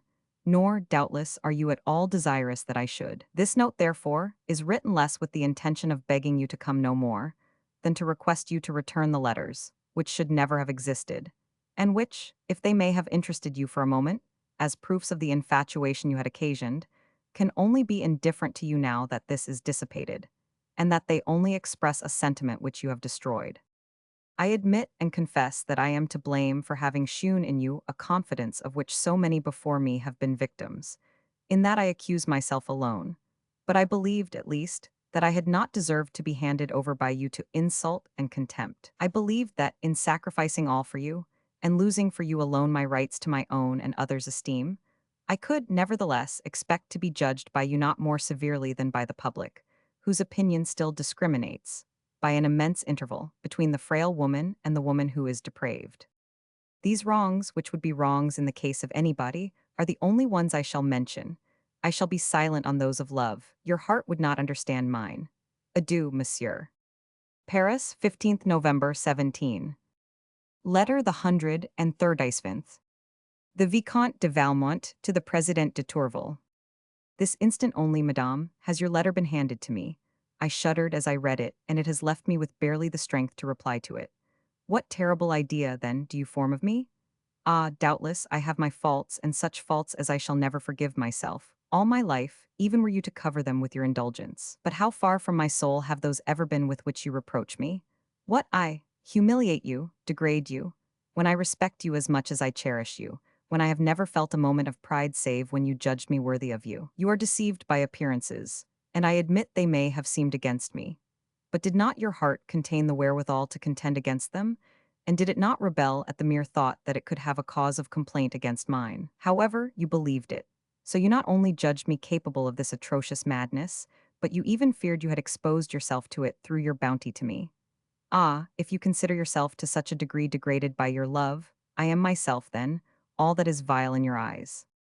Oppressed by the painful emotion which this idea causes me, I am losing, in repelling it, the time I should employ in destroying it. I will confess all. I am restrained also by quite another consideration. Must I retrace facts which I would fain obliterate, and fix your attention and my own upon a moment of error which I would fain redeem with the rest of my life, the cause of which I cannot even now conceive, and the memory of which must forever be my humiliation and my despair? Ah, if my self-accusation is to excite your anger, you will not, at any rate, have to seek far for your revenge. It will be sufficient to hand me over to my remorse. However, who would believe it? The first cause of this incident is the supreme charm which I experience when I am by you. It was this which caused me too long to forget important business which could not be postponed. I left you too late and did not find the person of whom I was in search. I hoped to meet him at the opera, and my visit there was equally unsuccessful. Emily, whom I met there, whom I had known in days when I was far from knowing you or love. Emily was without her carriage and begged me to set her down at her house, not a dozen yards away, and to this I consented. But it was just then that I met you, and I felt immediately that you would be driven to hold me guilty. The fear of displeasing or of grieving you is so potent with me that it was bound to be, and indeed was, speedily noticed. I admit even that it induced me to try and persuade the girl not to show herself. This precaution of delicacy was fatal to love. Accustomed, like all those of her condition, never to be certain of an empire, ever usurped, save by means of the abuse which they allow themselves to make of it, Emily was by no means willing to allow so splendid an occasion to slip. The more she saw my embarrassment increase, the more she affected to show herself. And her mad merriment, and I blushed to think that you could for a moment have thought yourself, its object was only caused by the cruel pain I experienced, which itself was but due to my respect and love. So far, doubtless, I am more unfortunate than guilty, and those wrongs, which would be wrongs in the case of anybody, and the only ones you mention, those wrongs, being wiped away, cannot be a cause of reproach to me. But 'tis in vain you pass over in silence those of love. I shall not maintain a like silence concerning them. I have too great an interest in breaking it. In the confusion in which I am thrown by this unaccountable deviation, it is not without extreme sorrow that I can bring myself to recall the memory of it. Penetrated with a sense of my failings, I would consent to pay the penalty for them, or I would wait for time, my eternal tenderness, and repentance to bring my pardon. But how can I be silent, when what is left for me to say concerns your delicacy? Do not think I seek a pretense to excuse or palliate my fault. I confess my guilt. But I do not confess, I will never admit, that this humiliating error can be looked upon as a fault in love. Nay, what can there be in common between a surprise of the senses, a moment's self-oblivion, soon followed by shame and regret, and a pure sentiment which can only be born in a delicate soul and sustained by esteem, and of which, finally, happiness is the fruit? Ah, do not profane love thus. Above all, fear to profane yourself by uniting in the same point of view things which can never be confounded. Leave vile and degraded women to dread a rivalry, which they feel may be established in their own despite, and to know the pangs of a jealousy as humiliating as it is cruel. But do you turn away your eyes from objects which might sully their glance, and, pure as the divinity, punish the offense without feeling it? But what penalty will you impose on me that is more grievous than that which I undergo? What can be compared to the regret at having displeased you, the despair at having grieved you, the overwhelming idea of having rendered myself less worthy of you? You are absorbed in punishing me, and I ask you for consolations. Not that I deserve them, but because they are necessary to me, and they can only come to me from you. If, on a sudden, forgetful of our love, and setting no further price on my happiness, you wish, on the contrary, to hand me over to eternal sorrow, you have the right. Strike. But if more indulgent or more sensitive, you remind yourself once more of those tender sentiments which united our hearts, of that voluptuousness of the soul, always being born again and always felt more keenly, of those sweet and fortunate days which each of us owed to the other, all those benefits of love which love alone procures, perhaps you will prefer the power of renewing to that of destroying them. What can I say more? I have lost all and lost it by my fault, but I can retrieve all by your bounty. It is for you to decide now. I will add but one word. Only yesterday you swore to me that my happiness was quite secure so long as it depended on you. Ah, madame, will you abandon me today to an eternal despair? Paris, 15th November, 17. Letter the 138th. The Vicomte de Valmont to the Marquise de Merteuil. I insist, my charming friend. No, I am not in love, and it is not my fault if circumstances force me to play the part. Only consent and return. You shall soon see for yourself how sincere I am. I made proof of it yesterday, and it cannot be destroyed by what occurs today. Know then I was with the tender prude, and was quite without any other business. For the little Volanges, in spite of her condition, was to pass the whole night at Madame V.'s infant's ball. My lack of employment had, at first, inclined me to prolong the evening, and I had even demanded a slight sacrifice with this view. But hardly was it granted, when the pleasure I had promised myself was disturbed by the idea of this love which you persist in ascribing to me, or at least, in reproaching me with, so much so that I felt no other desire except that of being able to assure myself, and convince you that it was pure calumny on your part. I made a violent resolve, therefore, and, under some trivial pretext, left my fair much surprised and doubtless even more grieved.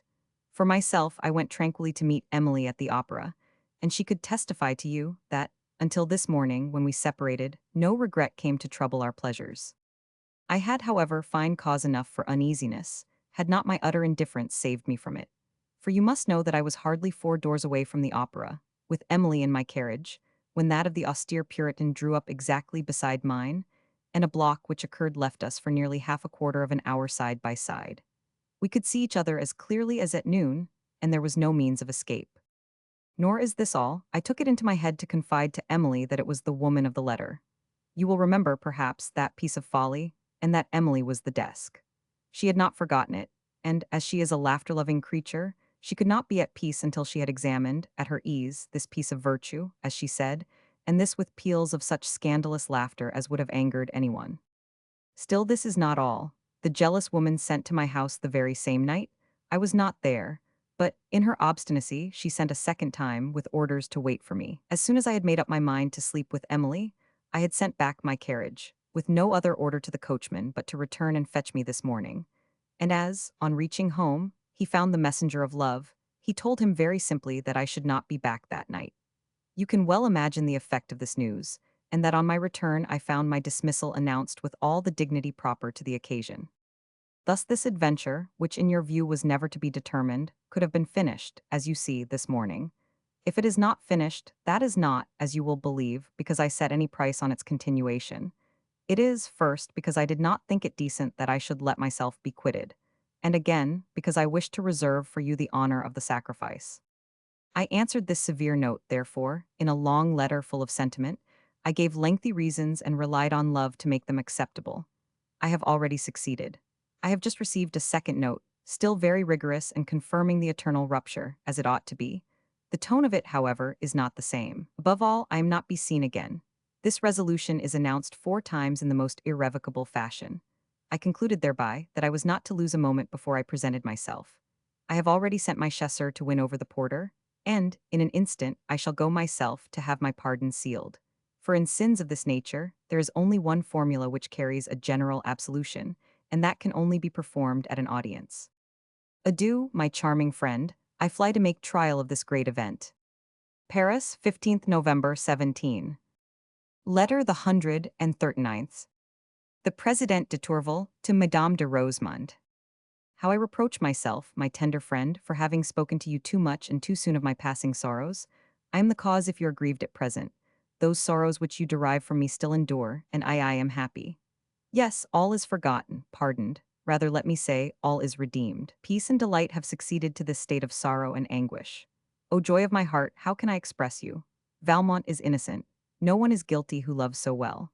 Those serious, offensive wrongs for which I reproached him with so much bitterness he had not committed, and if on a certain point my indulgence was necessary, had I not also my injustice to repair? I will not enter into the details of the facts or reasons which justify him. Perhaps, even, the mind would but ill appreciate them. It is the heart alone which is capable of feeling them. If, however, you were to suspect me of weakness, I would summon your judgment to the aid of my own. With men, you have said yourself, infidelity is not inconstancy. 'Tis not that I do not feel that this distinction, which opinion justifies in vain, none the less wounds our delicacy. But of what should mine complain, when that of Valmont suffers even more? For the very wrong which I forget do not believe that he forgives himself, or is consoled. And yet how greatly has he retrieved this trivial error by the excess of his love and my happiness. Either my felicity is greater, or I know the value of it better, since I have been afraid that I had lost it. But what I may tell you is that, if I felt I had sufficient strength to support again sorrows as cruel as those I have just undergone, I should not deem I paid too high a price for the excess of happiness I have tasted since. O my tender mother, scold your inconsiderate daughter for having grieved you by too much hastiness. Scold her for having judged rashly and calumniated him whom she should ever adore. But, whilst recognizing her imprudence, see her happy, and enhance her joy by sharing it. Paris, 15th November 17. Letter the 140th. The Vicomte de Valmont to the Marquise de Merteuil. How comes it, my lovely friend, that I receive no reply from you? Yet my last letter seemed to me to deserve one. These 3 days I could have received it, and I am awaiting it still. Indeed, I am vexed. I shall not speak to you at all, therefore, of my grand affairs. that the reconciliation had its full effect.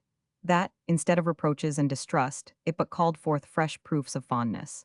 That it is I, at present, who receive the excuses and reparation due to my suspected candor, I shall tell you no word of this, and but for the unexpected occurrence of last night, I should not write to you at all.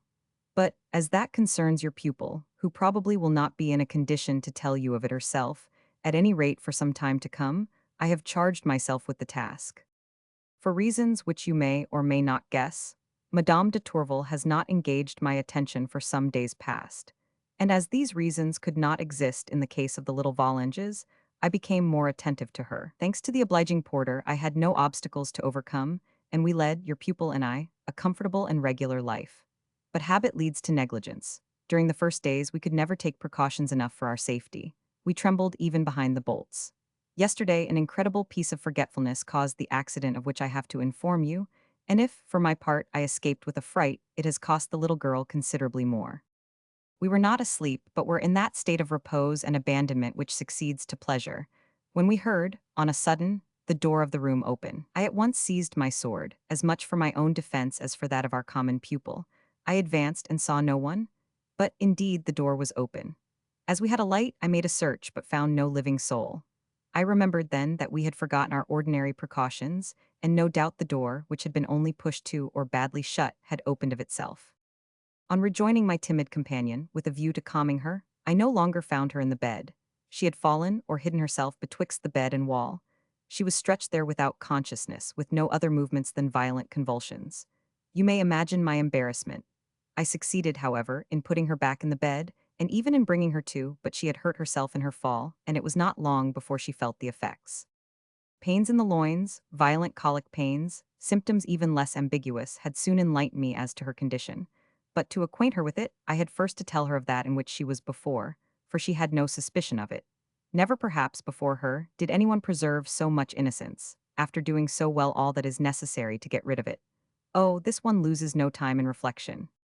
But she lost a great deal in bewailing herself, and I felt it was time to come to a resolution. I agreed with her then that I would go at once to the physician and to the surgeon of the family, and, informing them they would be sent for, would confide the whole truth to them, under a promise of secrecy.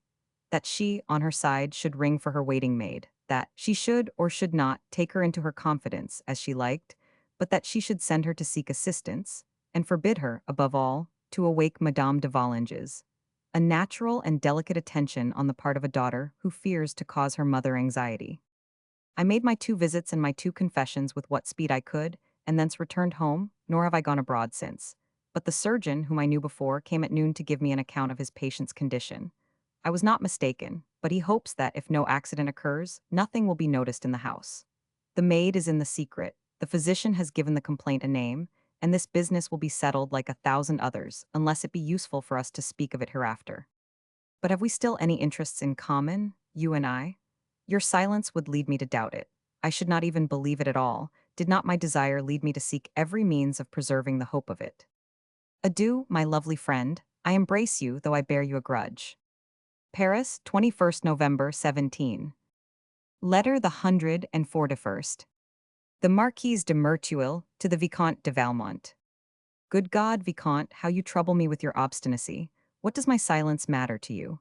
Do you suppose, if I maintain it, that it is for lack of reasons to justify it? Ah, would to God it were. But no, it is only that it is painful for me to tell you them. Tell me truly, are you under an illusion yourself, or are you trying to deceive me? The disparity between what you say and what you do leaves me no choice between these 2 sentiments. Which is the true one? Pray, what would you have me say to you, when I myself do not know what to think? You appear to make a great merit of your last scene with the president, but pray, what does it prove for your system, or against mine? I certainly never said that you loved this woman well enough not to deceive her, or not to seize every occasion which might seem to you easy or agreeable. I never even doubted but that it would be very much the same to you to satisfy with another, with the first comer, the same desires which she alone could have raised. And I am not surprised that, in the licentiousness of mind which one would be wrong to deny you, you have done once from deliberation what you have done 1,000 times from opportunity. Who does not know that this is the simple way of the world, and the custom of you all, whoever you are, to whatever class you belong, from the rascal to the especs? Whoever abstains from it nowadays passes for a romantic, and that is not, I think, the fault with which I reproach you. But what I have said, what I have thought, and what I still think is that you are none the less in love with your president, truly not with a love that is very pure or very tender, but with that of which you are capable. That kind, for instance, which enables you to find in a woman attractions or qualities which she does not possess, which places her in a class apart and puts all other women in the second rank, which keeps you attached to her even when you outrage her. Such, in short, as I conceive a sultan may feel for a favorite sultana, which does not prevent him from preferring to her often a simple odalisque. My comparison seems to me all the more just because, like him, you are never either the lover or friend of a woman, but always her tyrant or her slave. Thus, I am quite sure you humbled and abased yourself mightily, to regain this lovely creature's good graces. And only too happy at having succeeded, as soon as you think the moment has arrived to obtain your pardon, you leave me for this grand event. In your last letter, again, if you do not speak exclusively of this woman, it is because you will not tell me anything of your grand affairs. They seem to you so important that the silence which you maintain on this subject seems to you sufficient punishment for me. And it is after these 1,000 proofs of your decided preference for another that you ask me calmly whether we still have any interests in common. Take care, Vicomte. If I once answer you, my answer will be irrevocable, and to be afraid to give it at this moment is perhaps already to have said too much. I am resolved, therefore, to speak no more of it. All that I can do is to tell you a story. Maybe you will not have time to read it, or to give so much attention to it as to understand it right. That is your affair. At worst, it will only be a story wasted. A man of my acquaintance was entangled, like you, with a woman who did him little honor. He had indeed, at intervals, the wit to feel that, sooner or later, this adventure would do him harm, but although he blushed for it, he had not the courage to break it off. His embarrassment was all the greater in that he had boasted to his friends that he was entirely free, and that he was well aware that, when one meets with ridicule, it is always increased by self-defense. He passed his life thus, never ceasing to commit follies, never ceasing to say afterwards, "It is not my fault." This man had a friend, and she was tempted at one moment to give him up to the public in this state of frenzy, and thus render his ridicule indelible. However, being more generous than malicious, or perhaps for some other motive, she wished to make one last attempt so that, whatever happened, she might be in a position to say, like her friend, "It is not my fault." She sent him, therefore, without any other explanation, the following letter, as a remedy whose application might be useful to his disease. One tires of everything, my angel. It is a law of nature. It is not my fault. If, then, I am tired today of an adventure which has occupied me exclusively for 4 mortal months, it is not my fault. If, for instance, I had just as much love as you had virtue, and that is saying much, it is not surprising that one should finish at the same time as the other. It is not my fault. Hence it follows that for some time past I have deceived you, but then your pitiless fondness in some measure forced me to it. It is not my fault. Today, a woman whom I love to distraction demands that I sacrifice you. It is not my fault. I am very sensible that here is a fine opportunity for calling me perjured. But, if nature has only gifted men with constancy, whilst it has given women obstinacy, it is not my fault. Believe me, take another lover, as I have taken another mistress. This advice is good, very good. If you think it bad, it is not my fault. Adieu, my angel. I took you with pleasure, I leave you without regret. Perhaps I shall return. This is the way of the world, it is not my fault. It is not the moment, Vicomte, to tell you the effect of this last attempt, and what resulted from it, but I promise to let you know in my next letter. You will find there also my ultimatum as to the renewal of the treaty you propose. Until then, quite simply, adieu. By the way, I thank you for your details as to the little Valanges. It is an article that will keep for the Gazette of Scandal on the day after her marriage. In the meantime, I send you my condolences on the loss of your progeny. Good night, Vicomte. At the Château de 24th November 17. Letter the 140. The Vicomte de Valmont to the Marquise de Merteuil. Upon my word, my lovely friend, I know not whether I have misread or misunderstood your letter, and the story you told me, and the model little epistle which it contained. All I can tell you is that this last seemed to me original and calculated to produce an effect, so that I simply copied it, and, quite simply again, sent it to the celestial president. I did not lose a moment, for the tender missive was dispatched yesterday evening. I preferred it thus because, first, I had promised to write to her yesterday, And again, because I thought a whole night would not be too long for her to reflect and meditate upon this grand event, even though you should reproach me a second time with the expression. I hope to be able to send you my beloved's reply this morning, but it is nearly noon, and I have as yet received nothing. I shall wait until 5 o'clock, and, if then I have no news of her, I shall go and inquire myself, for in matters of form, above all, 'tis only the first step that is difficult. At present, as you may well believe, I am most anxious to hear the end of the story of this man of your acquaintance, so vehemently suspected of not knowing at need how to sacrifice a woman. Did he not amend? And did not his generous friend give him her pardon? I am no less anxious to receive your ultimatum, as you so politically say. I am curious, above all, to know if you will find love again in this last proceeding. Ah, no doubt there is, and much of it. But for whom? Still, I make no pretensions, and I expect everything from your charity. Adieu, my charming friend. I shall not seal this letter until 2 o'clock, in the hope of being able to enclose the expected reply. At 2 o'clock in the afternoon. Still nothing. I am in a mighty hurry. I have not time to add a word. But this time, will you still refuse the tenderest kisses of love? Paris, 25th November 17. Letter the 143rd. The President de Tourvel to Madame de Rosemonde. The veil is rent, madame, upon which was painted the illusion of my happiness. Grim truth enlightens me, and shows me naught but a sure and speedy death, the road to which is traced between shame and remorse. I will follow it, I will cherish my torments if they cut short my existence. I send you the letter which I received yesterday. I will add no reflections on it, it contains them all. The time has passed for complaint. Nothing is left but to suffer. It is not pity I need, but strength. Receive, madame, the one farewell that I shall utter, and grant my last prayer. It is to leave me to my fate, to forget me utterly, to consider me no longer upon the earth. There is a stage of misery in which even friendship augments our sufferings and cannot heal them. When wounds are mortal, all succor becomes inhuman. All emotion is foreign to me save that of despair. Nothing can befit me now save the profound darkness in which I will bury my shame. There I will weep over my faults, if I can still weep, for since yesterday I have not shed a tear. My withered heart no longer furnishes any. Adieu, madame, do not answer me.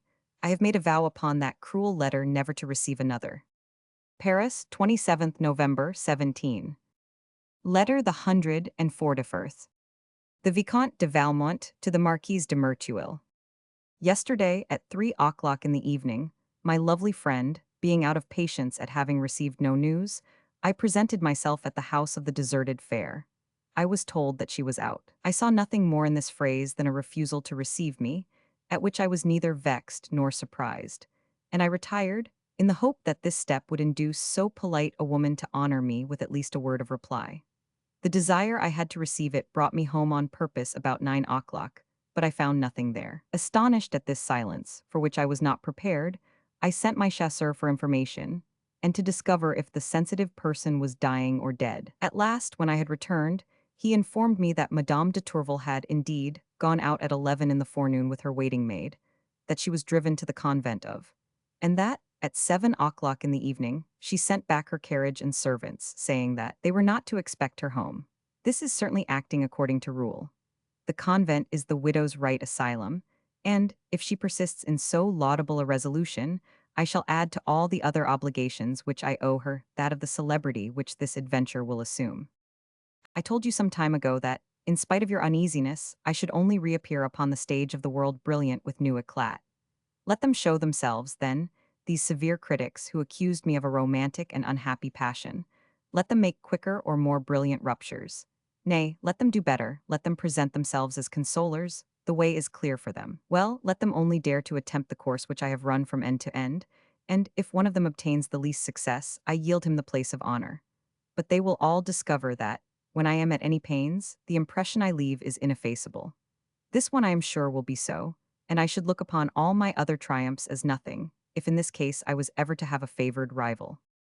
The course she has taken flatters my self-love, I admit, but I am annoyed that she should have found sufficient strength to separate herself so much from me. There will be no obstacles between us, then, save those of my own formation. What, if I wished to renew with her, she might be unwilling? What am I saying? She would not desire it, deem it no more her supreme happiness. Is it thus that one loves? And do you think, my lovely friend, that I ought to suffer it?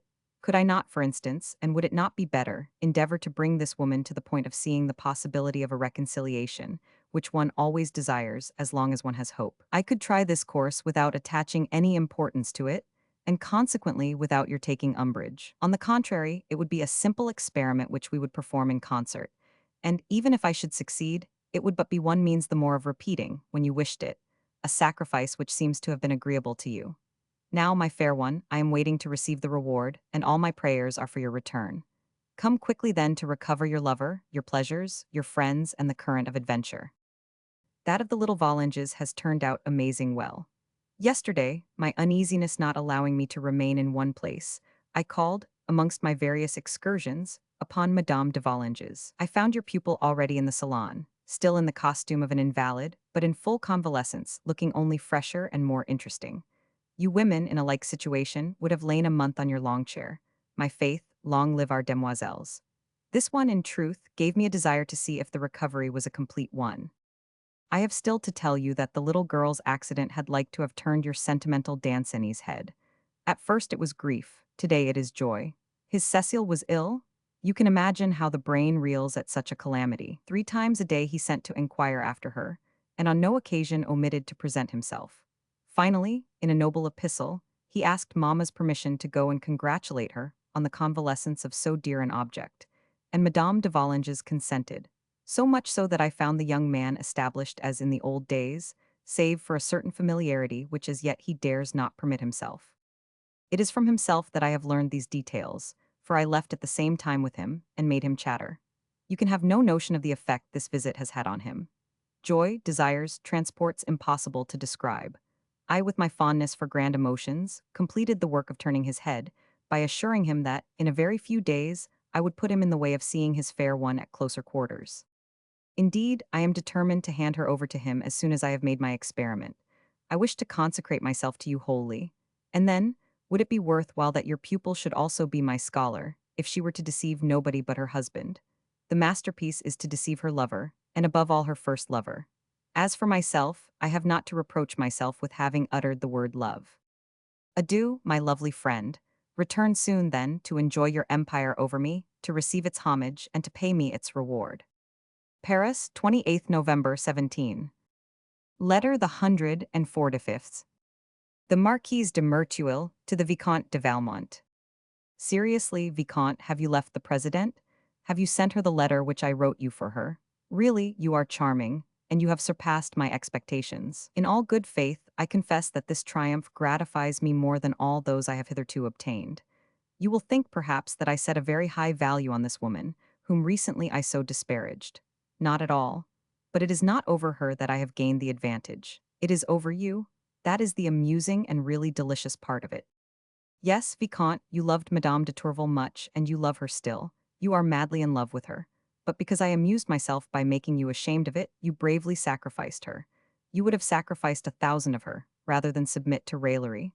To what lengths will not vanity carry us? The wise man was right, indeed, when he said that it was the enemy of happiness. Where would you be now if I had only wished to play you a trick? But I am incapable of deceit, as you well know, and, should you even reduce me in my turn to the convent and despair, I will run the risk and surrender to my victor. If I capitulate, however, it is really mere frailty, for if I liked, what quibbles I might set up, and perhaps you would deserve them. I admire, for instance, the skill or the awkwardness with which you sweetly propose to me that you should be allowed to renew with the President. It would suit you mightily, would it not? To take all the merit of this rupture, without losing thereby the pleasures of enjoyment? And then, as this apparent sacrifice would be no longer one for you, you offer to repeat it when I wish it. By this arrangement, the celestial prude would always believe herself to be the single choice of your heart, whilst I should plume myself on being the preferred rival. We should both of us be deceived, but you would be happy, and what does the rest matter? 'Tis a pity that, with such a genius for conceiving projects, you should have so little for their execution, and that, by a single ill-considered step, you should have yourself put an invincible obstacle to what you most desire. What, you had an idea of renewing, and you could write my letter? You must have thought me clumsy indeed.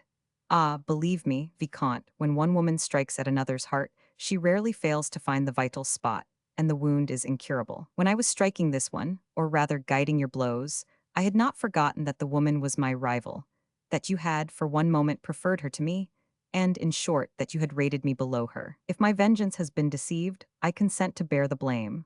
Thus I am satisfied that you should try every means. I even invite you to do so, and promise you not to be vexed at your success, if you should attain it.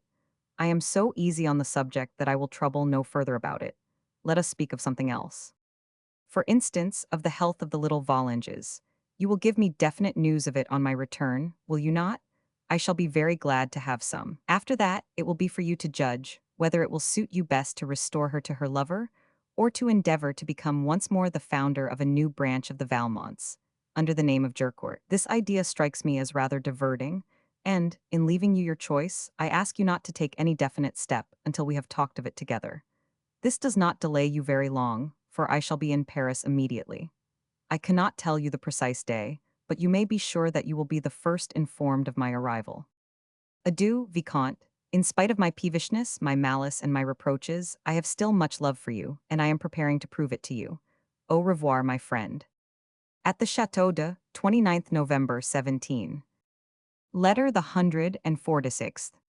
The Marquise de Merteuil to the Chevalier Danceny. At last I am leaving, my young friend, and tomorrow evening I shall be back again in Paris. In the midst of all the confusion which a change of residence involves, I shall receive no one. However, if you have some very pressing confidence to make me, I am quite willing to accept you from the general rule. I beg you, therefore, to keep the secret of my arrival. Valmont even will not be informed of it. Had anyone told me, a short time ago, that soon you would have my exclusive confidence, I should not have believed it, but yours has attracted mine. I am tempted to believe that you have brought some skill to this end, perhaps even some seduction. That would be very wrong, to say the least. For the rest, it would not be dangerous now. You have really other and better occupations. When the heroine is on the scene, there is little notice taken of the confidant. Indeed, you have not even found time to acquaint me of your new successes. When your Cécile was absent, the days were not long enough to hear your tender complaints. You would have made them to the echoes if I had not been there to hear them. Since then, when she was ill, you honored me again with the recital of your anxieties. You wanted someone to whom to tell them. But now that she whom you love is in Paris, that she is recovered, and, above all, that you sometimes see her, she is all sufficing, and your friends see no more of you. I do not blame you, it is the fault of your 20 years. From Alcibiades down to yourself, do we not know that young people are unacquainted with friendship, save in their sorrows? Happiness sometimes makes them indiscreet, but never confiding. I am ready to say with Socrates, I love my friends to come to me when they are unhappy. But, in his quality of a philosopher, he could dispense with them when they did not come. In that I show less wisdom than he, and I felt your silence with all a woman's weakness. Do not, however, think me exacting. I am far from being that. The same sentiment which makes me notice these privations enables me to support them with courage, when they are the proof, or the cause, of my friend's happiness.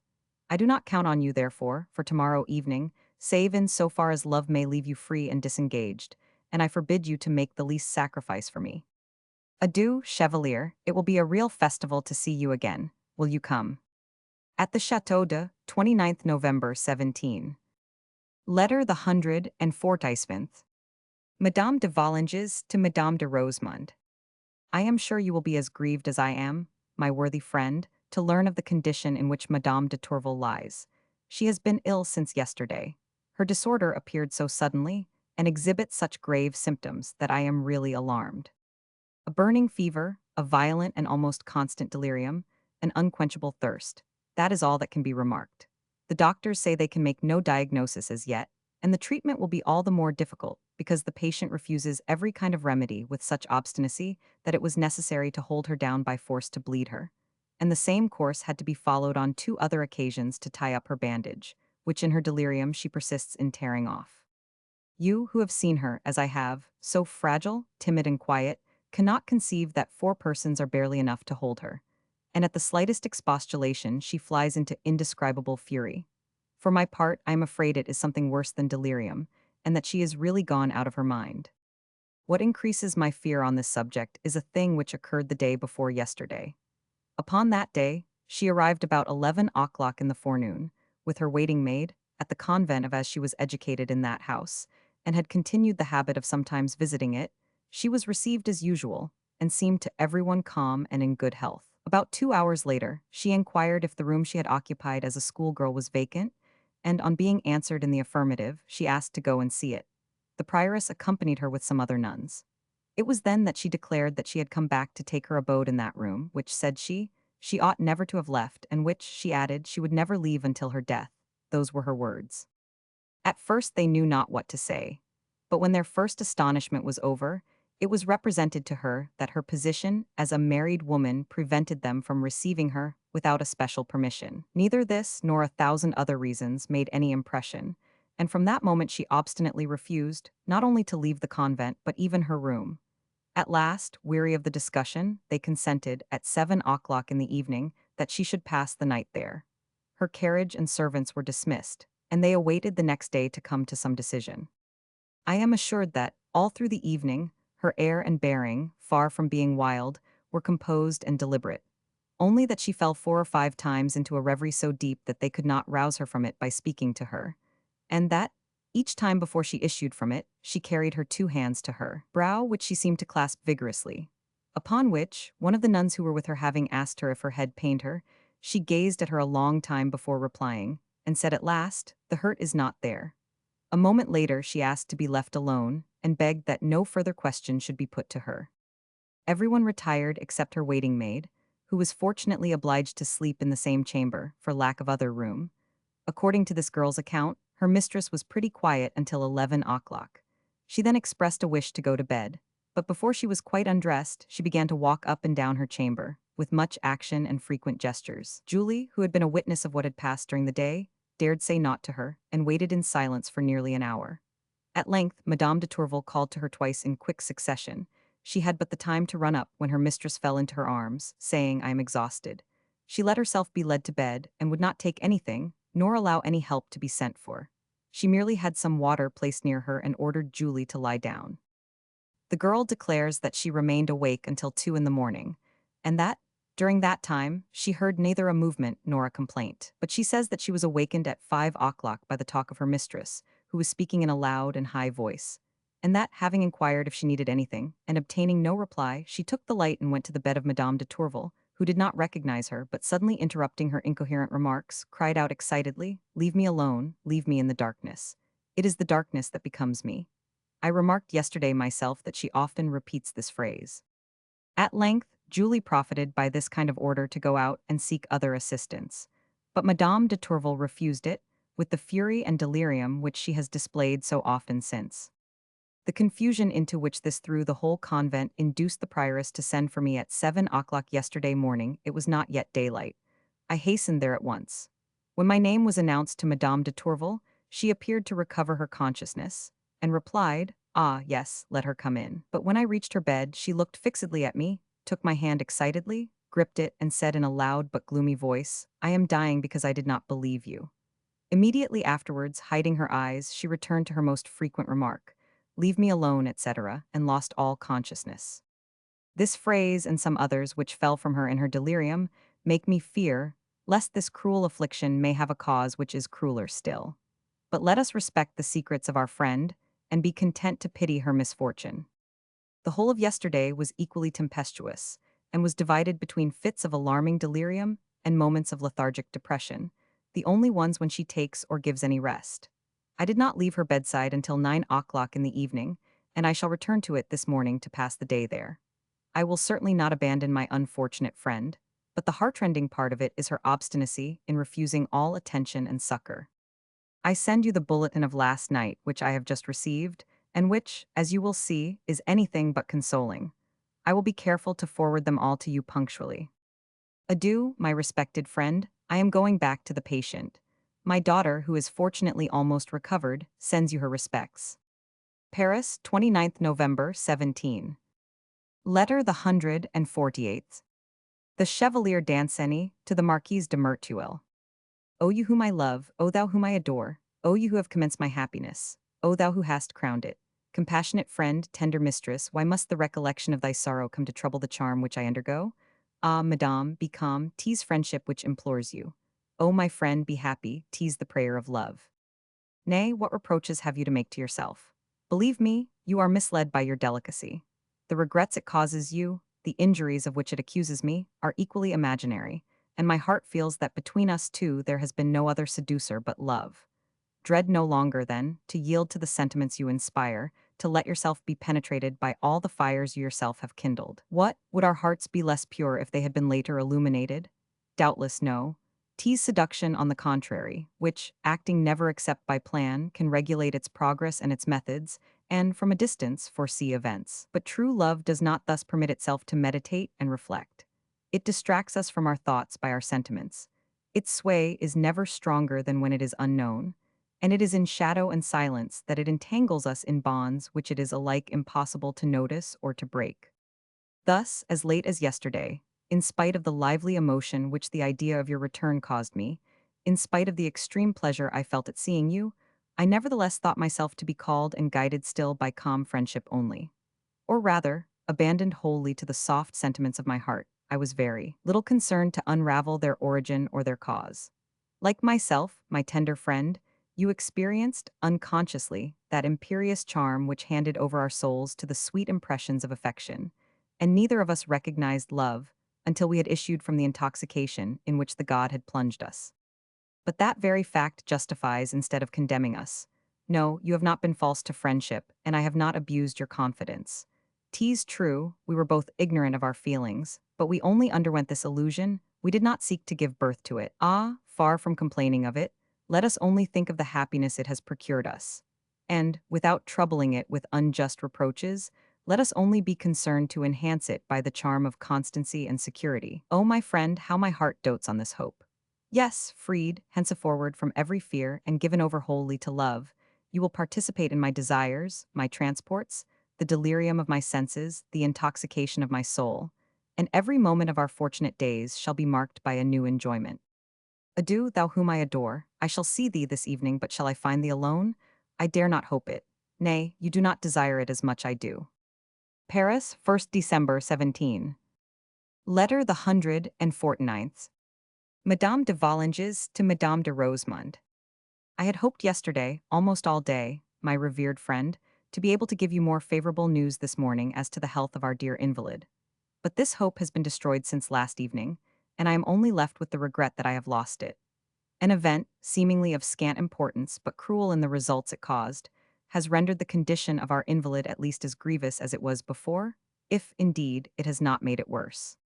I should have understood no whit of this sudden change, had I not received yesterday the complete confidence of our unhappy friend.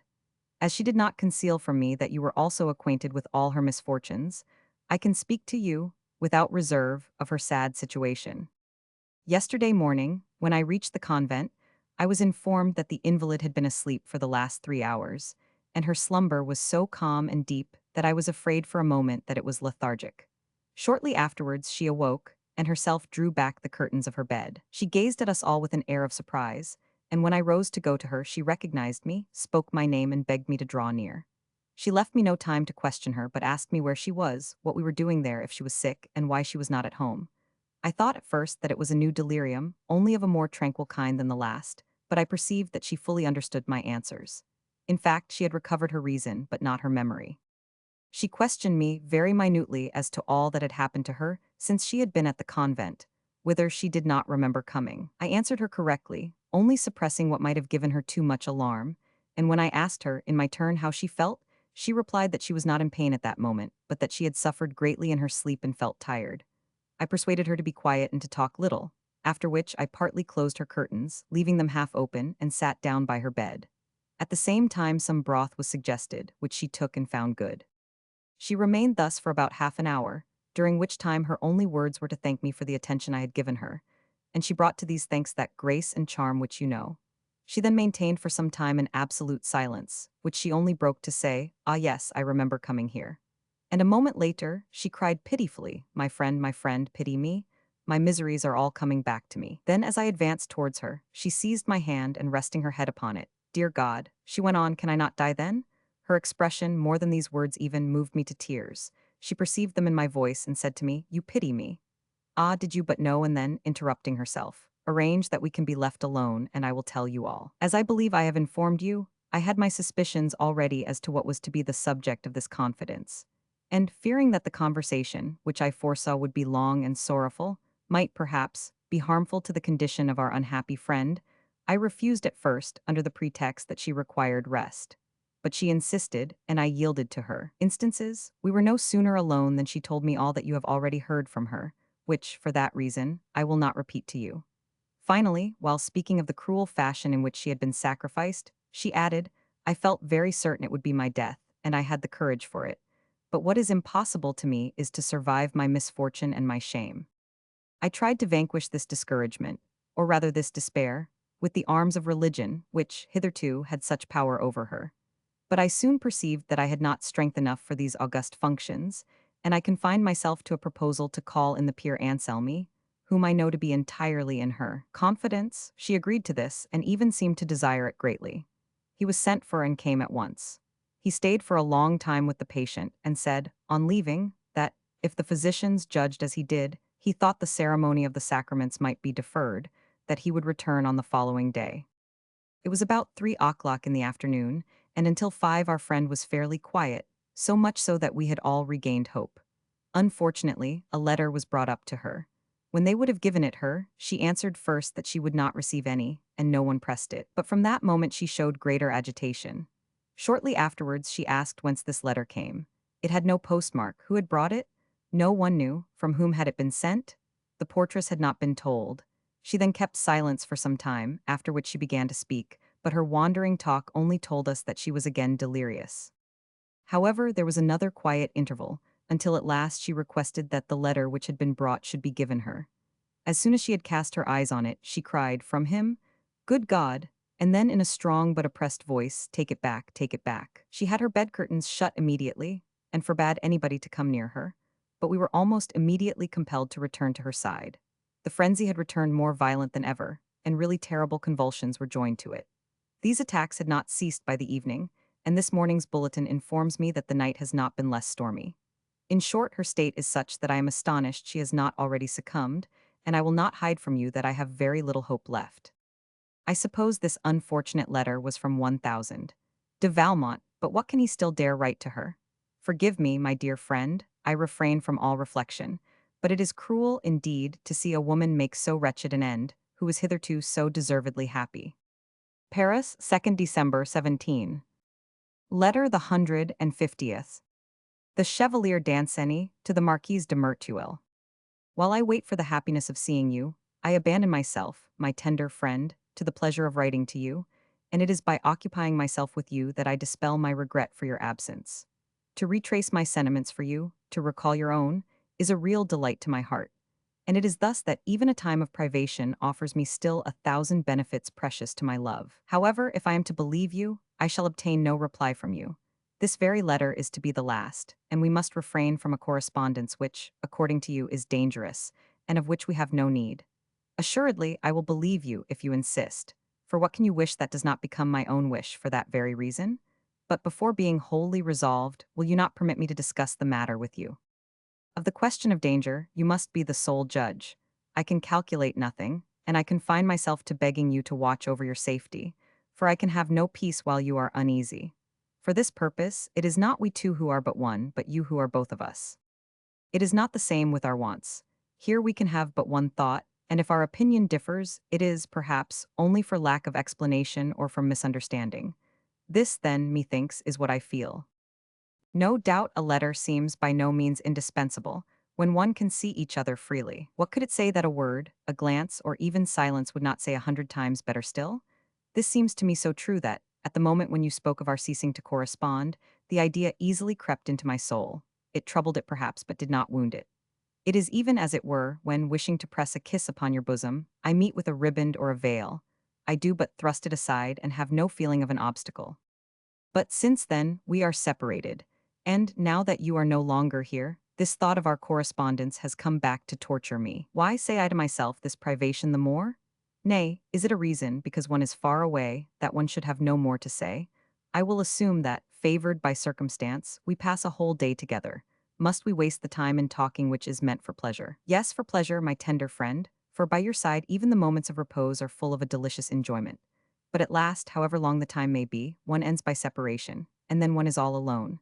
'Tis then that a letter is precious. If one reads it not, at least one gazes at it. Ah, Do not doubt, one may look at a letter without reading it, as methinks I should still find some pleasure in touching your portrait in the night. Your portrait, do I say? But a letter is the portrait of the soul.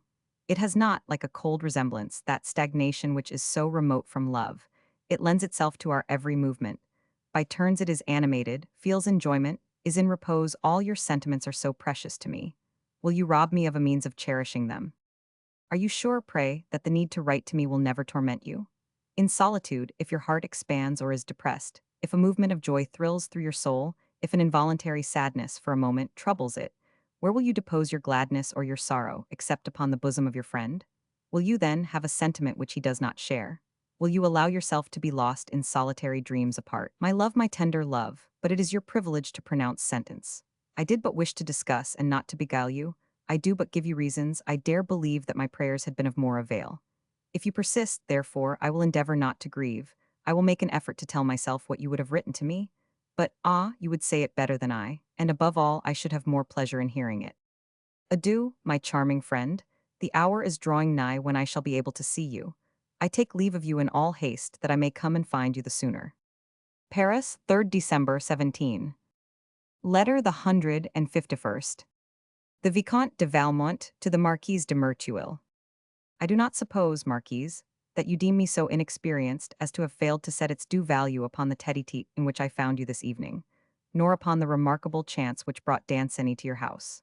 It is not that your practiced countenance did not know marvelously well how to assume an expression of calm and serenity, nor that you betrayed yourself by any of those phrases which the lips of confusion or repentance sometimes let fall. I admit also that your docile gaze served you to perfection, and, if it had but known how to make itself believed as well as understood, far from feeling or retaining the least suspicion, I should not have suspected for a moment the extreme vexation caused you by that importunate third party. But, if you would not lavish such great talents in vain, if you would obtain the success you promised yourself, and produce, in short, the illusion you sought, you must begin by forming your novice of a lover with greater care.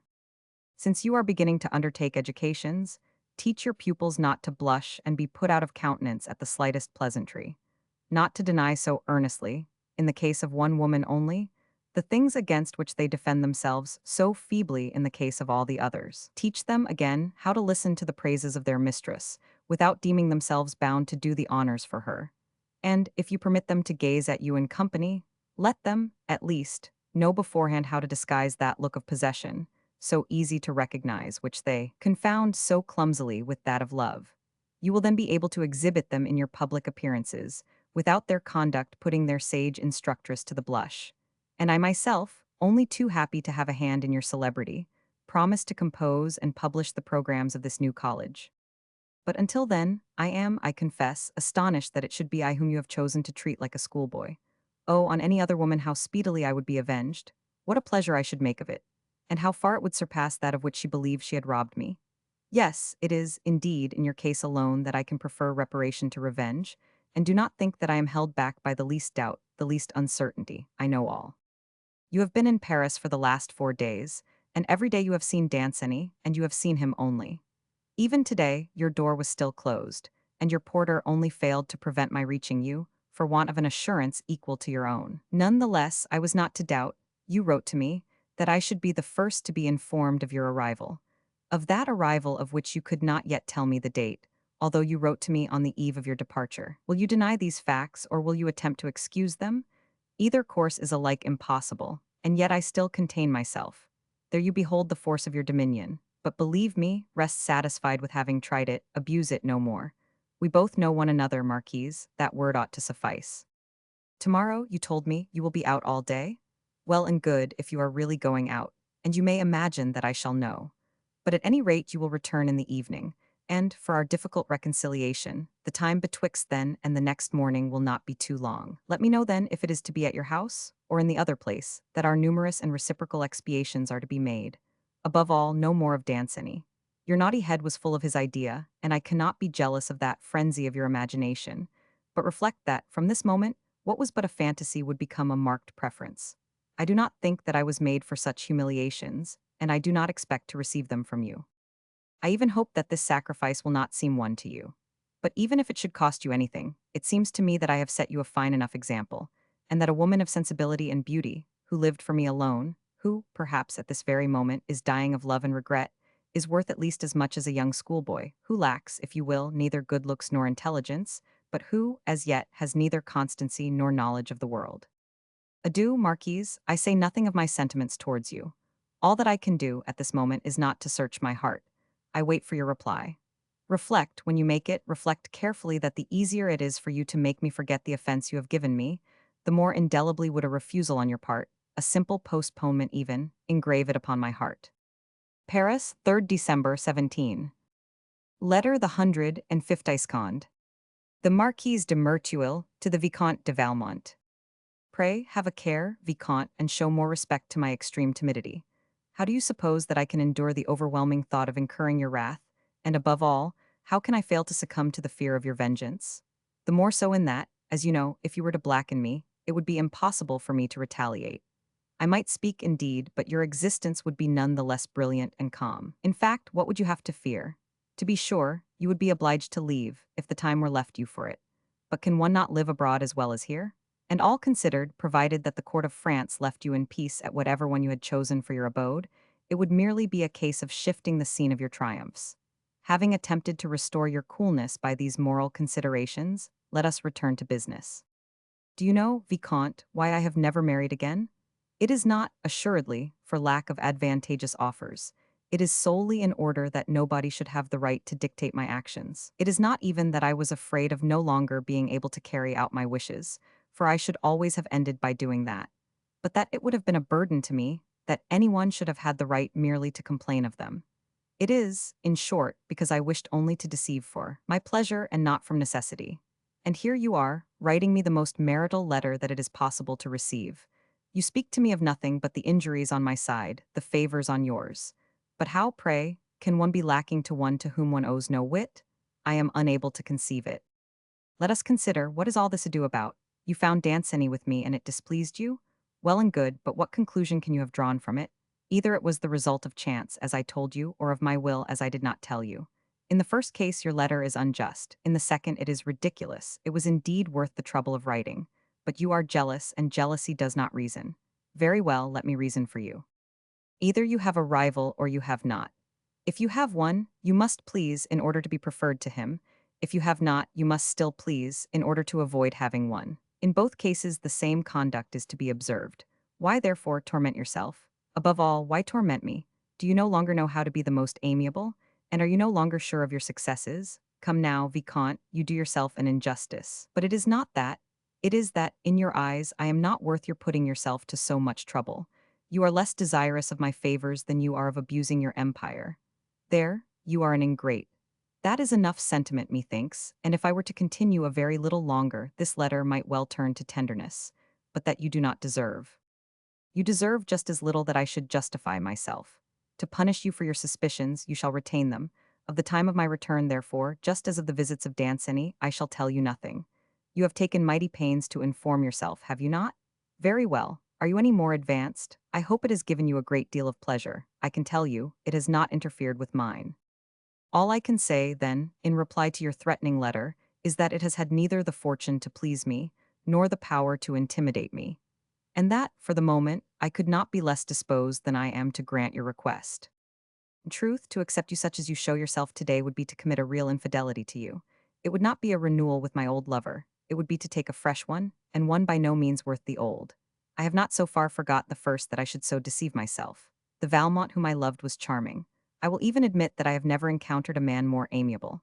Ah, let me beg you, Vicomte, if you find him again, to bring him to see me. He will be always well received. Warn him, however, that in no case will it be for today or tomorrow. His menschness has somewhat injured him, and if I were in too much haste, I should be afraid of making a mistake. Or, perhaps, if you like, I have pledged my word to Danceny for those 2 days, and your letter has taught me that it is no joking matter with you when one breaks one's word. You see, then, that you must wait. But what does it matter to you? You can always avenge yourself on your rival. He will do no worse to your mistress than you will do to his. And after all, is not one woman as good as another? She even who should be tender and sensitive, who should live for you alone, who, in short, should die from love and regret, would be, none the less, sacrificed to the first fantasy, to the dread of a moment's ridicule, and you would have one put oneself about? Ah, that is not fair. Adieu, Vicomte, pray, become amiable once more.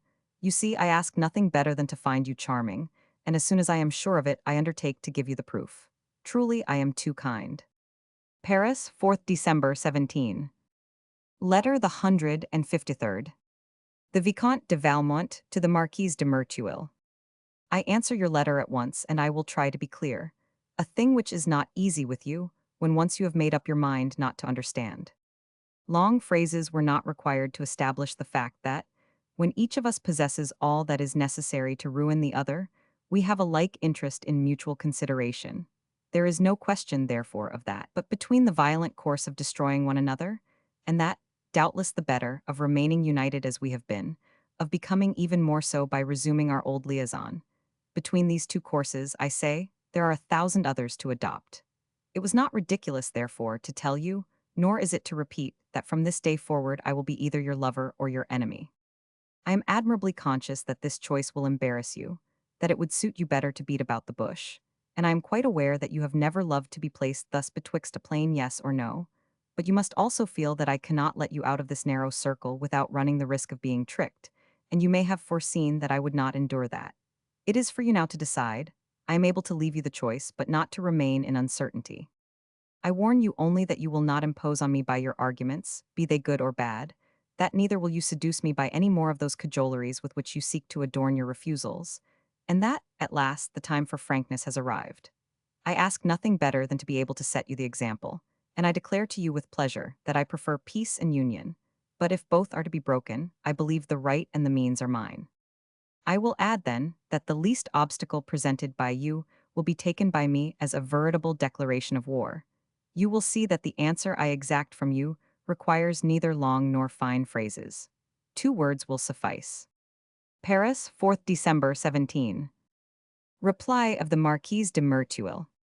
Written at the foot of the above letter. Very well, war. Letter the 151st. Madame de Volanges to Madame de Rosemond. The bulletins will inform you better than I can do, my dear friend, of the grievous state of our patient. Utterly absorbed, as I am, in my care of her, I only snatch from it the time to write to you, when there are any incidents to relate, other than those of the malady. Here is one for which I was certainly unprepared. It is a letter which I have received from 1,000. De Valmont, who has been pleased to choose me as his confidant, or rather as his mediator with Madame de Tourvel, for whom he has also enclosed a letter in mine. I have sent back the one, and replied to the other. The latter I forward to you, and I think you will judge, like myself, that I could not and ought not to have complied with his request. Even had I been willing, our unfortunate friend would not have been in a condition to understand me. Her delirium is continuous, but what do you think of this despair of 1,000? De Valmont, first, is one to believe in it, or does he but wish to deceive everybody to the very end? If, for once, he is sincere, he may well say that he has been himself the cause of his own misfortune. I expect he will be hardly pleased with my answer, but I confess that all I see of this unhappy adventure excites me more and more against its author. Adieu, my dear friend. I am going to resume my sad task, which becomes even more so from the scant hope I feel of seeing it succeed. You know my sentiments towards you. Paris, 5th December 17. Letter the 155th.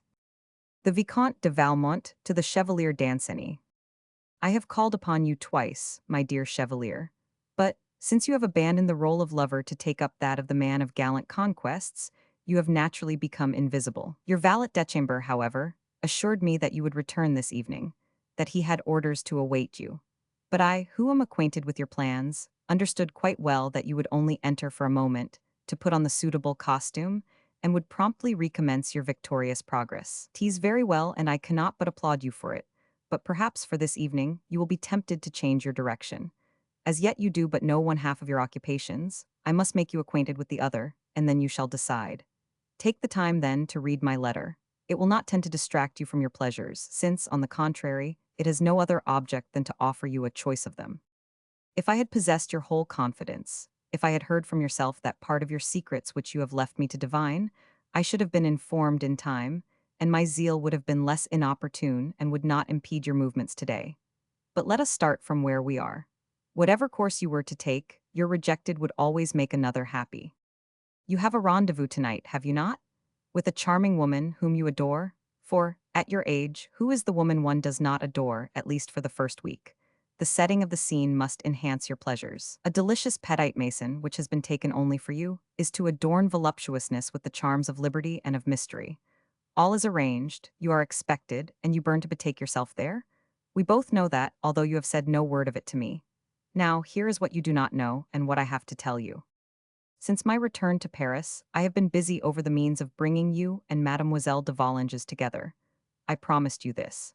And on the very last occasion when I spoke of it to you, I had reason to judge from your replies, I might say from your transports, that in this I was promoting your happiness. I could not succeed in this difficult enterprise by myself alone, but, after preparing the means, I left the rest to the zeal of your young mistress. Her love has discovered resources which my experience lacked. In short, it is your misfortune that she has succeeded.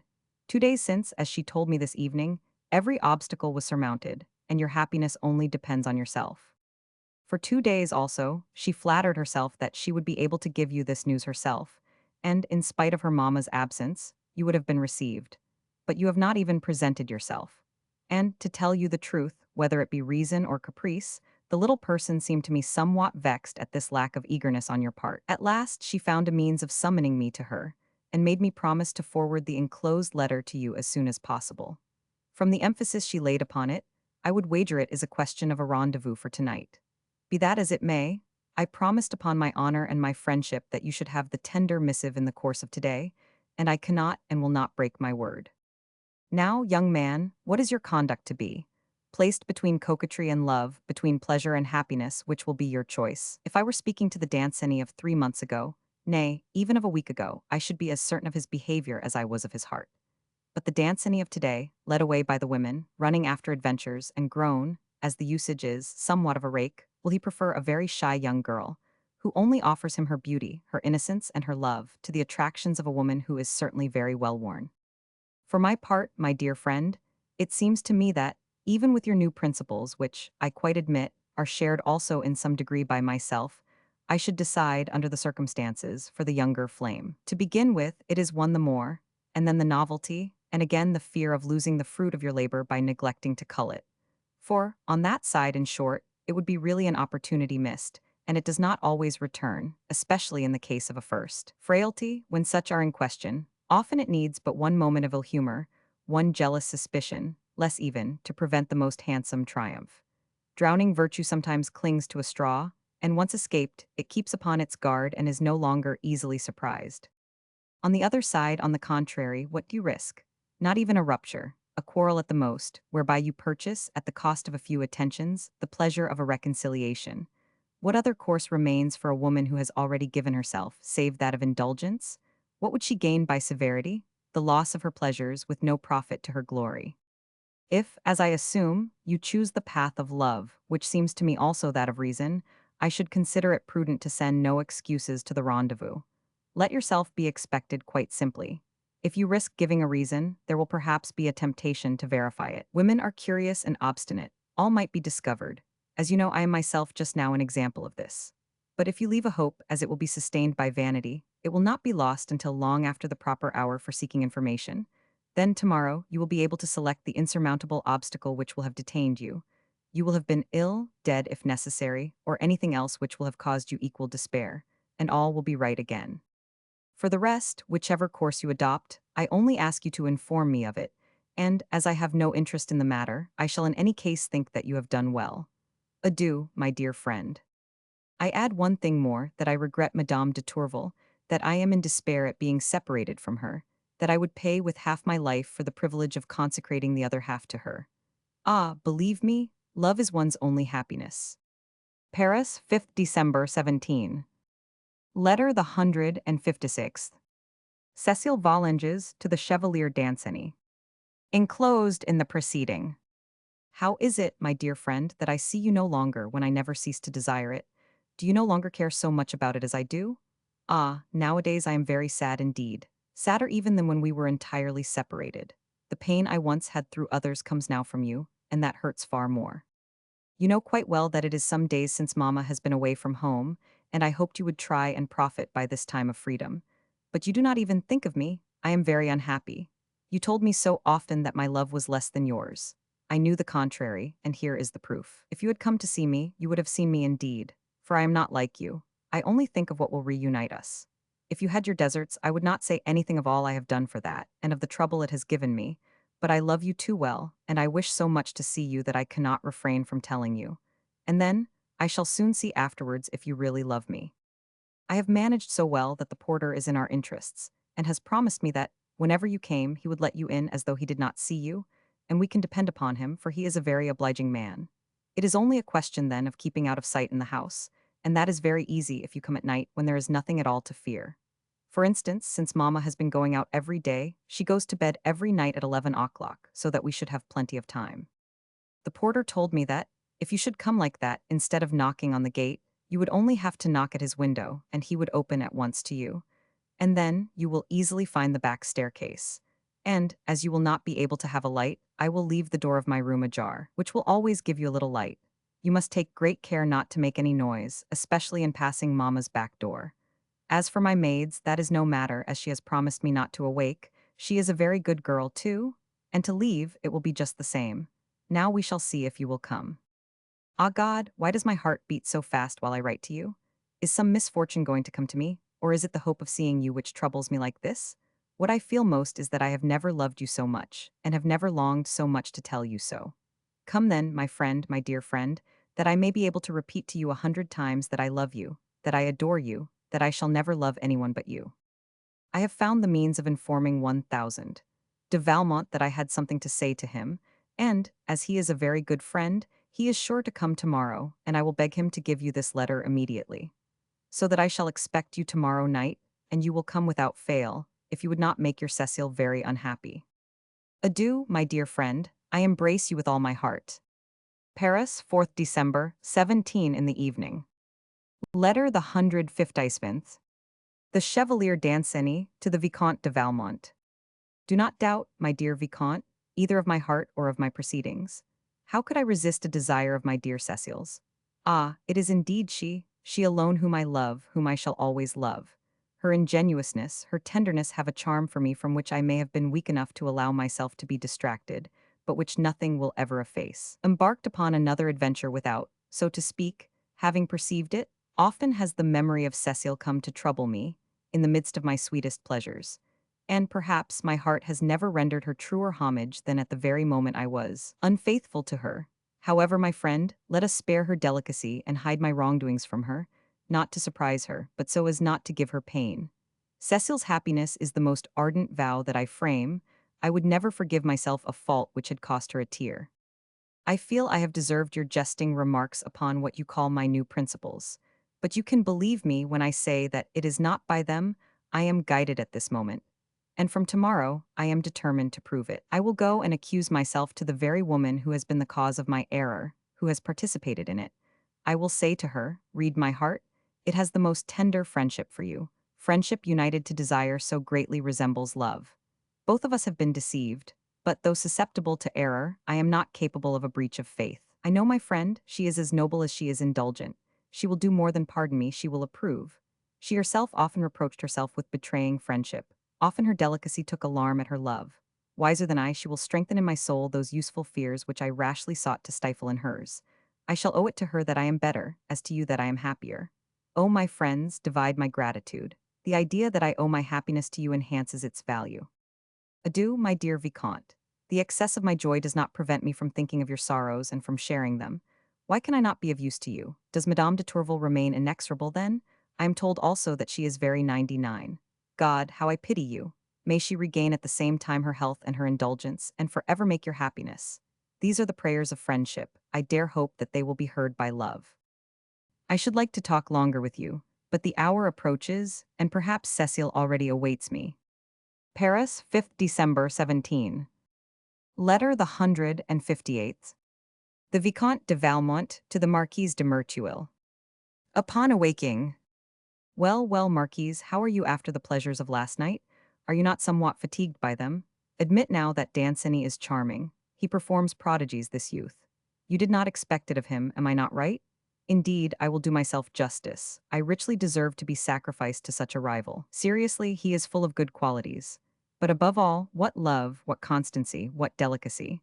Ah, if you were ever to be loved by him as his Cécile is, you would have no rivals to fear. He proved that to you last night. Perhaps, by dint of coquetry, another woman may rob you of him for a moment. A young man can hardly refuse enticing provocations, but a single word from the beloved object suffices, as you see, to dispel this illusion. Thus you have only to be that object in order to become perfectly happy. You will surely make no mistake there. You have too sure a tact that you need ever fear that. However, the friendship which unites us, as sincere on my part as it is recognized on yours, made me desire for you the experience of last night.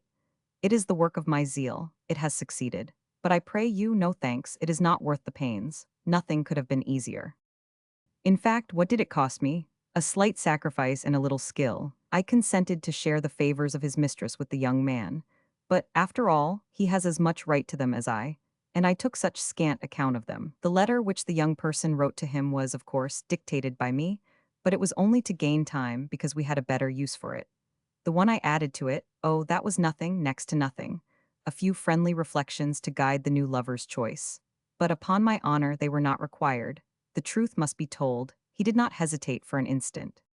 Moreover, in his candor, he is to go to you today to tell you everything, and assuredly the story will please you mightily. He will say to you, "Read my heart, this he has told me," and you quite see that that repairs everything. I hope that, while reading what he would have, you will also perhaps read that such young lovers have their dangers, and again, that it is better to have me for a friend than an enemy. Adieu, Marquise, until the next occasion. Paris, 6th December 17. Letter the 159th. The Marquise de Merteuil to the Vicomte de Valmont. I do not like people to follow up sorry conduct with sorry jests. It is neither in my manner nor to my taste. When I have ground of complaint against people, I do not quiz them. I do better, I avenge myself. However satisfied with yourself you may be at the present moment, do not forget that it would not be the first time if you were to find that you were premature, and quite alone, in applauding yourself in the hope of a triumph which had escaped you at the very moment when you were congratulating yourself upon it. Adieu. Paris, 6th December 17. Letter the 160th. Madame de Valanges to Madame de Rosemond. I write to you from the chamber of your unhappy friend, whose state has remained almost always the same. There is to be a consultation of 4 physicians this afternoon. That is, unhappily, as you know, more often a proof of danger than a means of relief. It seems, however, that her mind was somewhat restored last night. The waiting maid informed me this morning that just before midnight her mistress called her, that she wished to be alone with her, and that she dictated to her a fairly long letter. Julie added that, whilst she was busy in making the envelope for it, Madame de Tourvel's delirium returned, so that the girl did not know to whom she was to address it. I was astonished, at first, that the letter itself had not been sufficient to inform her, upon which she answered me that she feared to make a mistake, that her mistress, however, had greatly charged her to have it dispatched immediately. I took upon myself to open the packet. I found there the communication which I send you, which, in fact, is addressed to everybody and to nobody. I think, however, that it was to 1,000. De Valmont that our unhappy friend meant at first to write, but that she gave way, without perceiving it, to the disorder of her ideas. Be that as it may, I judge that the letter should not be given to anybody. I send it you, because you will learn from it, better than you can from me, what are the thoughts which fill our patient's head. As long as she remains so keenly affected, I shall have no hope. The body recovers with difficulty, when the mind is so ill at ease. Adieu, my dear and revered friend. I congratulate you upon being at a distance from the sad spectacle which is continually before my eyes. Paris, 6th December 17. Letter the 161st. The President de Tourvel to... Dictated by her and written by her waiting maid. Cruel and wicked being, will you never cease to persecute me? Does it not suffice you to have tortured, degraded, vilified me? Would you ravish from me even the peace of the grave? What? In this abode of shadow, where ignominy has forced me to bury myself, are my sorrows to be without cessation? Is hope to be unknown? I do not implore for mercy, which I do not deserve. To suffer without complaining, I shall be content if my sufferings do not exceed my strength. But do not render my torments unbearable. In leaving me my sorrow, take away from me the cruel memory of the good I have lost. When you have ravished it from me, trace no more before my eyes its desolating image. I was innocent and at peace. Because I saw you, I lost my repose. By listening to you, I became criminal. Author of my faults, what right have you to punish them? Where are the friends who cherished me? Where are they? My misfortune has terrified them. None dares come near me. I am borne down, and they leave me without succor. I am dying, and no one weeps over me. All consolation is refused me. Pity stops short on the brink of the abyss into which the guilty one has plunged. She is torn by remorse, and her cries are not heeded. And you, whom I have outraged, you, whose esteem adds to my punishment, you, who alone would have the right to avenge yourself on me, what are you doing far away from me? Come and punish an unfaithful wife. Let me suffer, at last, the torments I have deserved. I should have already submitted to your vengeance. But the courage failed me to tell you of your shame. It was not dissimulation, it was respect. Let this letter, at least, tell you of my repentance. Heaven has taken your part. It avenges you for a wrong you do not know. Tease heaven which has tied my tongue and retained my words. It feared lest you should remit a fault which it wished to punish. It has withdrawn me from your indulgence, which would have infringed its justice. Pitiless in its vengeance, it has abandoned me to the very one who ruined me. It is at once for him and through him that I suffer. I seek to flee him in vain, he follows me, he is there, he assails me unceasingly. But how different he is from himself. His eyes express naught but hatred and contempt. His lips proffer only insults and reproach. His arms are only thrown round me to destroy me. Who will save me from his barbarous fury? But what? It is he, I am not mistaken. It is he whom I see once more. O my beloved, take me in your arms, hide me in your bosom. Yes, it is you, it is indeed you. What dread illusion made me misunderstand you? How I have suffered in your absence. Let us part no more, let us never part again. Let me breathe. Feel my heart, how it throbs. Ah, it is with fear no longer, it is the soft emotion of love. Why do you turn away from my tender caresses? Cast your sweet glance upon me. What are those bonds you are trying to break? Why are you getting ready those preparations for death? What can change your features thus? What are you doing? Leave me? I shudder. God, it is that monster again. My friends, do not desert me. You, who urged me to fly from him, help me to struggle against him. And you, more indulgent, who promised me a diminution of my pains, come to my side. Where have you both gone? If I am not allowed to see you again, at least answer this letter. Let me know that you still love me. Leave me then, cruel one. What fresh fury seizes you? Do you fear lest any gentle sentiment should penetrate my soul? You redouble my torments, you force me to hate you. Oh, what a grievous thing is hatred, how it corrodes the heart which distills it. Why do you persecute me? What more can you have to say to me?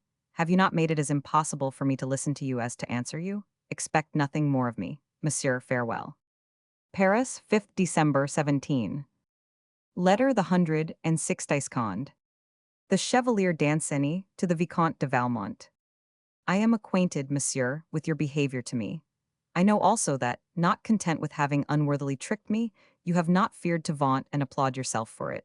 I have seen the proof of your treachery written in your own hand. I confess that my heart was sick, and that I felt a certain shame at having assisted somewhat myself at the odious abuse you have made of my blind confidence.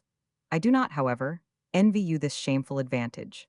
I am only curious to learn whether you will preserve them all alike over me. I shall know this if, as I hope, you will be ready to meet me tomorrow, between 8 and 9 o'clock in the morning, at the entrance to the Bois de Vincennes by the village of Saint Monde. I will be careful to have there all that is necessary for the explanations which I still have to obtain from you. The Chevalier Danceny. Paris, 6th December, 17 in the evening. Letter the 163rd. 1000, Bertrand to Madame de Rosemonde. Madame, it is with great regret that I undertake the sad task of announcing to you news which will cause you such cruel sorrow. Allow me, first, to recommend to you that pious resignation which we have all so much admired in you, and which alone enables us to support the ills with which our wretched life is strewn. Your nephew, gracious heaven, must I afflict so greatly so venerable a lady? Your nephew has had the misfortune to fall in a remarkable duel which he had this morning with 1000. Le Chevalier Danceny. I am entirely ignorant of the motive of this quarrel, but it appears, from the missive which I found still in the pocket of 1000, Le Vicomte, and which I have the honor to forward you, it appears, I say, that he was not the aggressor, yet it needs must be he whom heaven allowed to fall. I had been to wait upon 1000, Le Vicomte, precisely at the hour when he was brought back to the hotel. Imagine my terror when I saw your nephew carried by 2 of his servants and bathed in his blood. He had 2 sword thrusts through his body and was already very weak. 1000. Danceny was there also, and he even wept. Ah, certainly he has reason to weep, but it is a fine time to shed tears when one has caused an irreparable misfortune. Émile Gerard del Simonet sculpt. As for me, I could not contain myself, and in spite of my humble condition, I nonetheless told him my fashion of thinking. But it was then that 1000. Le Vicomte showed himself truly great. He ordered me to be silent, and taking the hand of the very man who was his murderer, he called him his friend, embraced him before us all, and said to us, I command you to treat monsieur with all the consideration that is due to a brave and gallant man. He further caused him to be presented, in my presence, with a voluminous mass of papers, the contents of which I am not acquainted with, but to which I am well aware he attached vast importance. He then desired that we should leave them alone together for a moment. Meanwhile, I had sent in search of every kind of succor, both spiritual and temporal, but alas, the ill was incurable. Less than half an hour later, 1000. Le Vicomte lost consciousness. He was only able to receive extreme unction, and the ceremony was hardly over when he rendered his last breath. Great God, when I received in my arms, at his birth, this precious prop of so illustrious a house, how little did I foresee that it was to be in my arms that he would expire, and that I should have to weep for his death. A death so premature and so unfortunate. My tears flow in spite of myself. I ask your pardon, madame, for thus daring to mingle my grief with your own. But, in every condition, we have hearts and sensibility, and I should be ungrateful, indeed, if I did not weep all my life for a lord who showed me so much kindness, and honored me with so great confidence. Tomorrow, after the removal of the body, I will have the seals placed on everything, and you can depend entirely on my care. You will be aware, madame, that this unhappy event cuts off the entail and leaves the disposition of your property entirely free.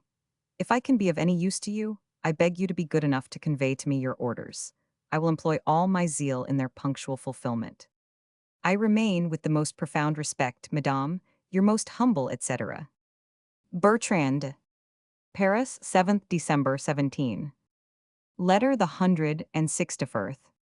Madame de Rosemont to 1000, Bertrand. I have this moment received your letter, my dear Bertrand, and learn from it the fearful event of which my nephew has been the unhappy victim. Yes, I shall doubtless have orders to give you, and it is only on account of them that I can occupy myself with anything else than my mortal affliction. The letter of 1000. Danceny, which you have sent me, is a very convincing proof that it was he who provoked the duel, and it is my intention that you should immediately lodge a complaint, and in my name. My nephew may have satisfied his natural generosity in pardoning his enemy and murderer, but it is my duty to avenge, at the same time, his death, humanity, and religion.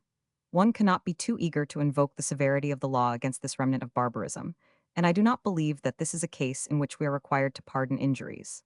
I expect you, then, to pursue this matter with all the zeal and activity of which I know you to be capable, and which you owe to my nephew's memory. You will be sure, before all, to see 1000. Le President on my behalf, and confer with him on the subject. I have not written to him, eager as I am to be left quite alone with my sorrow. You will convey him my excuses, and communicate this letter to him. Adieu, my dear Bertrand. I praise and thank you for your kind sentiments, and am, for life, entirely yours. At the Château de 8th December 17. Letter the 165th. Madame de Vallenges to Madame de Rosemont. I know you are already acquainted, my dear and revered friend, with the loss you have just sustained. I knew your affection for 1000. De Valmont, and I participate most sincerely in the affliction which you must feel. I am truly grieved to have to add a fresh regret to those which are trying you already. But alas, you have only your tears now to bestow upon our unhappy friend. We lost her yesterday, at 11 o'clock at night, by a fatality which attended her lot, and which seemed to make a mock of all human prudence, the short interval by which she survived 1000. De Valmont sufficed to inform her of his death, and, as she herself said, to enable her not to succumb beneath the weight of her misfortunes, until the measure of them was full. You are aware, of course, that for more than 2 days she was absolutely without consciousness, and even yesterday morning, when her physician arrived and we approached her bedside, she recognized neither of us, and we could not extract the least word or sign from her. Well, hardly had we returned to the chimney, and the physician was relating to me the sad episode of 1000. De Valmont's death, when the unfortunate woman recovered her reason, whether that nature alone had produced this revolution, or that it was caused by the repetition of the words 1000. De Valmont and death, which may have brought back to the patient the only ideas which have occupied her for a long time. However that may be, she hurriedly threw back the curtains of her bed, crying out, What are you saying, 1000? De Valmont is dead. I hoped to make her believe that she was mistaken, and at first assured her that she had heard wrong. But far from letting herself be persuaded, she required the physician to repeat the cruel story, and upon my endeavoring again to dissuade her, she called me and whispered, "Why wish to deceive me? Was he not already dead to me? It was necessary, therefore, to yield." Our unhappy friend listened at first with a fairly tranquil air, but soon afterwards she interrupted the story, saying, "Enough, I know enough." She asked at once for her curtains to be closed, and when the physician subsequently tried to busy himself with the care of her condition, she never would have him near her. As soon as he had left, she similarly dismissed her nurse and waiting maid, and when we were left alone, she begged me to help her to kneel down upon her bed and support her so. There she stayed for some time in silence, and with no other expression than that which was given by her tears, which flowed copiously. At last, clasping her hands and raising them to heaven, "Almighty God," said she, in a weak but fervent voice, "I submit myself to thy justice, but forgive Valmont. Let not my misfortunes, which I admit are deserved, be a cause of reproach to him, and I will bless thy mercy. I have permitted myself, my dear and respected friend, to enter into these details on a subject which I am well aware must renew and aggravate your grief, because I have no doubt that that prayer of Madame de Tourvel's will, nevertheless, be a great consolation to your soul." After our friend had uttered these brief words, she fell back in my arms, and she was hardly replaced in her bed when she was overcome by weakness which lasted long but which gave way to the ordinary remedies. As soon as she had regained consciousness, she asked me to send for the Peer Anselmy, and added, "He is now the only physician whom I need. I feel that my ills will soon be ended." She complained much of oppression and spoke with difficulty. Emile Gerard del Trirasculp. A short time afterwards, she handed me, through her waiting maid, a casket which I am sending to you, which she tells me contains papers of hers, and which she charged me to convey to you immediately after her death. She next spoke to me of you, and of your friendship for her, so far as her situation permitted, and with much emotion. The Peer Anselmy arrived about 4 o'clock, and remained alone with her for nearly an hour.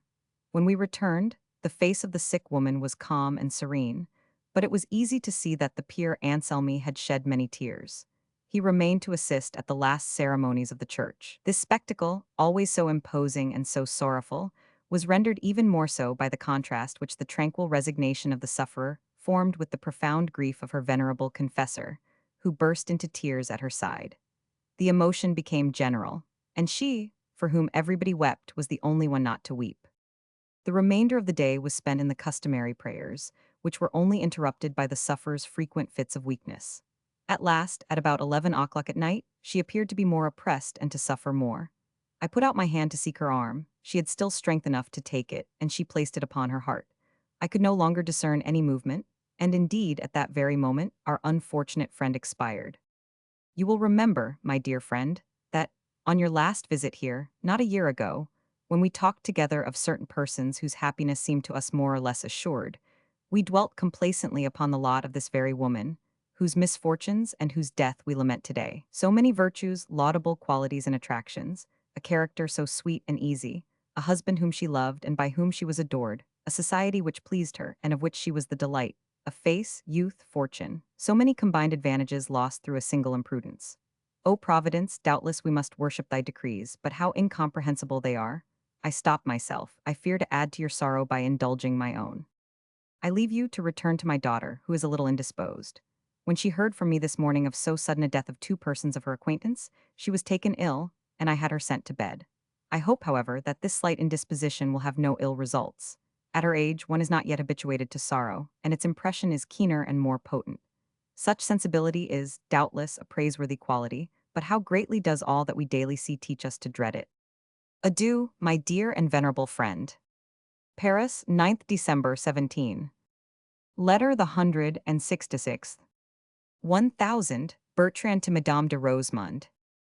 Madame, in consequence of the orders which you have done me the honor of sending me, I have had that of seeing 1000, Le Presidente, and have communicated your letter to him, informing him that, in pursuance of your wishes, I should do nothing without his advice. The honorable magistrate desires me to point out to you that the complaint which you intend to lodge against 1000, Le Chevalier Danceny, would be compromising to the memory of your nephew, and that his honor would also inevitably be tarnished by the decree of the court, which would, of course, be a great misfortune. His opinion, therefore, is that you should carefully abstain from taking any proceedings, and that what you had better do, on the contrary, would be to endeavor to prevent the government from taking cognizance of this unfortunate adventure, which has already made too much noise. These observations seem to me full of wisdom, and I resolve to wait for further orders from you. Allow me to beg you, madame, to be so good, when you dispatch them, as to add a word as to the state of your health, the sad effect upon which of so many troubles I greatly dread. I hope that you will pardon this liberty in consideration of my attachment and my zeal. I am, with respect, Madame, your etc. Paris, 10th December 17. Letter the 167th. Anonymous to 1000, Le Chevalier Danceny.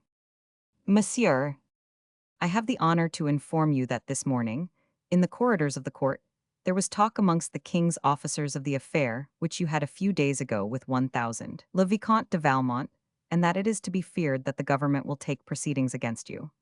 I thought that this warning might be of use to you, either to enable you to seek out what protection you have to ward off these vexatious results, or, in the event of your being unable to succeed in this, to put you in a position to take measures for your personal safety. If you will even permit me to give you a piece of advice, I think you would do well to show yourself less often than you have done during the last few days. Although, ordinarily, affairs of this sort are treated with indulgence, this respect nevertheless continues due to the law. This precaution becomes all the more necessary in that it has come to my ears that a certain Madame de Rosemonde, who, I am told, is an aunt of 1000, de Valmont, wished to lodge a complaint against you, in which event the public officers could not refuse her requisition. It would not be amiss, perhaps, if you were able to communicate with this lady. Private reasons prevent me from signing this letter, but I am acting on the consideration that you will not render less justice to the sentiment which has dictated it, because you know not from whom it comes. I have the honor to be, etc. Paris, 10th December 17. Letter the 168th. Madame de Valanges to Madame de Rosemonde. Most surprising and distressing rumors, my dear and revered friend, are being disseminated here in relation to Madame de Merteuil. I am, assuredly, very far from believing them, and I would wager well that it is nothing but a hideous calumny.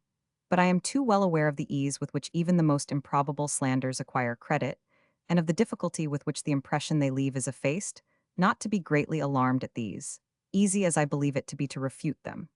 I should wish, above all, that they could be stopped in good time, before they have spread further. But I only knew yesterday, at a late hour, of these horrors which they were fast beginning to retail, and when I sent this morning to Madame de Merteuil, she had just left for the country, where she was to spend 2 days. They were not able to tell me to whom she had gone. Her second woman, whom I sent for to speak with me, told me that her mistress had left no orders save that she was to be expected on Thursday next, and none of the servants whom she has left here know any more. For myself, I have no notion where she may be. I cannot recollect any person of her acquaintance who stays so late in the country. However that may be, you will be able, I hope, between now and her return, to furnish me with information which will be of use to her, for these odious stories are based on the circumstances of 1000. De Valmont's death, you are likely to have been informed of them if they are true, or, at any rate, it will be easy for you to obtain information, which I beg you to do. This is what is being published, or rather, whispered at present, but it will certainly not be long before it spreads further. It is said that the quarrel between 1000, de Valmont and the Chevalier Danceny was the work of Madame de Merteuil, who deceived them both alike. That, as happens almost always, the two rivals began by fighting and only arrived at explanations afterwards. That these explanations brought about a sincere reconciliation, and that, in order to expose Madame de Merteuil to the Chevalier Danceny, and also to justify himself entirely, 1000. De Valmont supported his revelations by a heap of letters, forming a regular correspondence which he had maintained with her, and in which she relates the most scandalous anecdotes about herself, and in the freest of styles. People further say that Danceny, in the first heat of his indignation, showed these letters to all who wished to see them, and that they are now making the round of Paris. 2 of them, in particular, are quoted. One in which she relates the whole history of her life and principles, and which is said to attain the height of horror. The other which entirely justifies 1000. De Prévan, whose story you will remember, by the proof it contains that all he did was to yield to the most marked advances on the part of Madame de Merteuil, and that the rendezvous was arranged with her. I have, happily, the strongest reasons to believe that these imputations are as false as they are odious. First, We are both aware that 1000. De Valmont was assuredly not occupied with Madame de Merteuil, and I have every cause to believe that Danceny was equally without interest in her. Thus it seems to me clearly proved that she can have been neither the motive nor the author of the quarrel. I equally fail to understand what interest Madame de Merteuil can have had, assuming her to have been in concert with 1000. De Prevan, in making a scene which could only be disagreeable by its publicity, and which might become most dangerous to her, since she made, thereby, an irreconcilable enemy of a man who was master in part of her secret, and who, at that time, had numerous partisans. However, it is remarkable that since that adventure not a single voice has been raised in Prevan's favor, and that even from his own side there has been no protest made. These reflections would lead me to suspect the author of the rumors which are abroad today, and to look upon these slanders as the work of the hatred and vengeance of a man who, knowing himself to be ruined, hopes, by such a means, at least to establish a doubt, and perhaps cause a useful diversion. But from whatever source these malicious reports arise, the most urgent thing is to destroy them. They would cease of themselves if it were to be shewn, as is probable, that 2000. De Valmont and Danceny had no communication after their unfortunate affair, and that no papers passed between them. In my impatience to verify these facts, I sent this morning to 1000. Danceny, he is not in Paris either. His people told my valet de chambre that he had left in the night, owing to a warning he had received yesterday, and that the place of his sojourn was a secret. Apparently, he is afraid of the results of his duel. 'Tis through you alone, then, my dear and revered friend, that I can be informed of the details which interest me, and which may become so necessary to Madame de Merteuil. I renew my prayer to you to acquaint me with them as soon as possible. P.S. My daughter's indisposition has had no consequences. She presents her respects to you. Paris, 11th December 17. Letter the 169th. The Chevalier Danceny to Madame de Rosemonde. Madame, perhaps you will think the step I am taking today very unusual, but I entreat you to hear before you judge me, and to see neither boldness nor temerity, where only respect and confidence is meant. I do not deny the injury I have done you, and I should not pardon myself for it, all my life, if I could think for a moment that it had been possible for me to avoid it. Be even persuaded, madame, that, if I am exempt from reproach, I am not equally so from regrets, and I may add, with equal sincerity, that those which I have caused you count for much in those which I feel. In order to believe in these sentiments of which I venture to assure you, it will suffice for you to render justice to yourself, and to reflect that, without having the honor of being known to you, I have, however, that of knowing you. Meanwhile, whilst I groan over the fatality which has been the cause at once of your grief and my misfortunes, I have been led to fear that, absorbed in your vengeance, you would seek out means of gratifying it, even through the severity of the laws. Allow me first to point out to you, on this subject, that here you are led astray by your sorrow, since my interest in this matter is essentially at one with that of 1000. De Valmont, and that he would himself be involved in the condemnation which you would have provoked against me. I believe then, madame, that I can count on assistance, rather than on obstacles, on your part, in any efforts I may be obliged to make, so that this unhappy event may remain buried in silence. But this resource of complicity, which befits the innocent and the guilty alike, is not sufficient for my delicacy. While desiring to remove you as a party to the suit, I demand you as my judge. The esteem of persons whom we respect is too precious that I should let yours be taken from me without defending it, and I believe I possess the means. In fact, if you will admit that vengeance is allowed, or say rather, that it is one's bounden duty, when one has been betrayed in one's love, in one's friendship, and above all, in one's confidence. If you admit this, my wrongs against you will vanish from your eyes. Do not take my word for this, but read, if you have the courage, the correspondence which I place in your hands. The quantity of original letters which it contains seems to lend authenticity to those of which only copies exist. For the rest, I received these letters, just as I have the honor to forward them to you, from 1000. De Valmont himself. I have added nothing to them, and I have only extracted 2 letters which I have permitted myself to publish. One of these was necessary to the common vengeance of 1000. De Valmont and of myself. To this we had both a right, and I had been expressly charged with it by him. I thought, moreover, that I was rendering a service to society, in unmasking a woman so really dangerous as is Madame de Merteuil, who, as you will see, was the sole and veritable cause of all that passed between 1000, de Valmont and myself. A feeling of justice also induced me to publish the second, for the justification of 1000. De Prevan, whom I hardly know, but who had in no way merited the rigorous treatment which he has experienced, nor the still more redoubtable judgment of the public, beneath which he has been groaning, ever since, without any means of defense. You will only find copies, then, of these two letters, the originals of which I owe it to myself to keep. For all the rest, I do not believe I can remit in surer hands a deposit the destruction of which is not, perhaps, to my interest, but which I should blush to abuse. I believe, madame, that, in confiding these papers to you, I am serving the persons interested in them, as well as if I remitted them to themselves. And I spare them the embarrassment of receiving them from me, and of knowing me to be informed of adventures of which they doubtless desire all the world to remain ignorant. I think I ought to warn you, on this subject, that the adjoined correspondence only forms part of a far more voluminous collection, from which 1,000 de Valmont extracted it in my presence, and which you will find on the removal of the seals, under the title, which I saw, of account opened between the Marquise de Merteuil and the Vicomte de Valmont. You will adopt, in this matter, whatever course your prudence may suggest. I am, with respect, Madame, etc. P.S. Certain information which I have received, and the advice of my friends, have decided my absence from Paris for some time, but the place of my retreat, which is kept a secret for everybody, will not be one for you.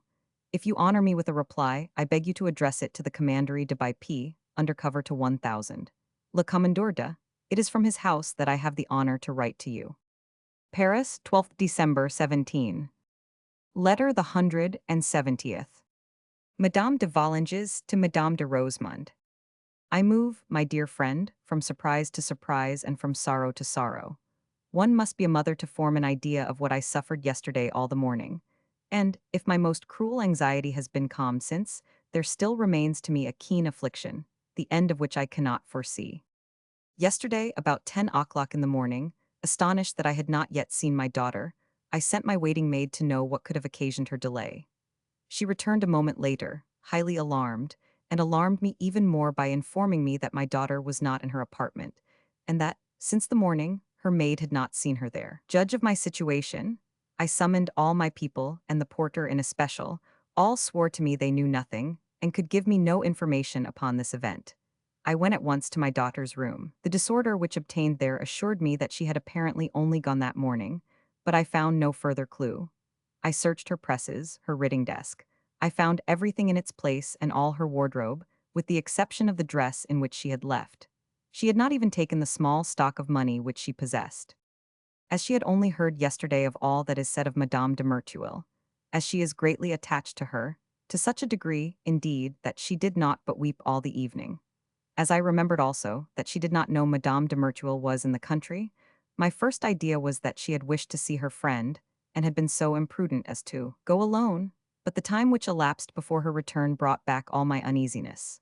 Each moment augmented my trouble, and, burning as I was for information, I dared take no steps to obtain it, for fear of giving publicity to a proceeding which, afterwards, I might wish, perhaps, to be able to hide from everybody.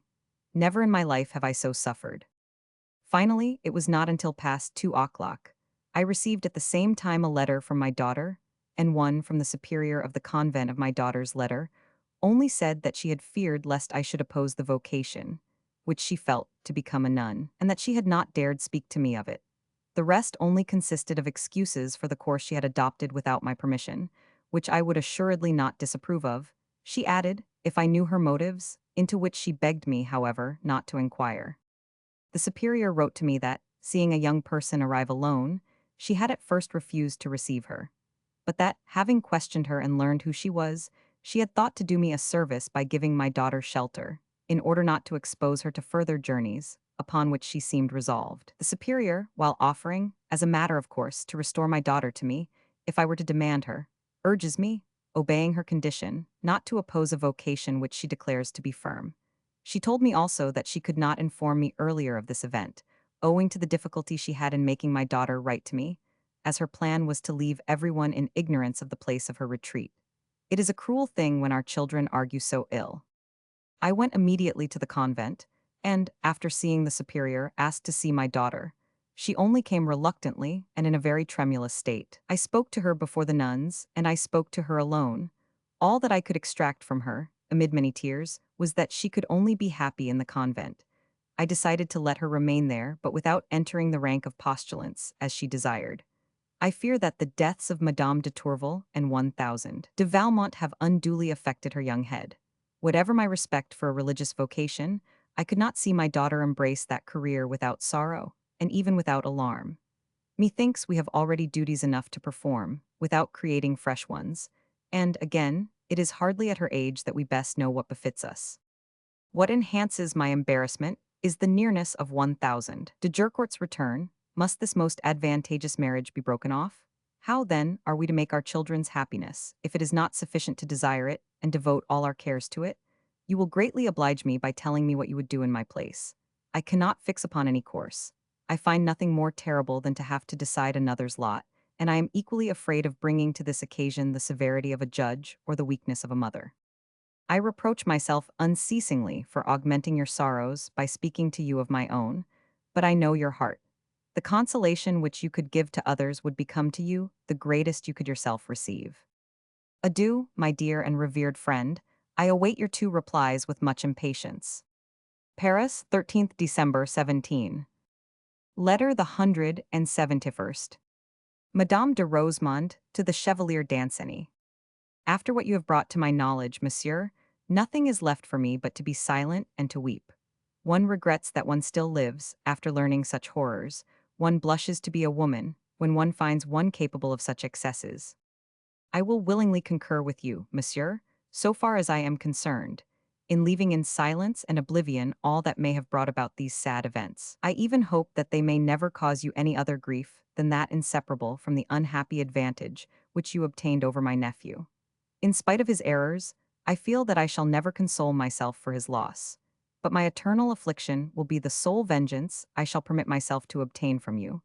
I leave it to your heart to appreciate its extent. If you will permit to my age a reflection which is rarely made at yours, it is that, were one enlightened as to one's true happiness, one would never seek it outside the bounds prescribed by religion and the laws. You may rest assured that I will keep faithfully and willingly the deposit you have confided to me, but I ask you to authorize me to give it up to no one, not even to you, monsieur, unless it should become necessary for your justification. I venture to believe that you will not refuse me this request, and that you have already realized how often one laments for having indulged in even the most just revenge. Do not pause here in my requests. Convinced as I am of your generosity and delicacy, it would be very worthy of both of these if you were also to place in my hands the letters of Mademoiselle de Volanges, which apparently you have retained, and which doubtless are of no further interest to you. I know that that young person has wronged you greatly, but I do not think that you have thought of punishing her, and, were it only out of respect for yourself, you will not degrade the object you have so greatly loved. I have no need to add, then, that the consideration which the daughter does not deserve is due at any rate to the mother, to that meritorious woman, in regard to whom you are not without having much to repair. For, after all, whatever illusion one may seek to impose on oneself by a pretended delicacy of sentiment, he who first attempts to seduce a heart still virtuous and simple makes himself, from that fact alone, the first abettor of its corruption, and must be, forever, responsible for the excesses and errors which ensue. Do not be surprised, monsieur, at so much severity on my part. It is the greatest proof I can give you of my complete esteem. You will acquire fresh rights to it still, by lending yourself, as I desire, to the security of a secret the publication of which would do yourself a wrong and deal death to a mother's heart which you have already wounded. In a word, monsieur, I desire to do this service to my friend, and if I could be afraid that you would refuse me this consolation, I would ask you to reflect beforehand that it is the only one you have left me. I have the honor to be, etc. At the Château de 15th December 17. Letter the 107 Taiscond. Madame de Rosemonde to Madame de Volanges. Had I been obliged, my dear friend, to await and receive from Paris the enlightenment which you ask me for concerning Madame de Merteuil, it would have been impossible for me to give it you as yet, and doubtless that which I received would have been vague and uncertain. But there has reached me information which I neither expected nor had reason to expect, and this is only too certain. Oh, my friend, how that woman has deceived you. I shrink from entering into any details of this mass of horrors, but, whatever may be reported, rest assured that it still falls short of the truth. I hope, my dear friend, that you know me well enough to believe my word for it, and that you will require no proofs from me. Let the knowledge suffice you that there exists a mass of them, and that, at this very moment, they are in my hands. It is not without extreme pain that I beseech you also not to compel me to give a reason for the advice you ask of me, respecting Mademoiselle de Volanges. I recommend you not to oppose the vocation she displays. Assuredly, no reason can justify one in forcing such a condition of life upon one who is not called to it. But sometimes it is a great happiness that it should be so. And you see that your daughter tells you herself that you would not disapprove, if you knew her motives. He who inspires our sentiments knows better than our vain wisdom what is right for each one of us, and often, what seems an act of his severity is, on the contrary, one of his clemency. In short, my advice, which I am quite sensible will afflict you, and which, from that fact alone, you must believe I would not give you unless I had greatly reflected upon it, is that you should leave Mademoiselle de Volanges at the convent, since this step is of her own choice, that you should encourage, instead of thwarting the project she seems to have formed, and that, in awaiting its execution, you should not hesitate to break off the marriage you had arranged. After fulfilling these painful duties of friendship, and in the impotence in which I am to add any consolation, the one favor it remains for me to beg of you, my dear friend, is to ask me no further questions bearing in any way upon these sad events. Let us leave them in the oblivion which befits them, and, without seeking to throw useless and painful lights upon them, submit ourselves to the decrees of Providence, and believe in the wisdom of its views, even where we are not permitted to understand them. Adieu, my dear friend. At the Château de 15th December 17. Letter the 173rd. Madame de Volanges to Madame de Rosemond. Oh, my friend, in what a fearful veil do you envelop my daughter's lot, and you seem to dread lest I seek to raise it. What, pray, can it conceal which can affect a mother's heart more than the dire suspicions to which you abandon me? The more I think of your friendship, of your indulgence, the more are my torments redoubled. 20 times since yesterday have I tried to escape from this cruel uncertainty, and to beg you to let me know all, without considering my feelings and without reserve. And each time I shuddered with dread, when I remembered the prayer you made me not to question you. Finally, I decide upon a course which still leaves me some hope, and I depend upon your friendship not to refuse me what I ask. It is to answer me whether I have, to a certain extent, understood what you might have to tell me, not to be afraid to let me know all that maternal indulgence can forgive, and which it may not be impossible to repair. If my misfortunes exceed this measure, then, indeed, I consent to leave you to explain yourself by silence alone. Here then is what I know already, and the point to which my fears extend. My daughter has shewn that she had a certain inclination for the Chevalier Danceny, and I have been informed that she has gone so far as to receive letters from him, and even to reply to them. But I believed I had succeeded in preventing this error of a child from having any dangerous consequences. Today, when I dread everything, I can conceive that it may have been possible for my surveillance to have been deceived, and I fear that my misguided daughter may have set a seal upon her wrongdoing. I recall to mind, again, several circumstances which lend weight to this fear. I told you that my daughter was taken ill at the news of 1000. De Valmont's misfortune. Perhaps this sensitiveness was merely due to her thought of the risks 1000. Danceny had run in this combat. Afterwards, when she shed so many tears on learning all that was said of Madame de Merteuil, perhaps what I thought to be the grief of friendship was but the effect of jealousy, or of regret at finding her lover to be unfaithful. Her latest course may again, it seems to me, be explained by the same motive. It often happens that one believes oneself called to God only because one has revolted against men. Finally, supposing these facts to be true, and that you have been informed of them, you may have found them sufficient to justify the rigorous counsel you gave me. However, if this be so, whilst blaming my daughter, I should still believe it my duty to try every means to save her from the torments and dangers of an illusory and transient vocation. If 1000. Danceny is not lost to every sentiment of honor, he will not refuse to repair a wrong of which he is the sole author, and I am entitled to believe that a marriage with my daughter is sufficiently advantageous to gratify him, as well as his family. This, my dear and revered friend, is the one hope remaining to me. Hasten to confirm it if you can. You may judge how desirous I am that you should reply to me, and what a terrible blow your silence would inflict. I was about to close my letter, when a gentleman of my acquaintance came to see me, and related the cruel scene which Madame de Merteuil underwent the day before yesterday. As I have seen nobody for the last few days, I knew nothing of this adventure. Here is the relation of it, as I have it from an eyewitness. Madame de Merteuil, on her return from the country on Thursday, alighted at the Italian Comedy, where she had her box. She was alone in it, and, What must have seemed most extraordinary to her, no gentleman of her acquaintance presented himself during the performance. At the close, she entered the withdrawing room, as was her custom. It was already crowded. A hum was raised immediately, but apparently she was not aware that she was the object of it. She saw a vacant place on one of the benches and went and sat there.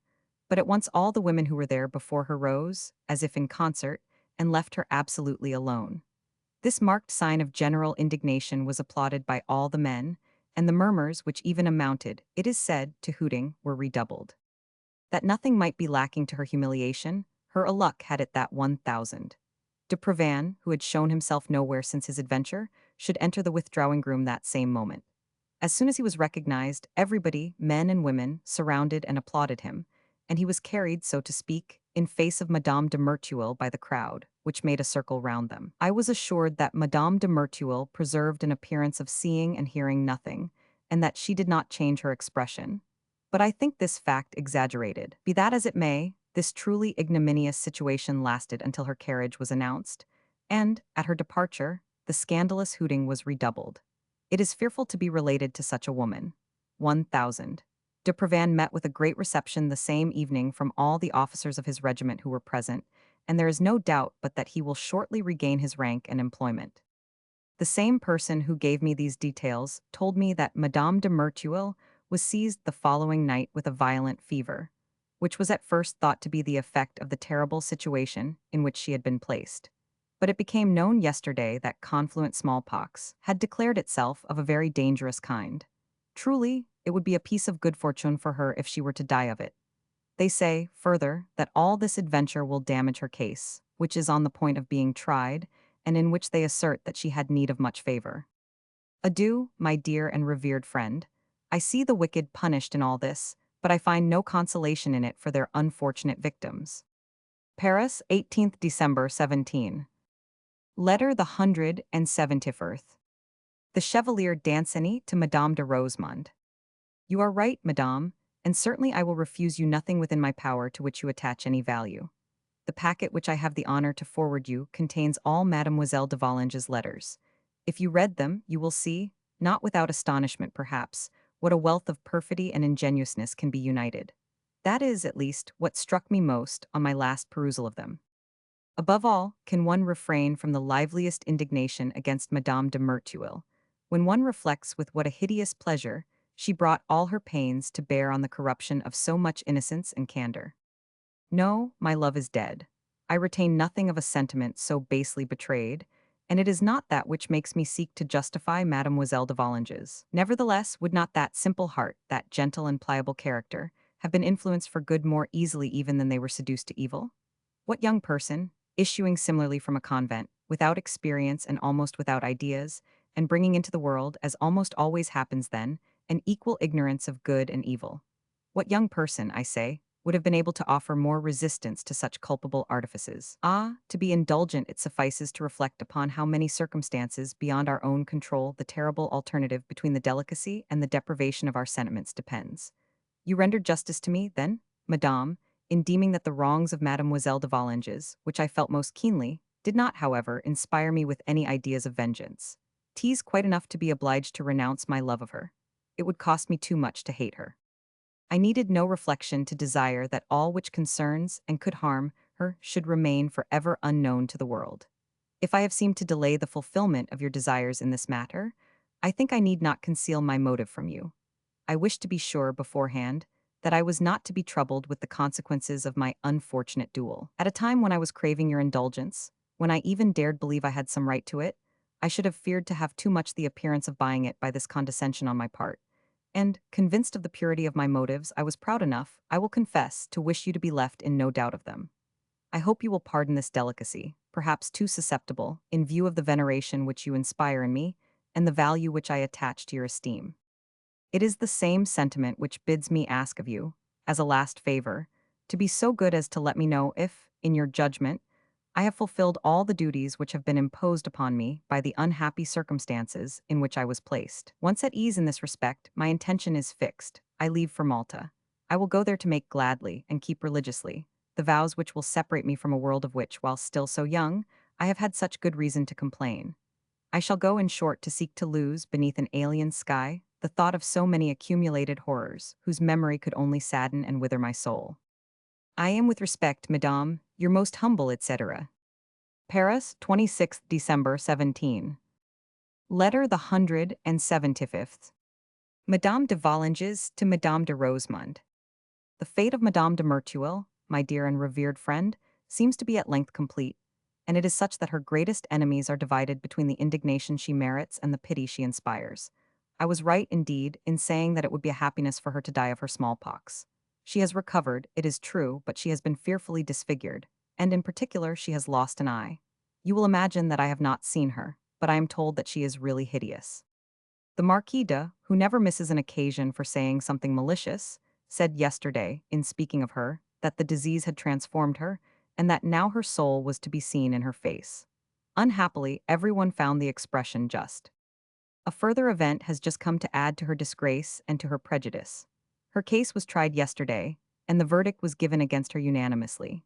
Costs, damages, restitution of the funds received, all was adjudged to the minors, so that the small remnant of her fortune which was not compromised in this case is absorbed, and more than absorbed, by the costs. Immediately she received this intelligence, although still sick, she made her arrangements and started off at night, alone and posting. Her servants say today that none of them would follow her. It is believed she has taken the road to Holland. This departure makes more noise than all the rest, from the fact that she has carried off her diamonds, a possession of great value which should have returned to her husband's succession, her plate, jewels, in short, everything that she could, and that she leaves behind her nearly 50,000 livres of debts. It is a real bankruptcy. The family is to assemble tomorrow to make arrangements with the creditors. Although only a distant relation, I have offered to contribute, but I shall not be present at this assembly, having to assist at an even sadder ceremony. Tomorrow, my daughter takes the habit of a postulant.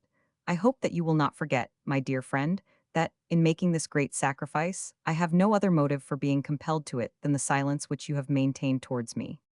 1000. Danceny left Paris nearly a fortnight ago.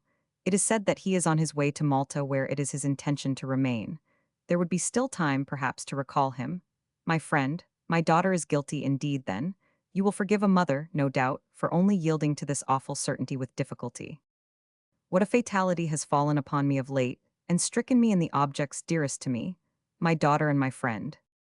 Who is there who would not shudder, if he were to reflect upon the misfortunes that may be caused by even one dangerous association?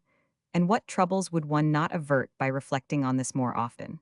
What woman would not fly before the first proposal of a seducer? What mother could see another person than herself speak to her daughter, and tremble not? But these tardy reflections never come until after the event. And one of the most important of truths, as it is, perhaps, one of the most generally recognized, lies stifled and void of use in the whirlpool of our inconsequent manners. Adieu, my dear and revered friend. I feel at this moment that our reason, which is already so insufficient to avert our misfortunes, is even more inadequate to console us for them. Paris, 14th January, 17. The end.